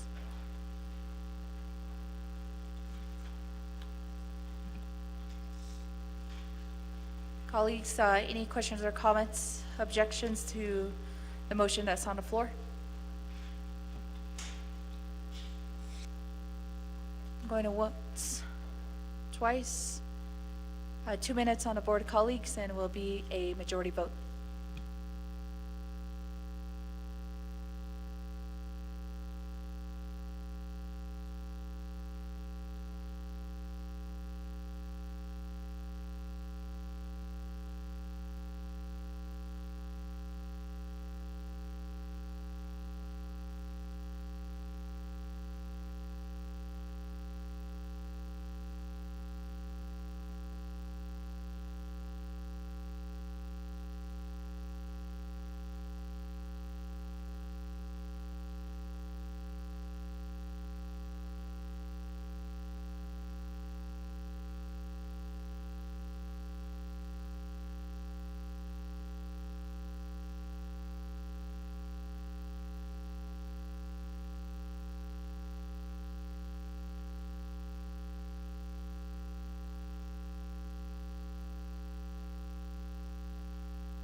Okay, colleagues, we have about 20 seconds here on the board.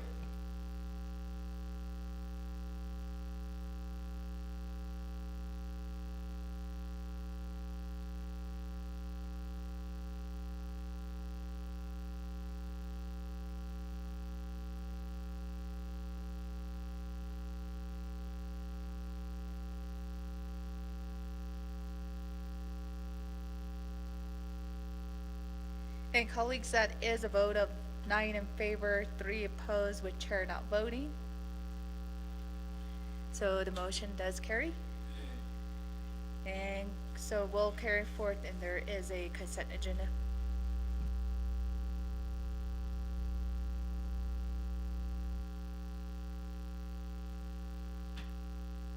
So we'll get the amended agenda sent out and also printed if needed, and then also posted again. And colleagues, we do have a consent agenda. That's legislation 0038-25, 0047-25, 0032-25, and 0052-25. And staff, if we could get that read into the record.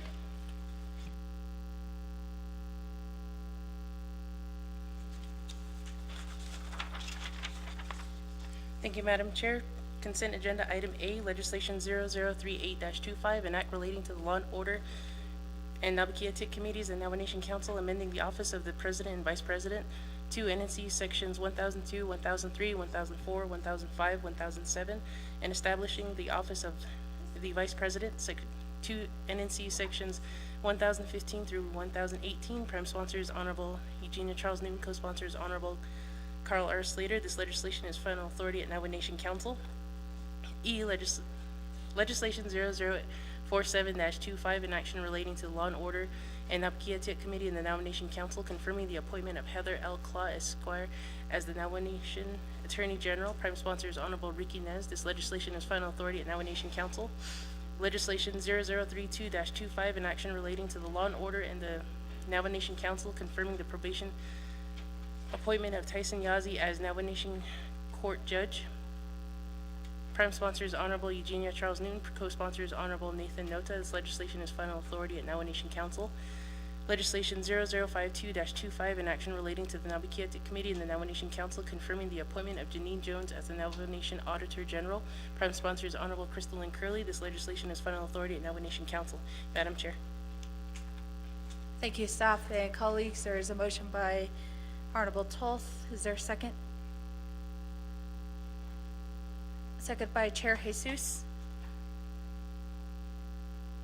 And colleagues, we will have 2 minutes on the board for the consent agenda vote.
And colleagues, we have about 1 minute here on the board.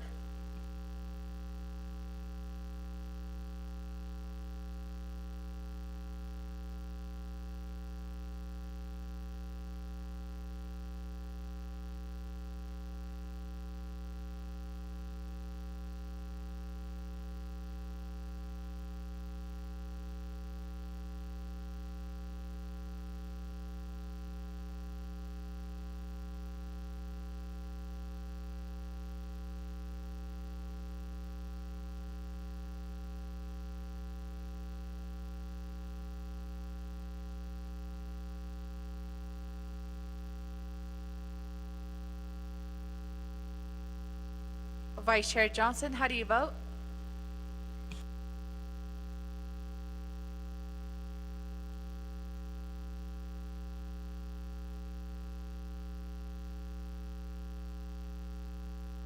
Vice Chair Johnson? Votes green. And colleagues, we do have a vote of 10 in favor, 4 opposed, with chair not voting. So these legislation move forward to Navajo Nation Council next week. And we'll go back to new business B, and that is legislation 0034-25. We have co-sponsors that are here. Delegate Mitchell. And staff, if you could read this into the record. Thank you, Madam Chair. Legislation 0034-25, an action relating to the Law and Order and Naabik'iyati committees, approving and authorizing the Department of Corrections to submit a construction project application to the United States Department of Interior, Bureau of Indian Affairs under Public Law 93-638, subpart J, for a detention facility to be located in Fort Defiance, Arizona. Prime sponsor is Honorable Otto So. Co-sponsor is Honorable Arvin Mitchell. Co-sponsor Honorable Nathan Nota. There's one committee report attached to the legislation from the Law and Order Committee dated April 16, 2025, recommending a due pass with no amendment. This legislation is final authority at the Naabik'iyati Committee. Per Navajo Nation Council Standing Committee Rules of Order, Rule 9, legislation has been read into the record by electronic voice recording. Chair Pro Tem. Thank you, colleagues. Do we have a motion to consider the legislation? Motion from Delegate Yazzie, second from Delegate Rick Nez. Delegate Sherilyn Yazzie. Lester is reading very intently. Yeah, doing due diligence, exactly. Colleagues, any questions or debate, discussion on the legislation? There's no one in the queue. Going twice. Going 3 times. We'll open the board to vote.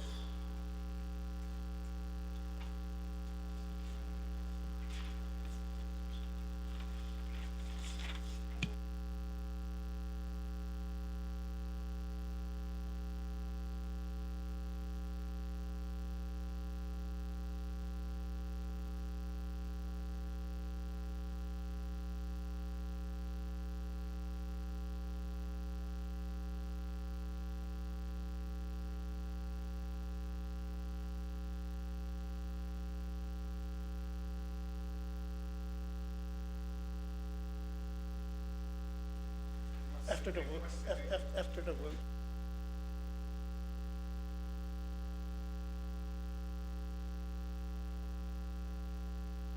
We got a little over a minute left. I guess I won't be voting since I'm pro tem.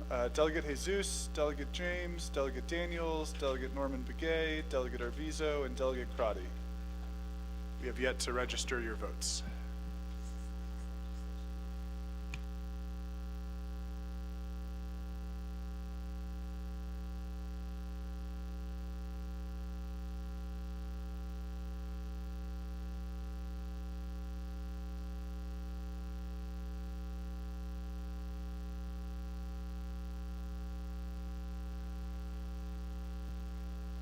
Okay, all colleagues who are present have voted.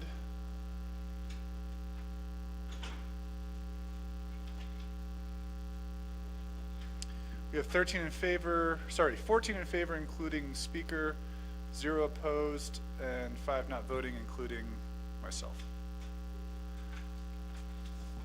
Delegate Mitchell would like a couple seconds to thank us all. Yeah, nah, it was good to sit on this side. Again, I was hoping to make a presentation. Thank you, Kiana.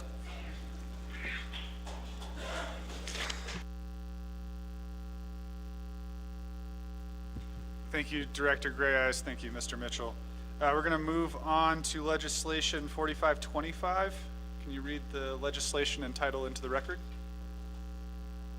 Thank you, Chair Pro Tem. Legislation 0045-25, an action relating to the Naabik'iyati Committee, confirming the appointment of Dr. Maggie George to the Diné College Board of Regents for a term of 6 years. Prime sponsor is Honorable Amber Knezba Crotty. This legislation is final authority with the Naabik'iyati Committee.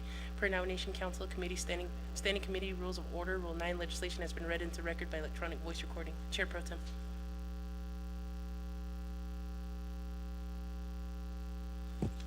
Okay, colleagues, can we have a motion?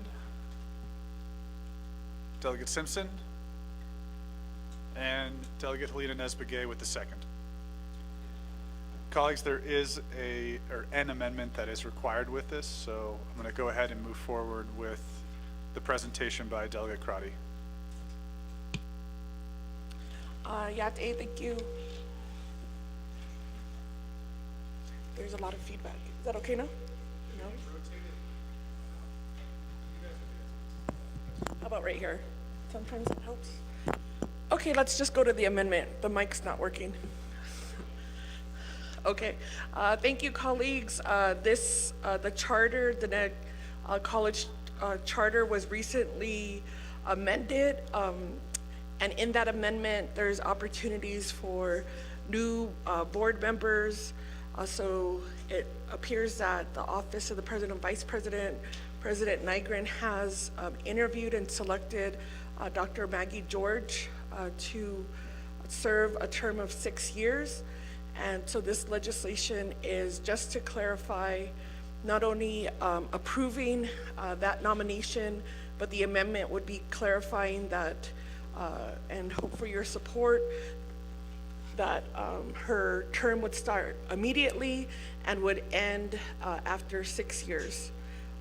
Chair, I'm still hearing a really loud feedback, but if you're hearing me clearly, then appreciate it, and we'll just move forward with the amendment and any questions. Thank you. Thank you much, Delegate Crotty. I'm sorry about the feedback issues. Having sat down there a couple times, it is super annoying. Colleagues, I believe Ms. Johnson has sent out the amendment.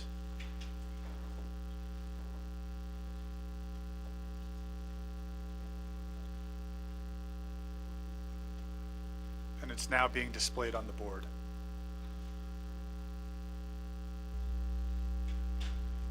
Thank you, Chair Pro Tem.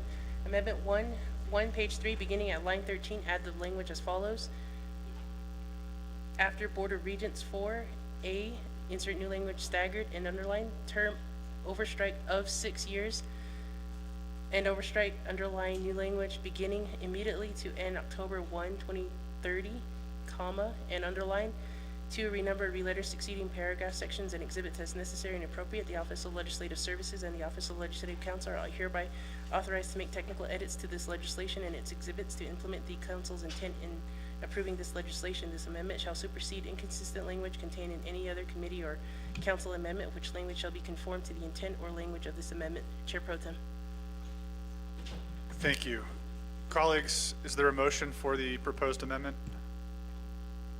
Motion from Delegate Johnson. Is there a second? A second from Delegate Toth. It's been read into the record.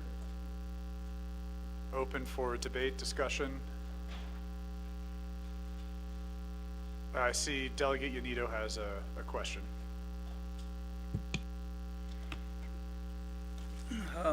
Good afternoon, everybody. I just have a question, like, with this legislation, because it's kind of like, seems like, it's taking the authority away from the HES, and I just want to have a legal opinion from our legislative council if this is the right legislative process that we're going through on these two legislation here. I'll probably have the same question with the next one again. Thank you. Thank you, Delegate Yanito. Colleagues, any further questions or discussion? Not seeing any. I will go to the Office of Legislative Counsel. Are you ready to respond, or you need a second? Okay. You guys can work on your crossword puzzles right now. Just give them a moment to do a little bit of analysis.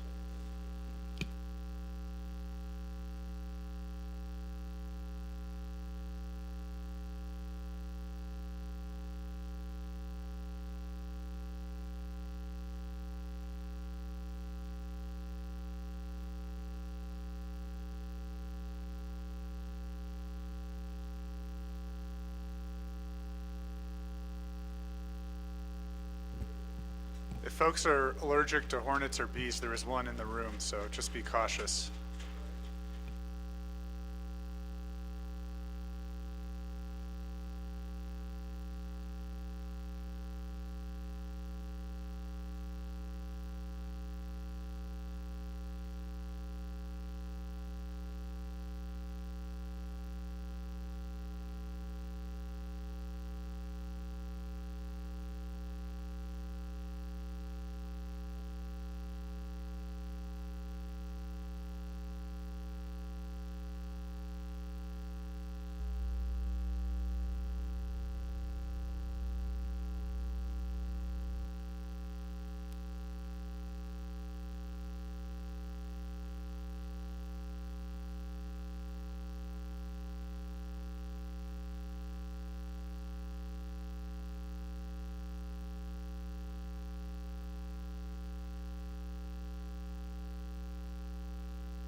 They're still doing some research, Delegate Yanito. Colleagues, I think we're going to get an answer in a minute here.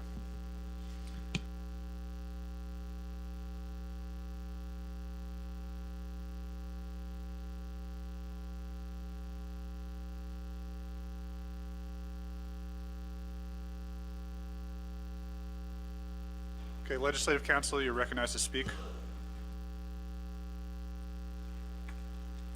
Thank you, Chair Pro Tem and members of the Naabik'iyati Committee. So the Naabik'iyati Committee does have the authority for final confirmation for appointments to boards. including the Dene College Board. And my understanding is that the Dene College Board of Regents did update their authorizing documents that includes and states that appointed members are appointed by the president and confirmed by the Naabik'iyati committee. However, even in light of all of that, if the Naabik'iyati committee desires to have the HESI hear this matter as well, they may refer the legislation to the HESI. Thank you. Thank you. Colleagues, the floor is open. Any further questions or discussion on amendment number 1? Not seeing anyone in the queue and no hands raised, let's go ahead and move to a vote on amendment 1.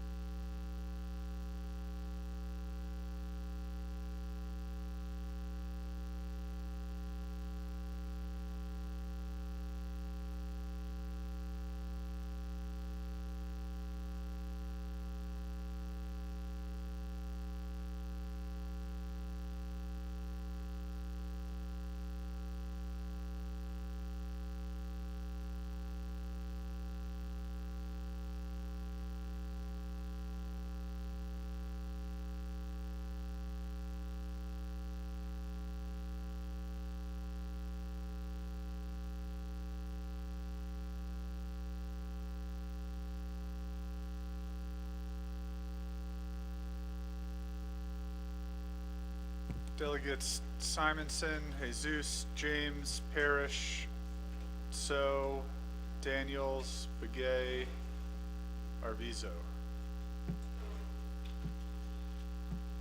Oh, never mind. Delegates So and Simonson are excused.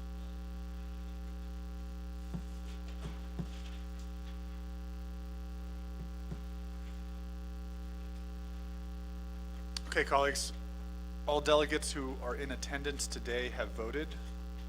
Amendment 1 passes 14 in favor, 0 opposed, 5 not voting, including myself as the pro tem. We return to the main motion. Are there any further questions or discussion?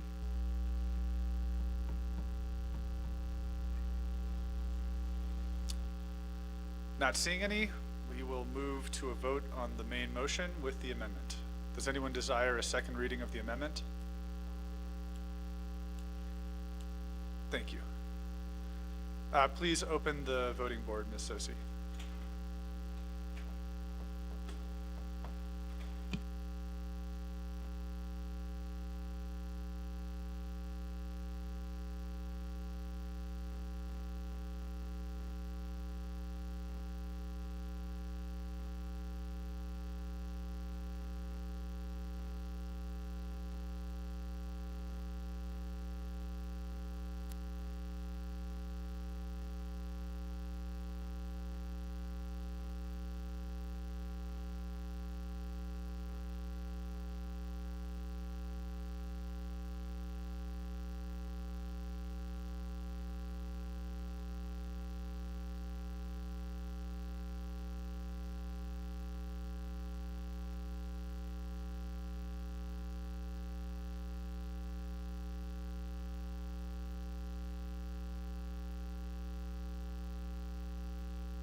Delegate Yanito and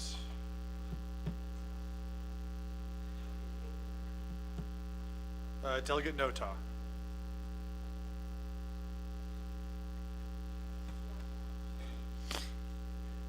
Okay, the board is now locked. Delegate Nota?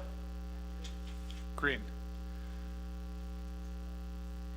Okay, colleagues, we have a vote of 14 in favor, 0 opposed, 5 not voting, including myself as pro tem. The legislation passes. We'll now move to 4925. Can you read the title into the record?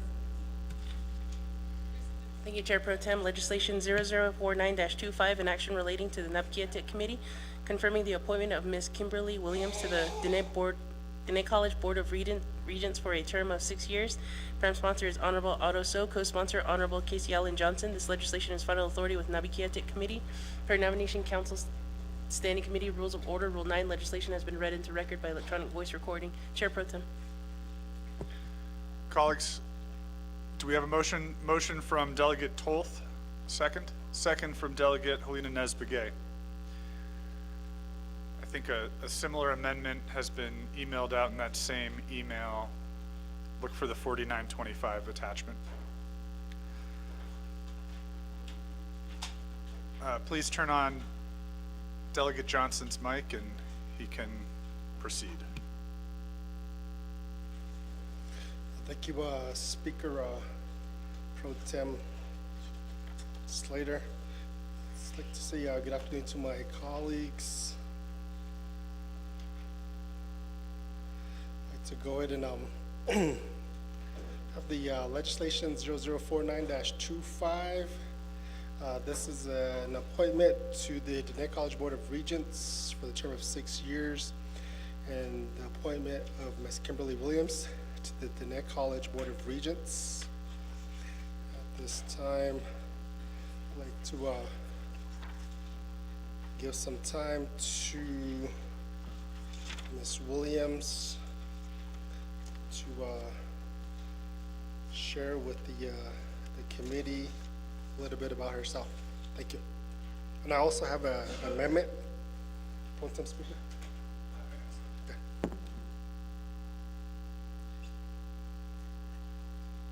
Yeah, hello, good afternoon. I am Kimberly Williams. I am from Kaibuto, Arizona. My clans are Ashian, Ashlo, and Kinthachini, Bashichin, Chishidane, Dashacheda, Tachini, Dashanella, Shamae, Sally Johnson, Shajan, and Leaf Johnson Sr., Kate B. Toilet, Toha, Lindan, A. Audit, Nasha, Oko. I used to be a former Navajo high school government teacher and Navajo language teacher. I spent 3 years in the classroom teaching high school students K through 12. I taught middle school, high school, and I am very honored for this appointment by President Negrin's office, and I look forward to working with our college students. I myself have 2 children in college, so I am going through that experience with my children as well, and I would like to support the future youth that belong in these chairs as well in the future, and to make a well-rounded future for our future upcoming generations. Ehiahat Shanant Ani for your time, and thank you for the jobs that you guys do every day. Ehiahat. Delegate Johnson, does that conclude your presentation? Yes, I just would like to share a final comment with the committee here. And I've worked at the college, several years, and it's very important to get have some good leadership there at the college to direct and guide the college, Diné College, and I'm looking forward to Ms. Williams' leadership, and everything that's going on now, and to continue to move the college forward, stabilizing the college, and moving our students forward, and looking forward to some PhD programs, master programs, and really leading the way as a leader, as being a Board of Regents.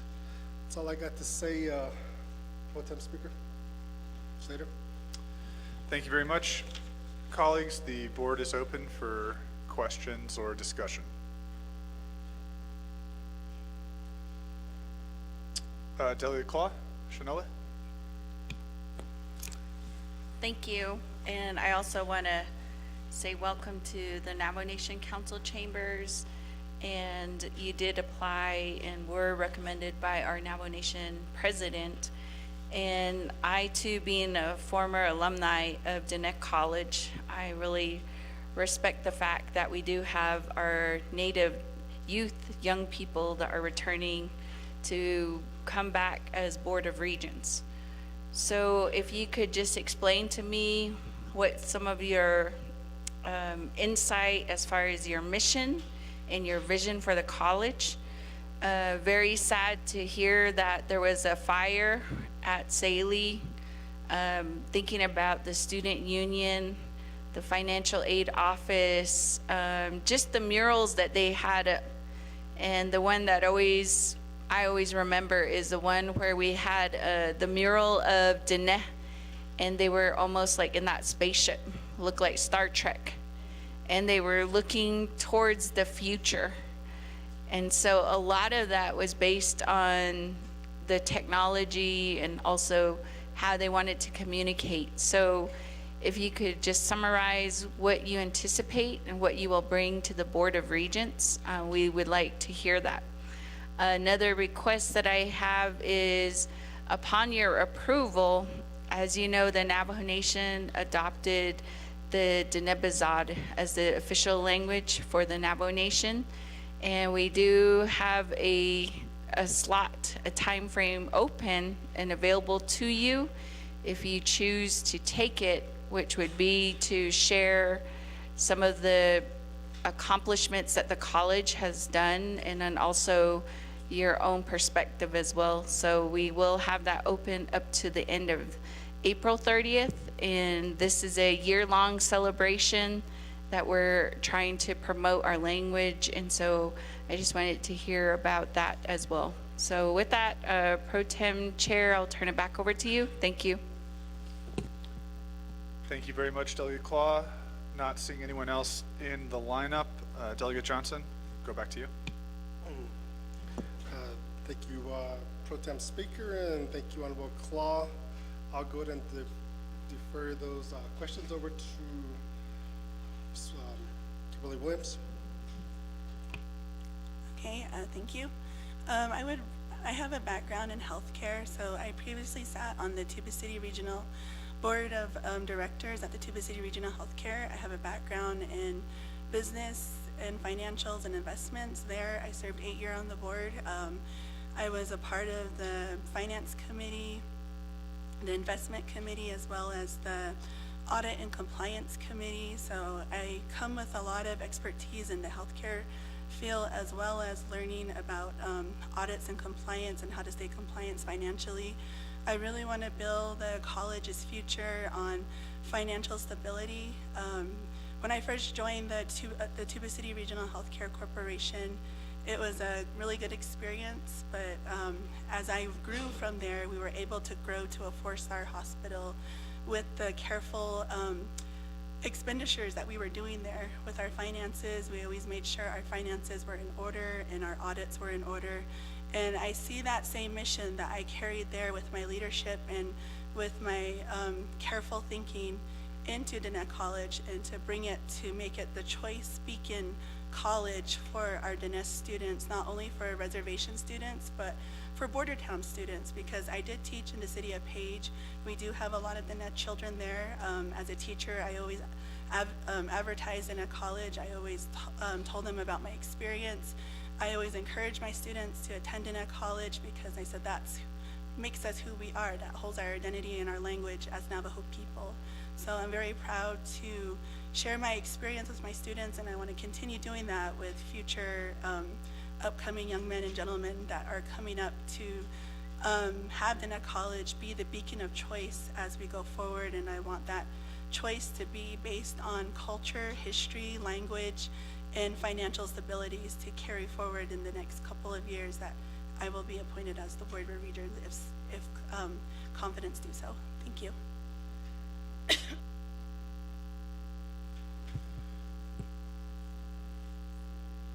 Delegate Johnson, does that conclude your response? guess, just like to make sure that we answered Honorable Claus' questions. If she has any follow-ups. Okay, thank you. Delegate Crotty?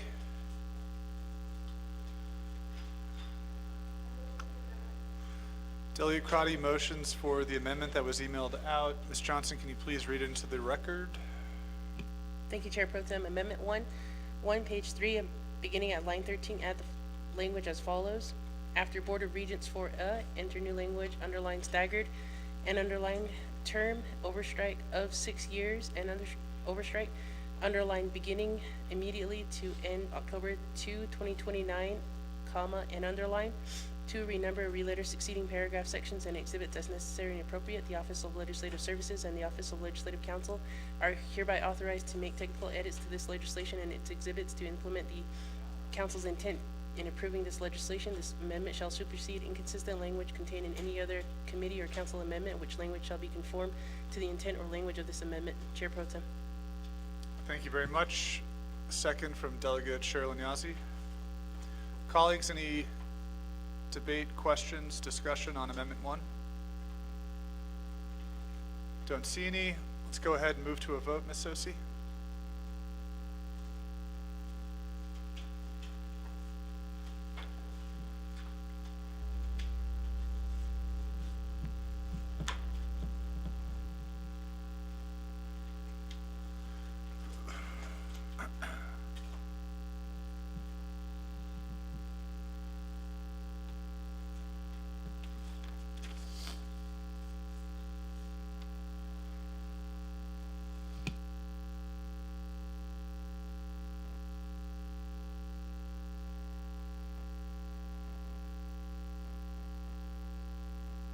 Speaker votes green.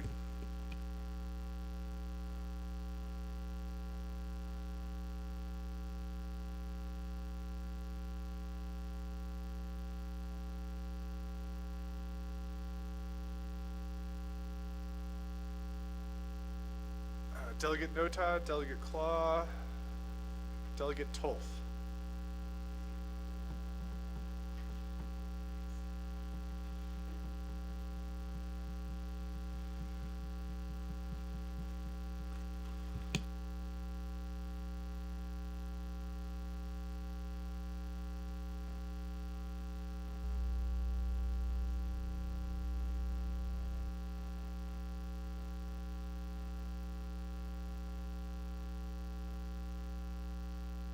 Delegate Tolf, green.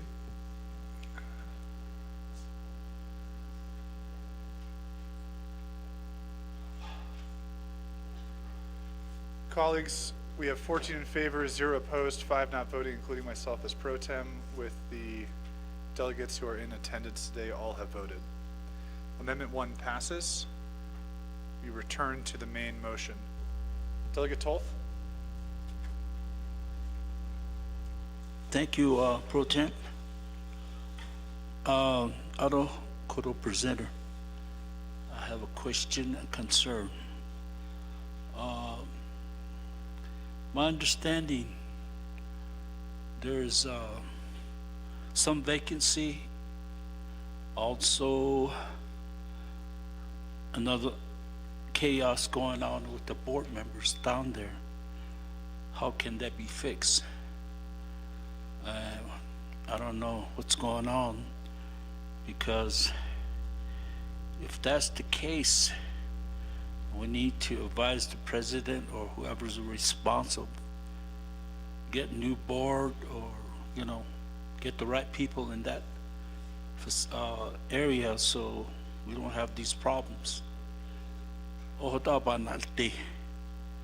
So it in so ash ani junhe could present that say, is it true? I do support this young lady, yes, but what happens when you go in, and a lot of times a newcomer, they always put you aside. So those some of the concern that I have, and people have been calling. They need new board, so I don't know what's going on. We need to invite them to this body and try to fix why it's happening, because you give even to lead the school, the college, not fighting among themselves. It but I probably asked the wrong people here. But I guess next meeting down the road, we can ask them to come before this body. Thank you, Chair. Delegate Yanito, you're recognized. Thank you for floor pro tem, Chair. Shiro, I have the same concern too. You know, we have all kinds of that kind of messages going through our emails. A lot of the staff or something like that, it don't last that long because of it. I just have a question on your current, you know, that fire that happened over there. I think there's some facility that burned down at the college. And I just want to see how, you know, in your profession and how you see things, you know, if you were there, how would have handled, prevent, you know, what happened there? Ms. Williams, that'll be the question to you. Vice Chair Johnson. Thank you very much, Delegate Yanito and Delegate Toth. Delegate Johnson, you're recognized to respond with your agent. Wanted to respond to Delegate Toth, but it appears that he stepped out, and I know he had to answer his question was a valid question, and you know, we're here before you today due to expired members. Their expiration of their Board of Regents have expired.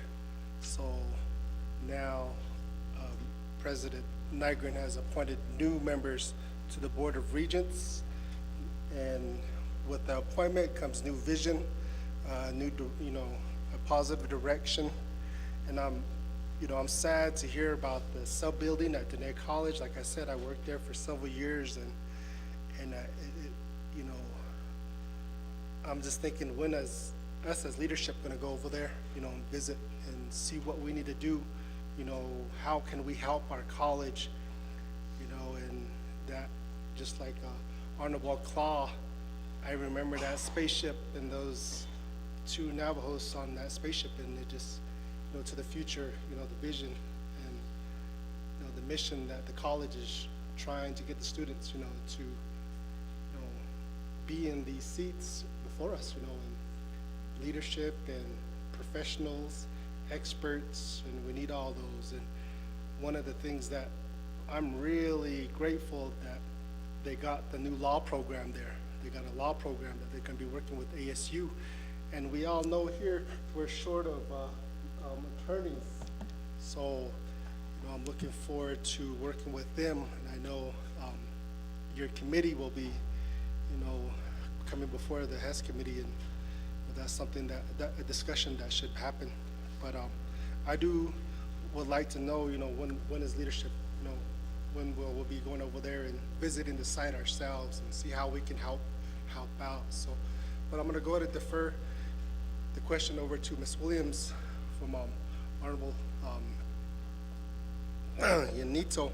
But Honorable Toth, real quick, since you stepped back in. So all the Board of Regents, they've expired. So their Board of Regents, their membership cards have expired. So that's why we got all these appointments coming before us today. So, that's how we're going to address, a lot of these concerns and issues that are before us. I know I've heard the same thing too, and I've worked there several years. And over the course of my term here, there was some concerns there, and but again, we have new leadership that's going to direct the ship, in a positive direction. So But I'll go ahead and turn some time over to her, and she can go ahead and fill in the comments response. So, in response to your question, Honorable Yanto, I would look at their financial health overall and see what kind of insurance the colleges carry. And then once I find out, like the policies on all of that, I would definitely look into maybe even asking, maybe starting even a foundation, so that way that return on investment can come back to Diné College to establish a new building.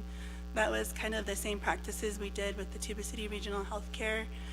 Sacred Peaks was built by the Navajo Hopi Health Foundation, which I was a part of, and we were able to purchase the land through the city of Flagstaff, and we had several meetings with the city council, the mayor, and we were able to purchase the land and get that established through the foundation. So definitely that would be something I would look into, as well as their investment policies, to see how we can get a new building. And yes, that building was something that the community cherished, and my prayers go out to the students and the staff there.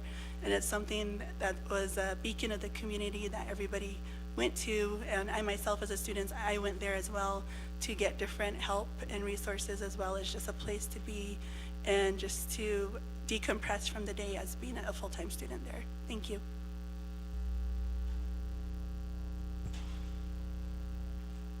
Delegate Johnson, does that conclude your response?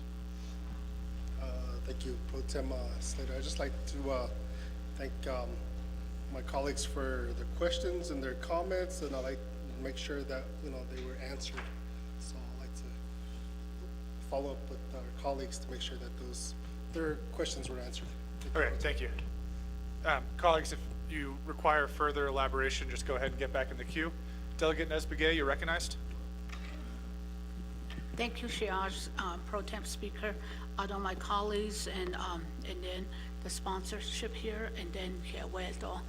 And Kim is from my delegate regions, from Kaibito, and I really encourage our young people to go forward, to experience things, and so that's what we each one of us, we have dreams like that for our children. That's what, what they're instill their elders, our grandpas,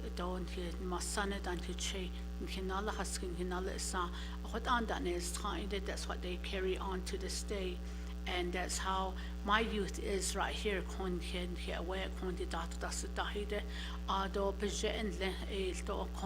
Not only not hashish council delegate in long hakushi, but not then kaibito do sanataho. A hot ashin hashin sogoto, but sizingi what ego she experienced that to have a father that's a council delegate, and she was taught by that father, and that's what she wants to carry on. So at this time, I just want your votes to acknowledge and our youth here.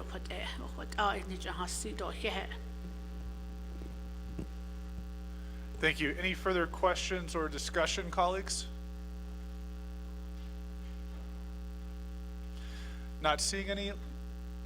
Does anyone desire a second reading of the amended legislation?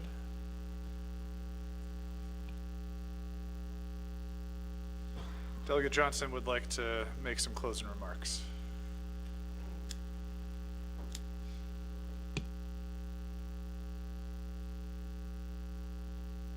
Your questions, and I'm very honored to be here before you. Just like to bring this to the 25th Navajo Nation Council. We do have a spot on the Board of Regents. So Council, Navajo Nation Council, we can appoint our own, to sit on this Board of Regent. So I know, like Honorable Toll said earlier, how can we address some of these concerns, and I think it'd be very beneficial to put somebody on there from the 25th Navajo Nation Council. I'm interested, so that's my closing. Thank you. Let's stick to the legislation. No, I was kidding. Delegate Johnson has a history of service to the college, so good insight. Colleagues, we'll go ahead and move to a vote on legislation 4925.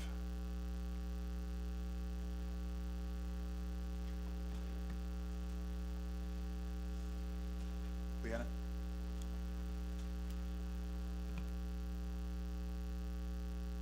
The board is open.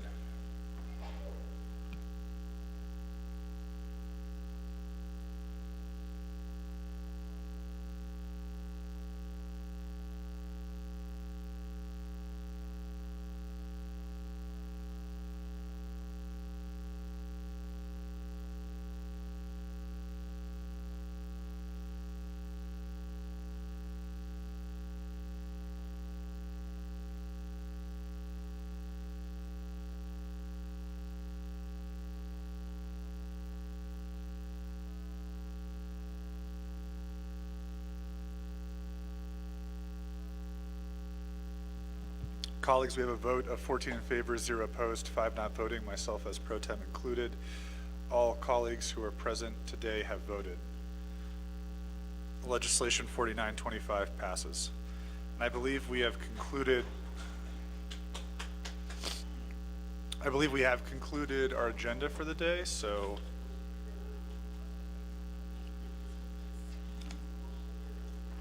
motion to adjourn from Delegate Simpson. Second from Shanella Claw.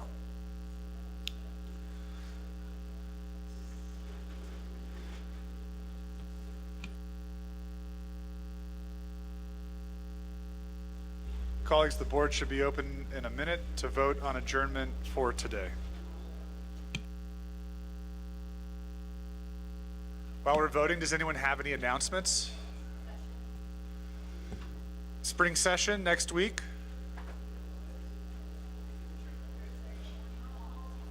A morning walk on Monday. MMIP walk Monday.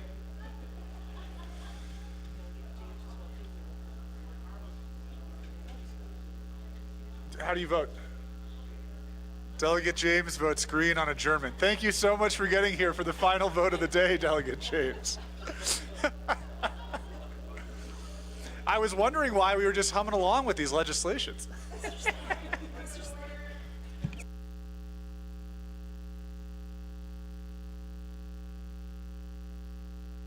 We have a request from staff to straighten up the desks for the spring session. If you have anything to be removed, stack it on top like the ledge? Yes. Yeah, on top of your ledge. That's right. What was the final vote? 15?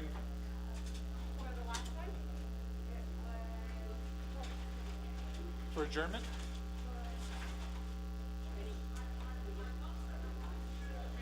Okay, Leanna, Ms. Tosi, we need an adjournment vote. It did go through?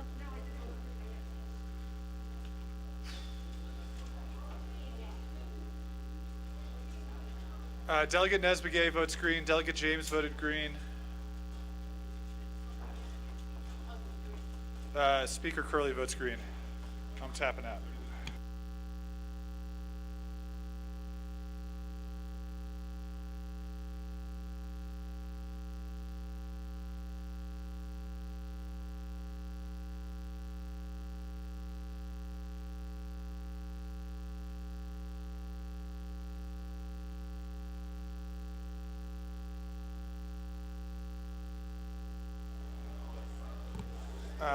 Delegate Lester Yazzie, Delegate Casey Johnson, Delegate Shauna Claw, Delegate George Tolth.